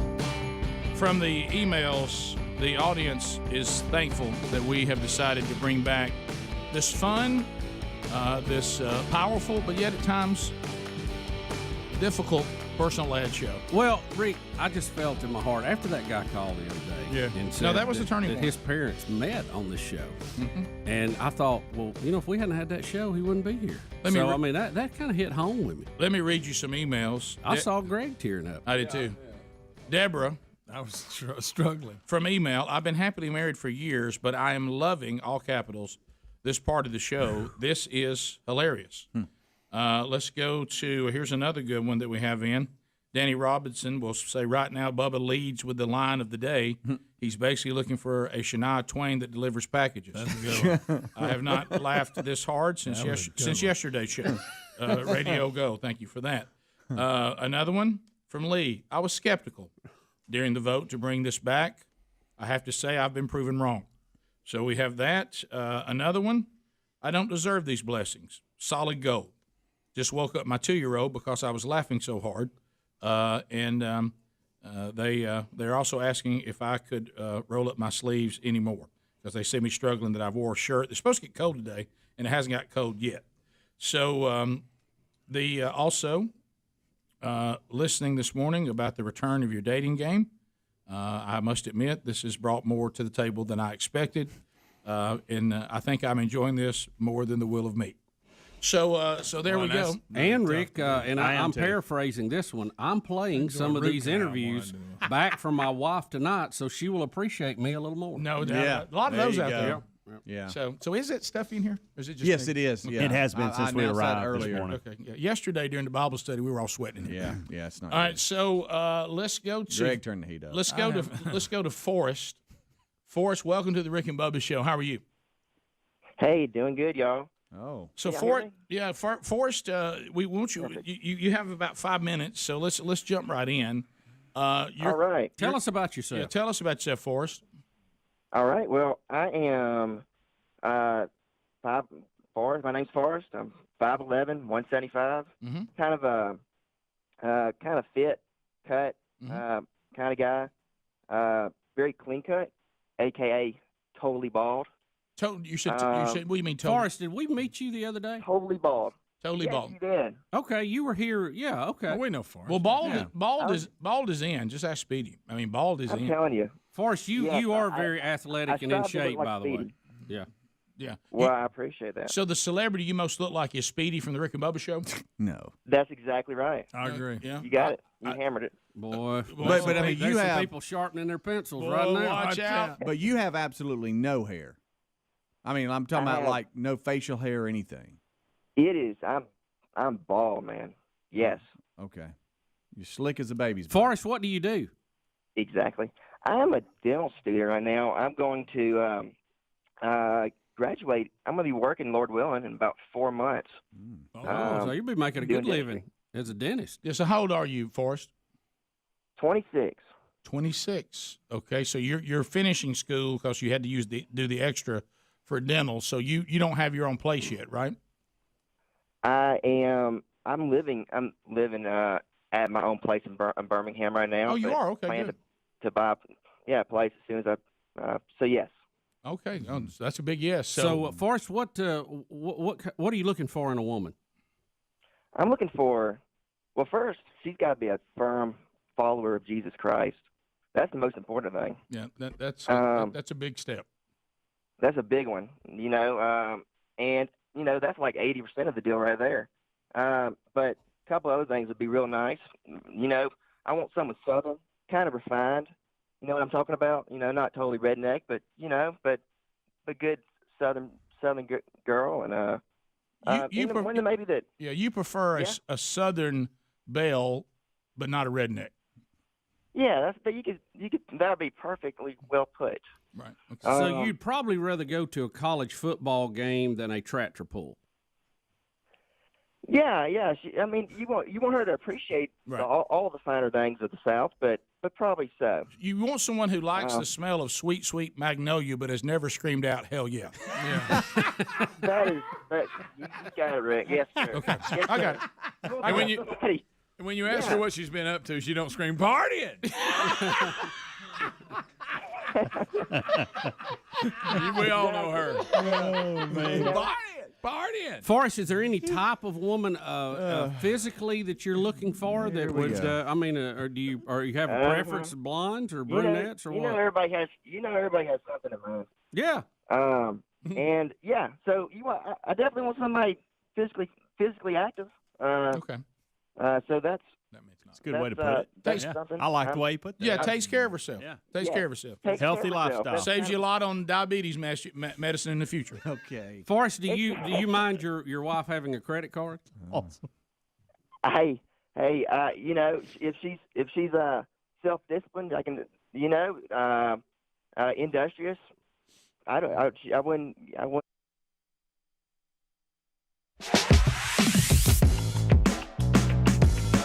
Yes, we are. We're here at the Big Boy Studio, coming to you from Sweet Home, Alabama, to the rest of the world. We thank you for being with us today. We'll get to more of your phone calls coming in. Last hour featured a massive flashback over the last 30 years.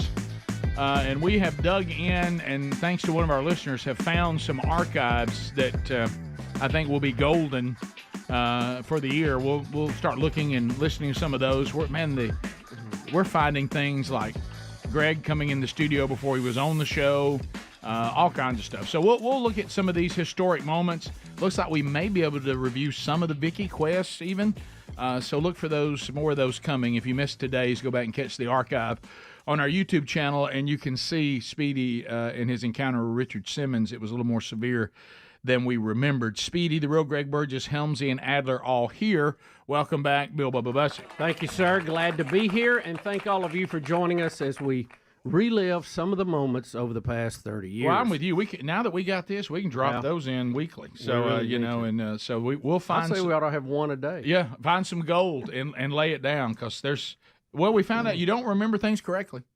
You do, especially if they're traumatic. Bubba, here's something. Speedy, this is what I would do in your case. Claim it's AI.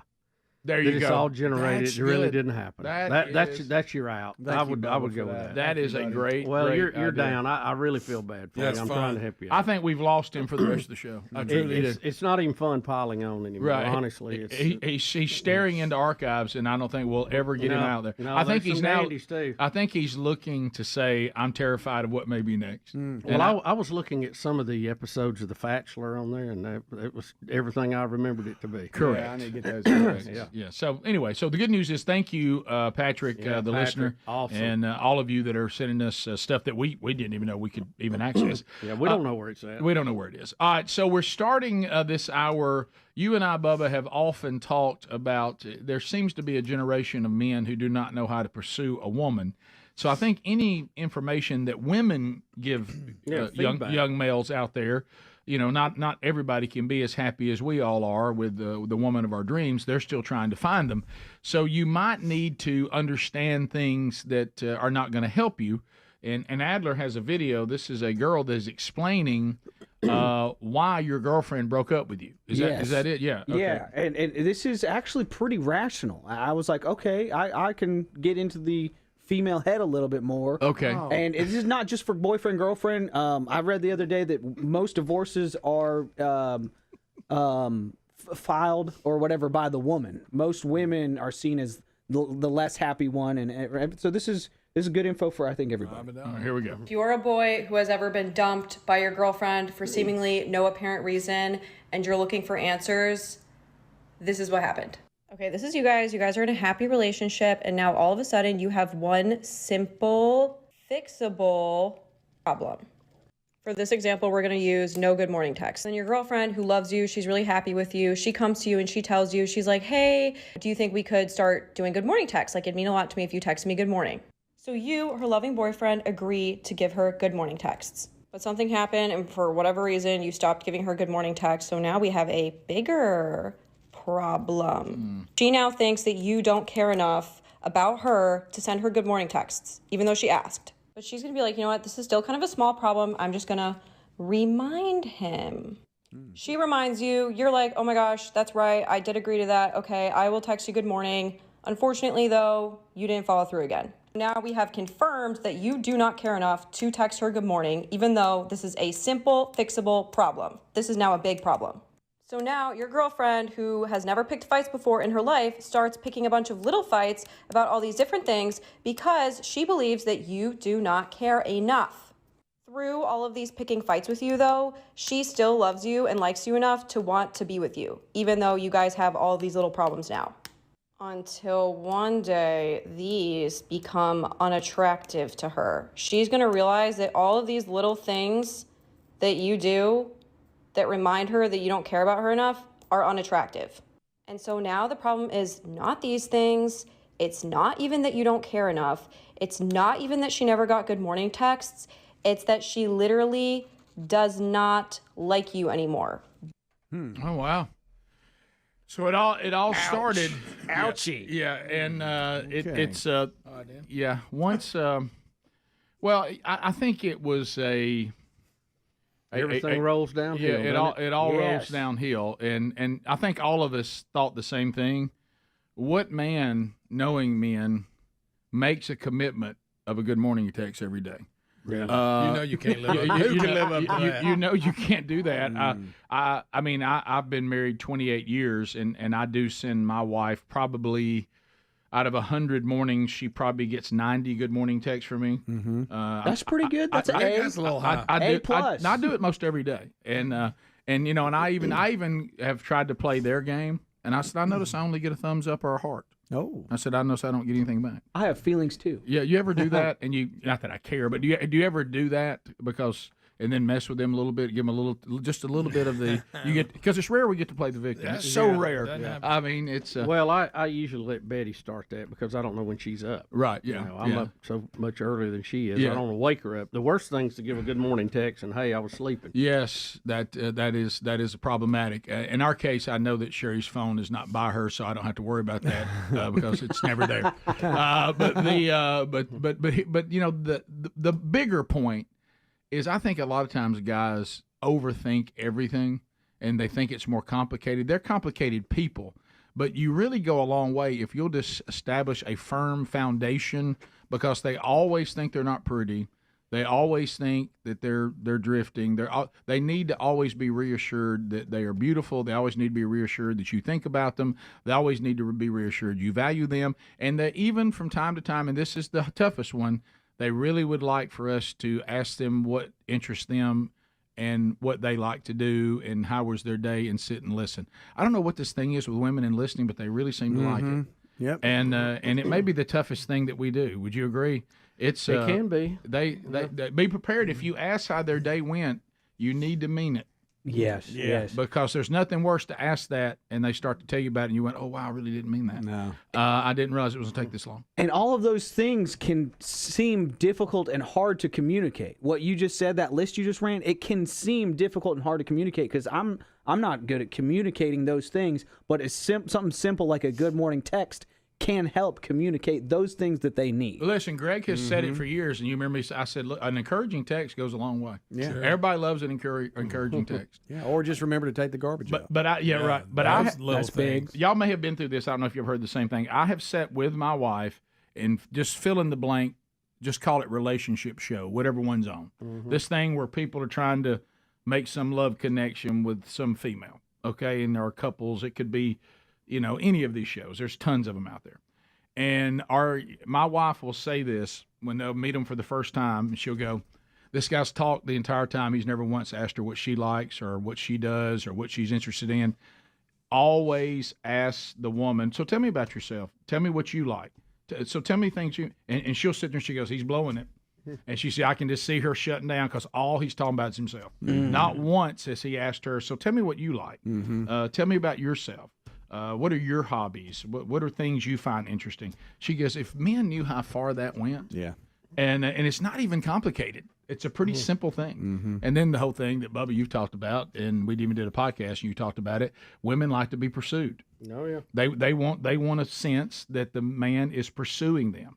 That not weird or being inappropriate, but just pursuing and stalking is a very it's a very fine fine line. Yeah, it really is. I think we overcomplicate it, and sometimes the police will explain that line. Right? Sure. Yeah, right. If needed. Yeah. Right. They're complicated beings, no doubt about that, but they are not as shallow as we are, and sometimes we can overcome our inefficiencies.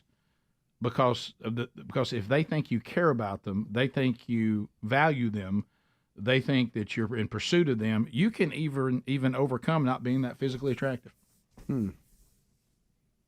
Trust me. Trust us. Mm-hmm. You know? Fall in love with their ears. Right. See, right when I got committed to those, it really means a lot for me to get a good morning text, and he committed to it. He dug his doom right there. Set an alarm. Put it in your calendar. Not Do that something. complicated. Whatever you got to do. Not that complicated. Get a tattoo that says texture. Phone calls. Something. I was going to do it this morning, but I had SOS on my phone. I couldn't send a text. Oh, darn it. Phone calls are next. 866 We Be Big. We'll be back. Rick and Bubba, Rick and Bubba.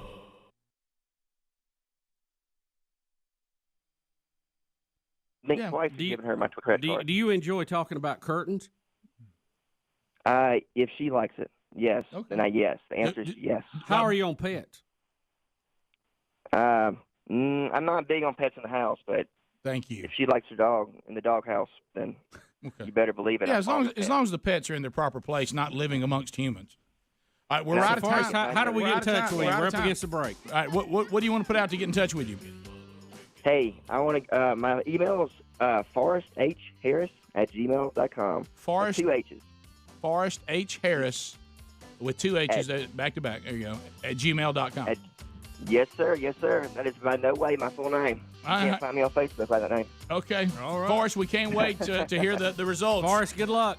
See you, buddy. Thank you so much. Rick and Bubba, Rick and Bubba.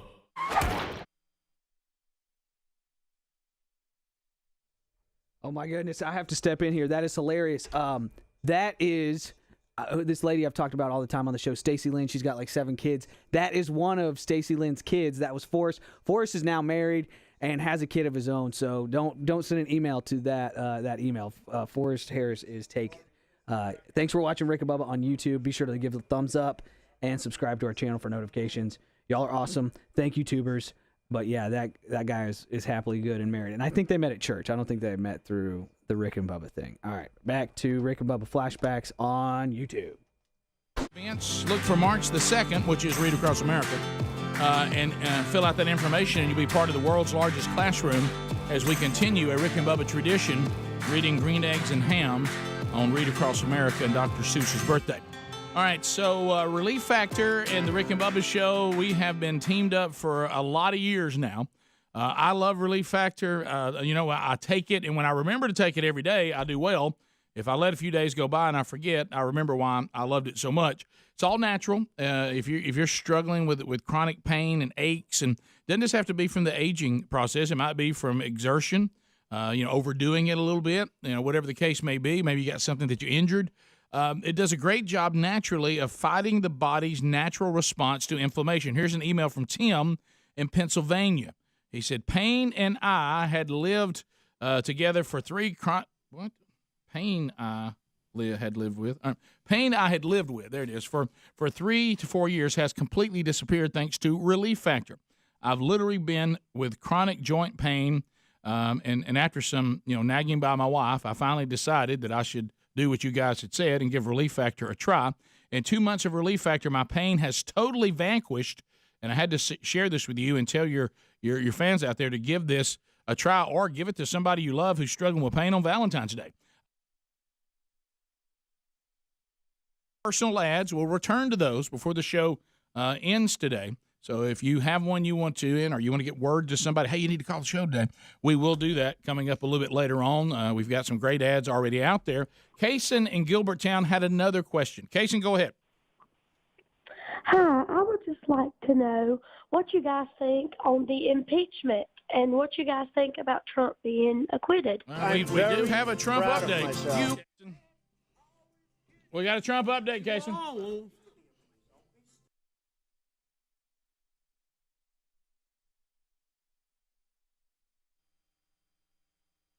Senate impeachment trial and his acquittal. Now this and Rick, I want to add, many people thought this might be a turning point for Donald Trump, that he might temper himself a little bit. He might become a little more of a statesman after this close call with being removed from office. Those would be people other than us inside the show, because none of us thought that. Right. No. Right. But some people did. No, you're right. That he had, quote unquote, learned his lesson and would be a little more careful. Now, is this question on what you have, or should I ask the question first? No. We can play it, and he's sitting there, and I forget what leader of what country he's sitting with, but now it's a question and answer kind of thing, and he opens the floor up. Okay. You shouldn't have gotten involved with the Roger Stone case. She said it's just bad. Some Republicans have said they hoped you would learn a lesson from impeachment. What lesson did you learn from impeachment? That the Democrats are crooked. They've got a lot of crooked things going. That they're vicious, that they shouldn't have brought impeachment, and that my poll numbers are 10 points higher because of fake news like NBC, which reports the news very inaccurately, probably more inaccurately than CNN, if that's possible, MSDNC, and your MS, and if you take a look at NBC, no, I think they're among the most dishonest reporters of the news.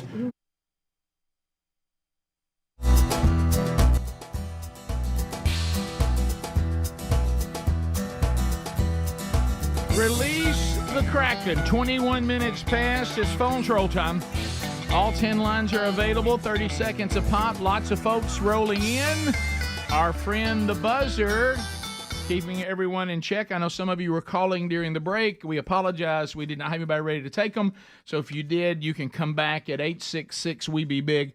All 10 lines are now available, and we'll roll through them phone troll style. From the manchurch.com, man churches this week, there's 5 of them.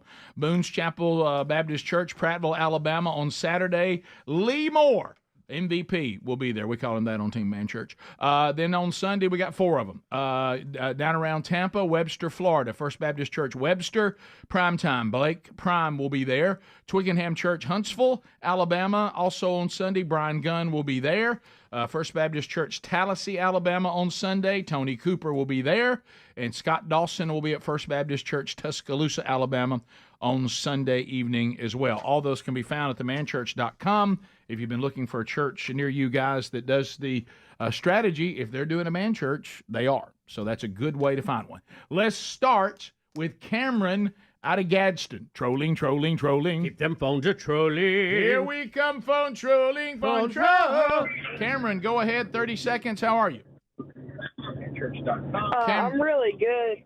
I just want to tell y'all how much me and my dad love listening to y'all before every morning before school. Thank you, man. Appreciate that very much. Yeah, Thank you for the call. Let's go to Brad in South Dakota. Brad, 30 seconds. Go ahead. Hey, guys. Hey, buddy. So, Adler has been chiming in with all the political stuff lately, really adding into, like, Bubba's real, like, even keeled on it, you know, and, like, he made Reagan proud. But Adler, I think he should be renamed to Adler the Alt-Right Eagle. What do you think? I like that. I like Alt-Right Adler. If you want to throw Eagle in there, that just makes it better. I'll take it. Yeah. Paul in Missouri. Paul, 30 seconds. Go ahead. Hey, guys. Love the show for a long time. Actually been to the studio, brought some deer sausage, and the UPS driver bought the great big bone fingers that day. You all were like 12-year-old kids poking around. I bet we were. And I met Rick up at Cape Girardeau. Oh, yeah. The reason I called, I told my daughter about you all ending the show, and my son-in-law said that pot of gravy is empty and they ate their last biscuit. That's pretty good. Write that down for a liner. Yeah. Luke in Dadeville. Luke, 30 seconds. Go ahead. Hey, guys, I just want to say a memory of growing up listening to you guys. My mom would take me to school, and we'd be listening to y'all, and I'd be like, who's that talking? Who's that talking? Who's that talking? And I couldn't get you and Bubba right. I thought Bubba was you, and I thought Rick was Bubba, and so to get all right, I was like, every time I think about it, I got to swap it, and then that's how I figured out who was who, and I thought that was funny, and then I didn't know if y'all had heard about Eli. Yeah, we did hear about Eli Goat. I think that's what you're about to say. Yeah, I told this story many years ago when we were on Turner South, and that stuff we just looked at last hour. This guy that I knew had our faces and our voices the opposite, just like this caller here. And his whole time he listened, when he would see a picture of us, my voice was on Bubba's face, Bubba's voice was on my face. And when we came on Turner South and he ran in there to see it for the first time, and he had it backward, he said his mind just began to it began to kind of freak out, and he said it took me a long time to adjust because I'd had it reversed for so long. And that happens a lot. I honestly think there was a guy emailing me. I'm talking about in the last 2 weeks. Yeah. And he kept on emailing me, and I kept going back and forth trying to answer his question. And all of a sudden, it dawned on me about email 4. He made a comment about something that wasn't me. And I said, "Sir, do you think you're emailing Bubba?" And then I said, "Quiet." I said, "What you're saying, I think these are questions for Bubba. I think you've got us confused. He's not emailed me back." And I said, "I think you have us confused." What's that happens a lot. Yeah. We continue. Let's go to Craig in Mississippi. Craig, 30 seconds. Go ahead. Oh, hey guys. I just wanted to comment about how when y'all first came on the radio in my market, 96.1. Yeah. And I listen every morning going to work, and at that time I was going to school. And I was really distraught, that my other favorite show was on, been taken off. But now I have grown to where I just really enjoy y'all, and I will miss y'all, and I'm just so glad to have experienced y'all's radio. Thank you, Thanks. man. Awesome. Very, That's very very, kind. very nice. Very kind. Let's go to Candy in Montgomery. Candy, I-92, 30 seconds. Go ahead. Yeah, I was just going to say in reference to the lady with that video, I mean, she's never going to get a man if she acts like that. And I just think, I'm just speaking as a woman, this is ridiculous. It's embarrassing for women to me with her rant. So I'm like, you're just an idiot. Sorry. She won't be taking that advice. Great. Once again, the solidarity of women. There it is. It looked like she might have been coming from the perspective of a college female. Probably, yeah. Much younger. Yeah. Sure. Matt in Homewood, ZZK. Matt, go ahead. Hey, monkey grass, guys. Hey, how about it? Thank you, Matt. Go ahead. Yeah, Rick, one of my favorite characters over the years has been Dickie Nightmare. I was wondering if you could tell me, is he based on somebody that you knew, or did you just make him up? Well, he's based on several people that I didn't know. I just was around. So it came two things. It came from Greg and I being little boys going to Auburn, Alabama Iron Bowl games, and the men who sat behind us. Yeah. That the character was based on them. And then before we all got away from having the normal phones at home, we were getting telemarketers like crazy. And I just started talking to them as this character to frustrate them. And we started recording some of those and even playing them on the air, and then it kind of evolved out of that. But it goes all the way back to a particular guy and his buddies that seem to sit behind us at every single Iron Bowl. Road Ted. Let's go to Wendy in Mobile. Wendy, 30 seconds. Go ahead. Hey, I want to tell you about an encouraging text my mom sent to our pastor. He pulled me aside and said I needed to check it. That she thought she was sending the praying hands, but it was the middle finger instead. I guess he thought she didn't agree with his sermon. Well, I guess he got the point. Oh, yes. Let's go to David in Montgomery, I-92. David, go ahead, 30 seconds. Hey, guys, before the year's end, I was kind of hoping for a rematch on the Rick and Adler boxing match. Oh, boy. I don't know, there's video on that, but on the radio, it didn't sound well for Adler, and I know he's done the jiu-jitsu and other things to get prepared for the rematch. I pretty much wore him out. Not trying to bring any attention to myself. That's just what happened. Yeah. I think that we've maybe, I want to say, got a little more wisdom than doing that. You do. Yeah, I don't think that would be a good thing. You just couldn't get him to the ground, could you, buddy? No, probably not. No. But we could always rematch, before the end of the year here. Rematch. And you get in the bind when you're trying to do a bit, but yet you don't want to take punches. You don't want to lose. Right. Yeah, and then you're like, okay, I've had enough of that. And then you don't want that. So you punched me in the head so many times. Right? I know. There's no win. There's no win on that. Bottom of the hour. More Rick and Bubba coming back right after this. Rick and Bubba, Rick and Bubba. Okay, thank you very much, everybody. And the person you heard mumbling was a translator, I guess, of some kind. And the question came from C-SPAN or someone there? This is courtesy of C-SPAN, and the reporter that asked the question here, it doesn't say, I don't think. I'm going to guess he's from NBC. Because of Trump's comments. Did you catch that he called MSNBC MSDNC? Yeah. For the Democratic National Convention. Right. Yeah, that.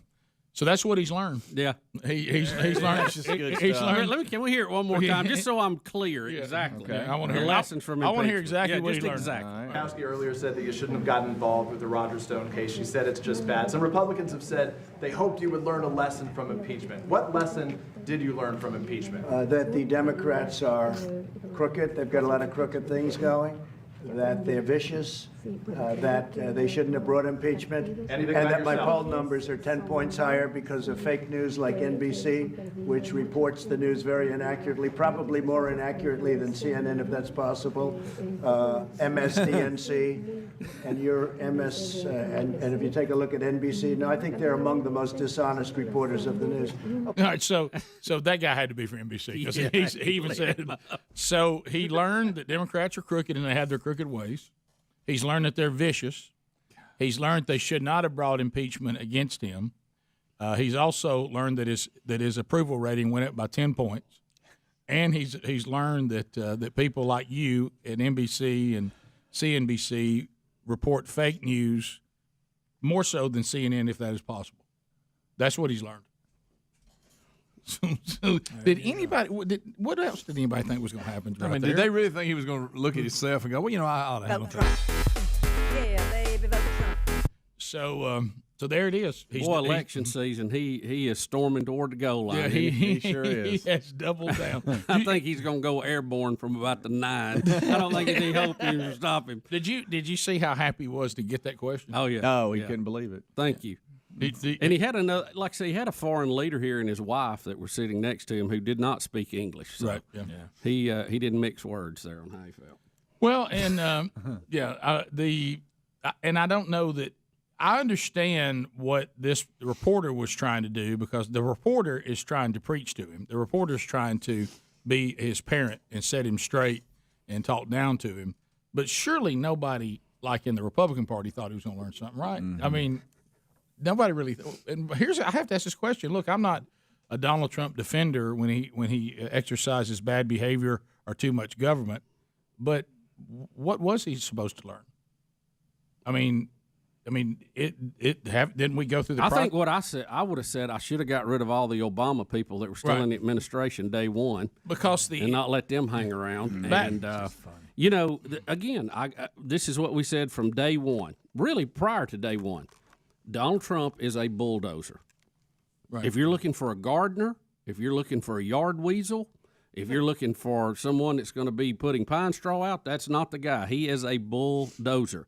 And when you bulldoze, you're going to get a lot done. You're also going to have a mess behind you.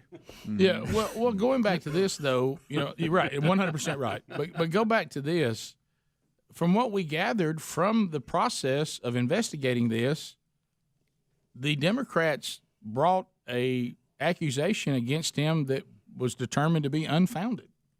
And even if it was had taken place, to Alan Dershowitz's point, it did not meet the requirements. First of all, they never proved that it took place.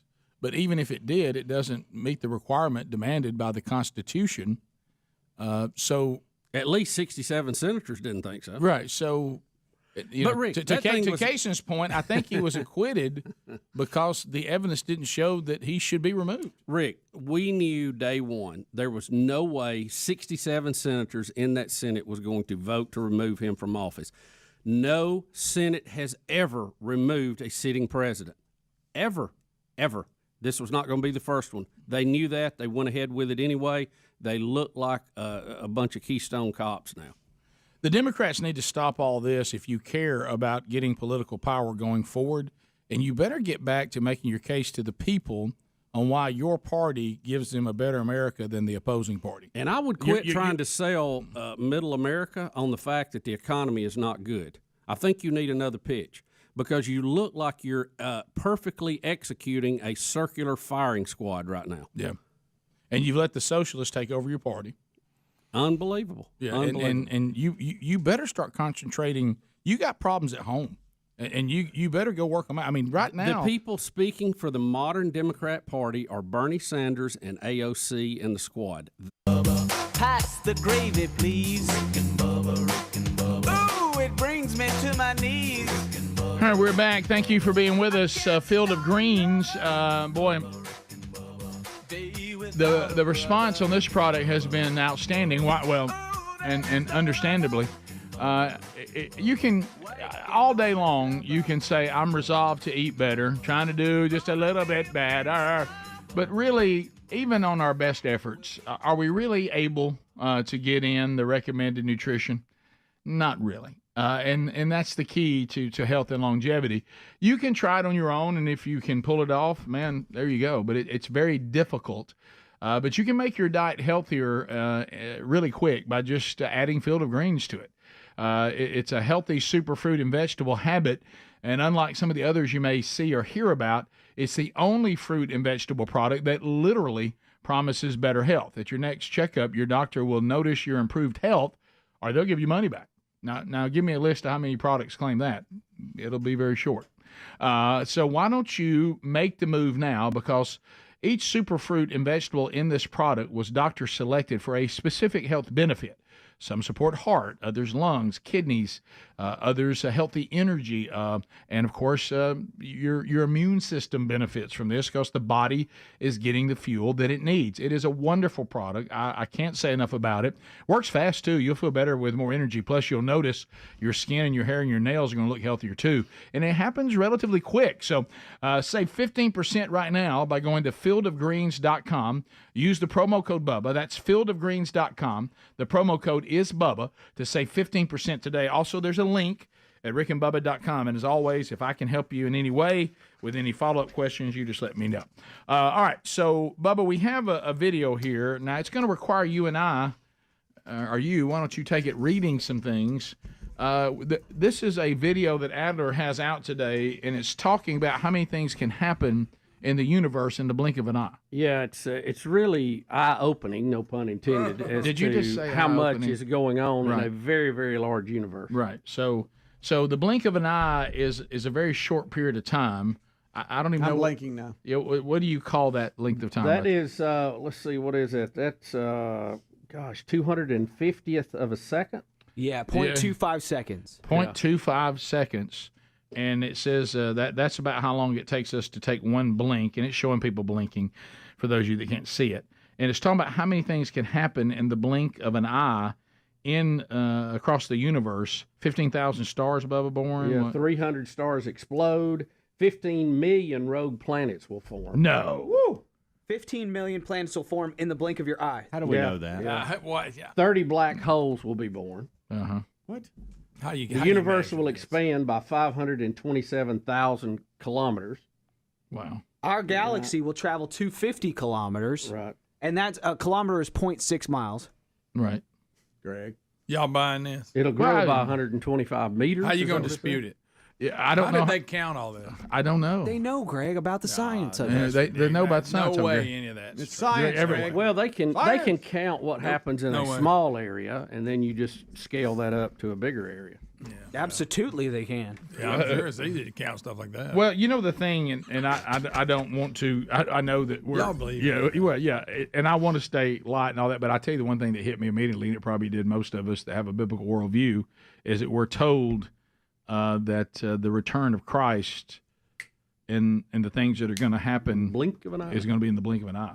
And now when you look at this, if it has any credibility whatsoever, you go, okay, so a lot can happen in the blink of an eye. Yeah. But which is also why I tend to be a pre-trib person, because I can't think of 7 years worth of tribulation being a blink of an eye. It really isn't. But anyway, that's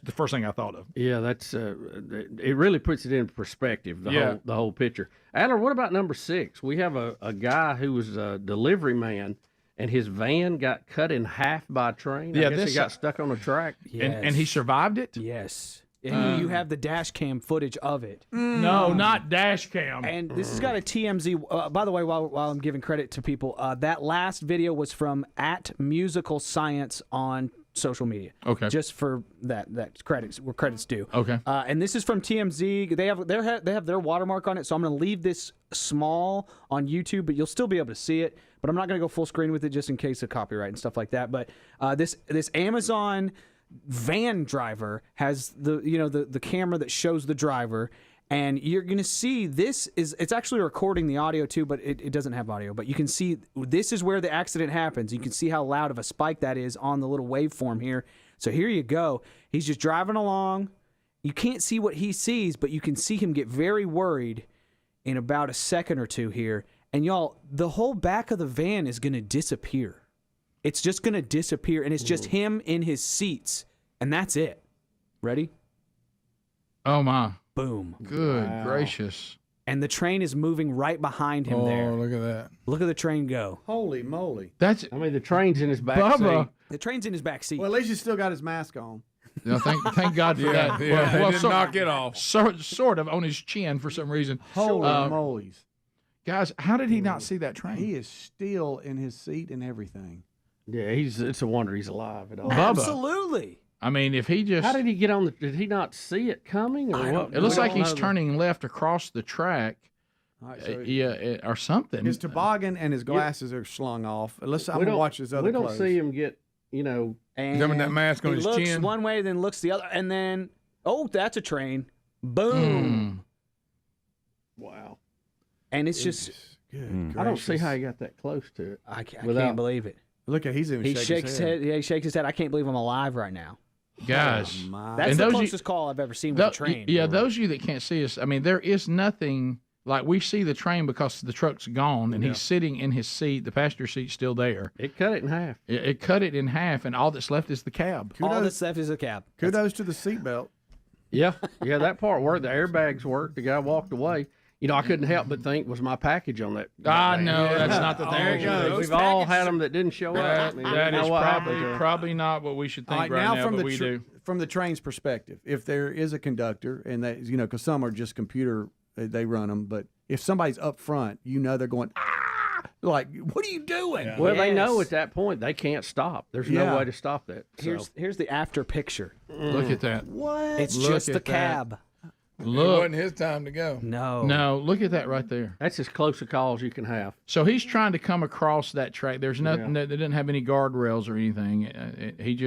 I guess you just have to be paying attention right there. It's a weird crossing. It looks like it may be out in the country. Right, too, yeah. So And that train was going fast. Think about everything he did all day leading up to this exact second. Yes. And think about this: phone. if he had deviated off of his schedule at all, if he had sit 2 extra minutes at lunch, if he'd have made one bathroom stop, he's not even there when that train goes by. I know. If he wanted to change the song. Yeah. If he'd have took time to look. Think about what took off the back of how the train hit where it did. If he just varies how he's coming across the track, if all of a sudden his cab is the first thing there, and all that. I mean, it's too. He's probably was saved by the speed the train was going because it made a clean break. Yeah, if it had been going slower, it might have drug him down and rolled him over. Oh my goodness, y'all! Is that our play button in the background there? There's our diamond play button. There it is. Yeah, I hate to say those people are not getting their packages. No. Those people, there's a lot of people right now that thought to themselves, I wish I had checked that insurance box. Yeah.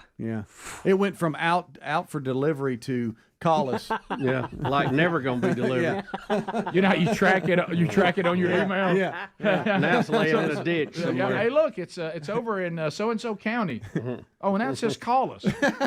Out for delivery. Now it says hit by train. They start with your package is delayed. That's it. Yeah. Headed your way. Call us. There's no doubt. That's ugly. That man right there. I hope he makes the best of his life because he sure was given one. Yeah. We'll be back. We'll look at any headlines and things that we may have missed. We'll run all those down for you as we wrap up another hour of the Rick and Bubba Show. We come back. It's 866-WE-BE-BIG. If you'd like to find out more about the show and all the different ways to get the archives, you can find all that and shop the Rick and Bubba store at rickandbubba.com. Rick and Bubba, Rick and Bubba. What's representing you? In Buttigieg. Yeah. Well, I mean, he's they may be so far left for him. I mean, he's. Yeah, I mean, his numbers are right up there with Bernie. Yeah, well, there's some electability issues there. Well, correct. But what I'm saying is that just shows who's taking over the party. I know. They think that this is mainstream America now. Yeah. The Democrats right now are trying to convince their party, not all Democrats, I'm talking about the ones who, like you said, that are in charge now. They're trying to say that mainstream America wants socialism. They do not care about a long-standing ancient principle of marriage. Okay, America has just left all that. They don't care about free market. They don't care about the Constitution. They want to be socialist, and they want it to be an anything goes society. That's what the people running that are the loudest in the Democratic Party are claiming America wants. And I will tell you this: they are sadly mistaken. And you know, does some of our country want that? No, they're right about that. But is it enough to win an election? You know, one of the other more bizarre parts of this, Joe Biden was the vice president for 8 years, 2 terms for President Obama.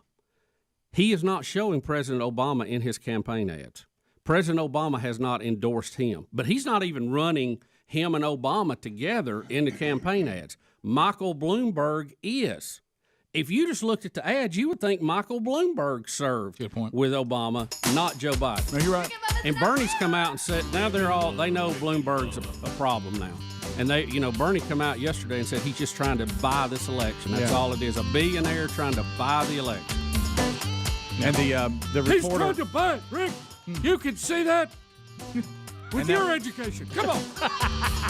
That was Peter Alexander with NBC that did ask the question. Yeah, I think that. We'll be back. Take your phone calls. Rick and Bubba, Rick and Bubba.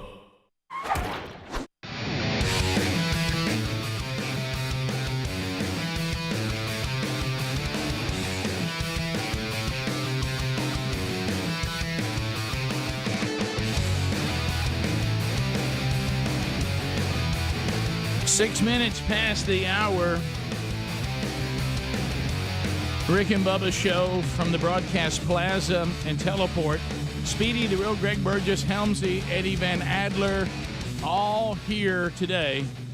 Stretch Armstrong, Happy Gilmore, Rick and Bubba University students. It is the week of love, and we're doing a personal ad show today. First time it's been taken off the shelf in over a decade, and it has delivered gold if you're just now joining us. We will continue that process this hour.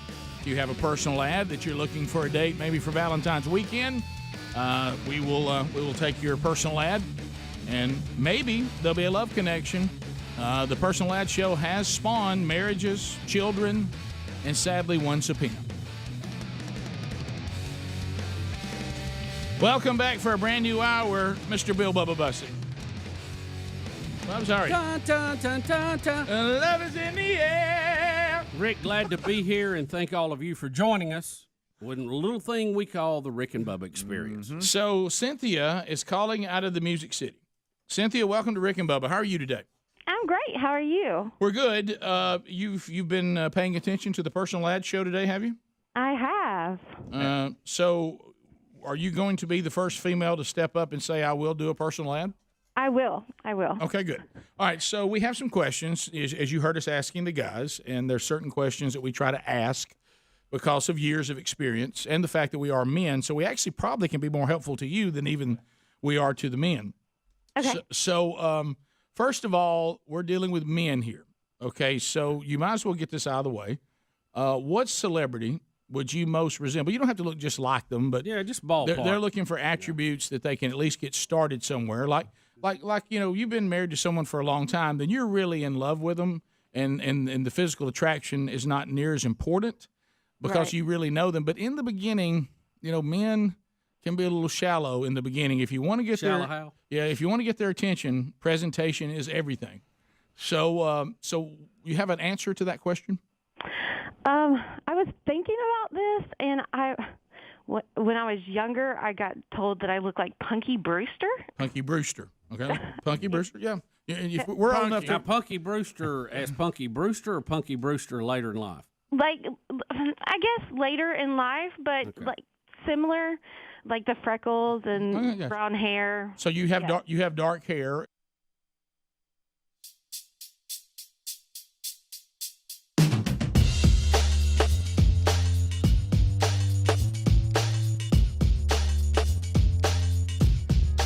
10 minutes to the top stories that we haven't covered today. We'll run them down for you now, things you might have missed.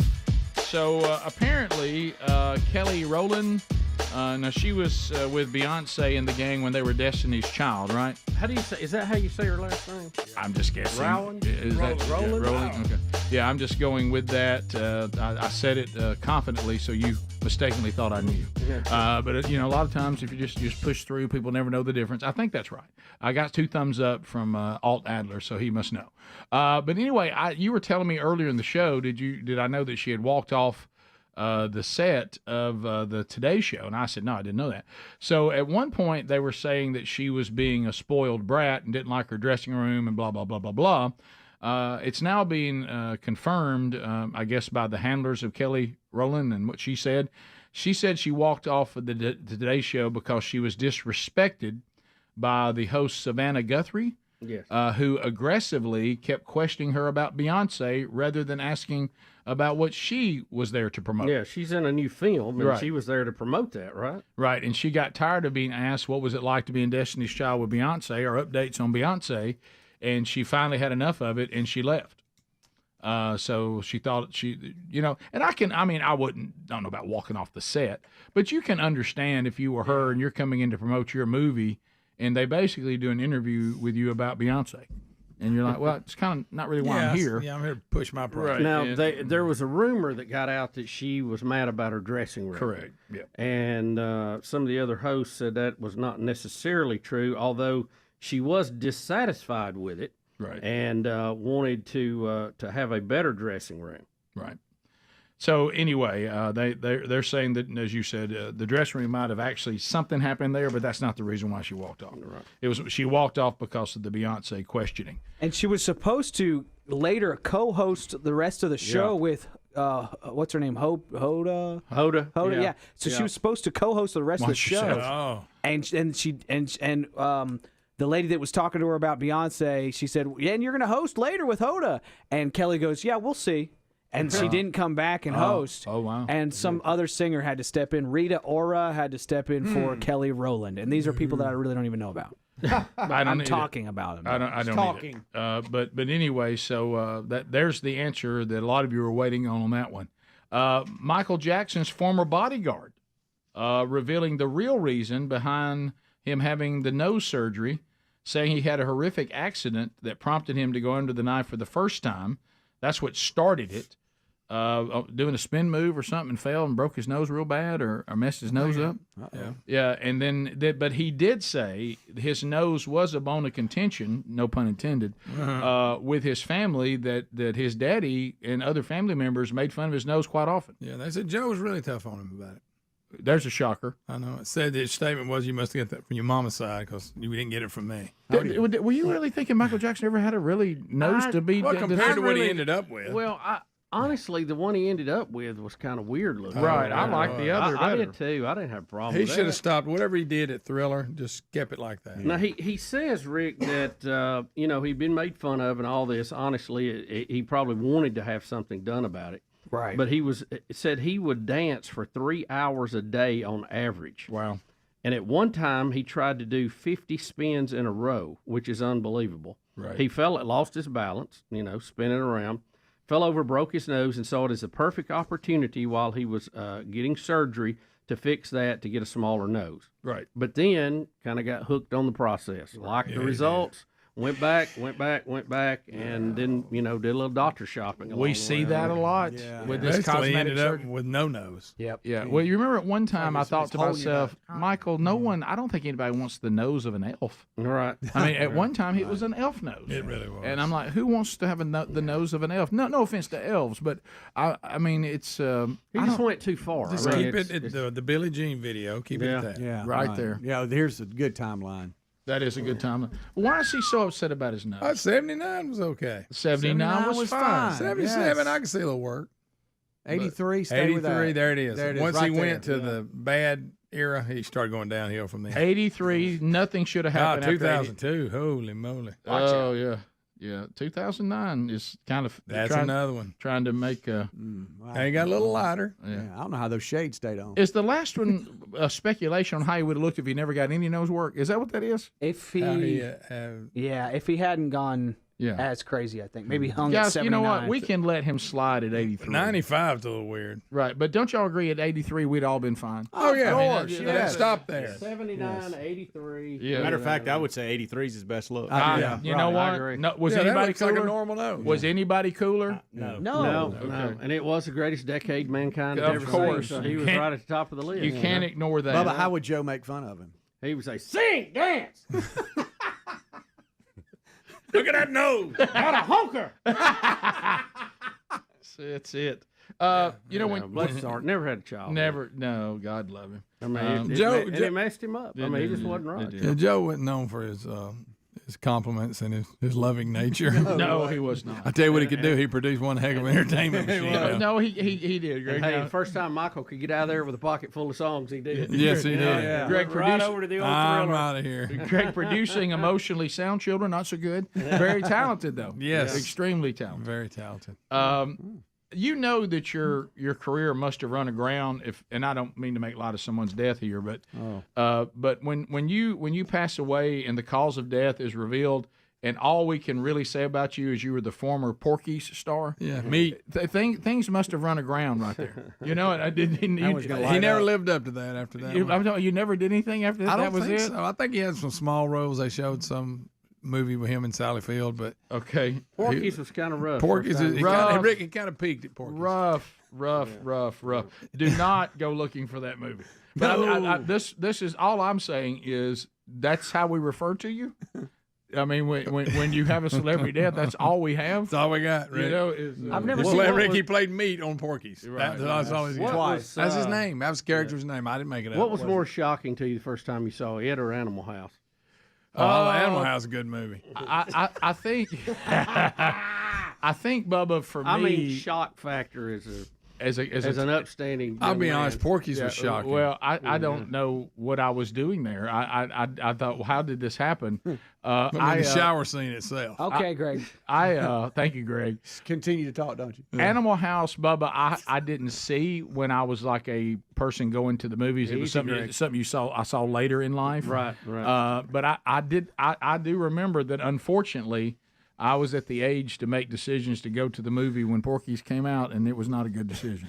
Remember? Now at the time, at my age then, and my lack of spiritual maturity, I thought it was awesome. Right. But looking back now, I realize that was not a good thing. When the female teacher says she could describe the culprit. Okay. And the coaches got to making fun of her. Will you about it. please, Greg? Your mic is going off. That was funny. All day on the show, I've seen this story, and I said, "Don't think I'm going to bring it up," and I did not, and I realize now why I did. Yeah. Oh, well, that's all he's known for. Right. That movie cover alone was the reason my dad wouldn't let me come into the videotape store with him.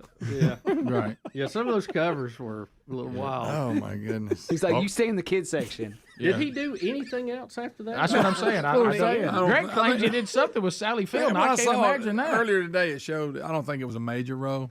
Right. Okay. You know. Tony Giannos movies. He was in Die Hard 2. Okay. Oh, really? He was in. I'm sure he played a doorman or something. What did he do? What was his role in that? I don't know. I don't remember that. He was in Porky's Revenge. Well, so yeah, that's good. He tried to ride that franchise as long as he could, but Rising Sun with Sean Connery and Wesley Snipes. Wait a minute. Oh, that's a sure enough movie there. There we go. He was in Porky's 2. I would like to report to all of you that he's dead. Anyway, he died at 64. Yeah, and some kind of spinal cord infection. 64. Spinal cord infection. Suddenly. Spinal cord infection. A little early. Yeah. So there you go. But my main point, which I now regret, was just that if that's all anybody can say about you, things must have run aground after that movie. Right? You know, you need a shower after that movie. Right. Yeah. Top of the hour. Top of the hour. If you are done with the show today, I can't blame you. But if you missed any part of the program, and you can go catch the high notes on the Rick and Bubba Archives podcast channel or our YouTube channel. If you got more today that you haven't heard yet, then stick around. We'll be right back. Rick and Bubba, Rick and Bubba.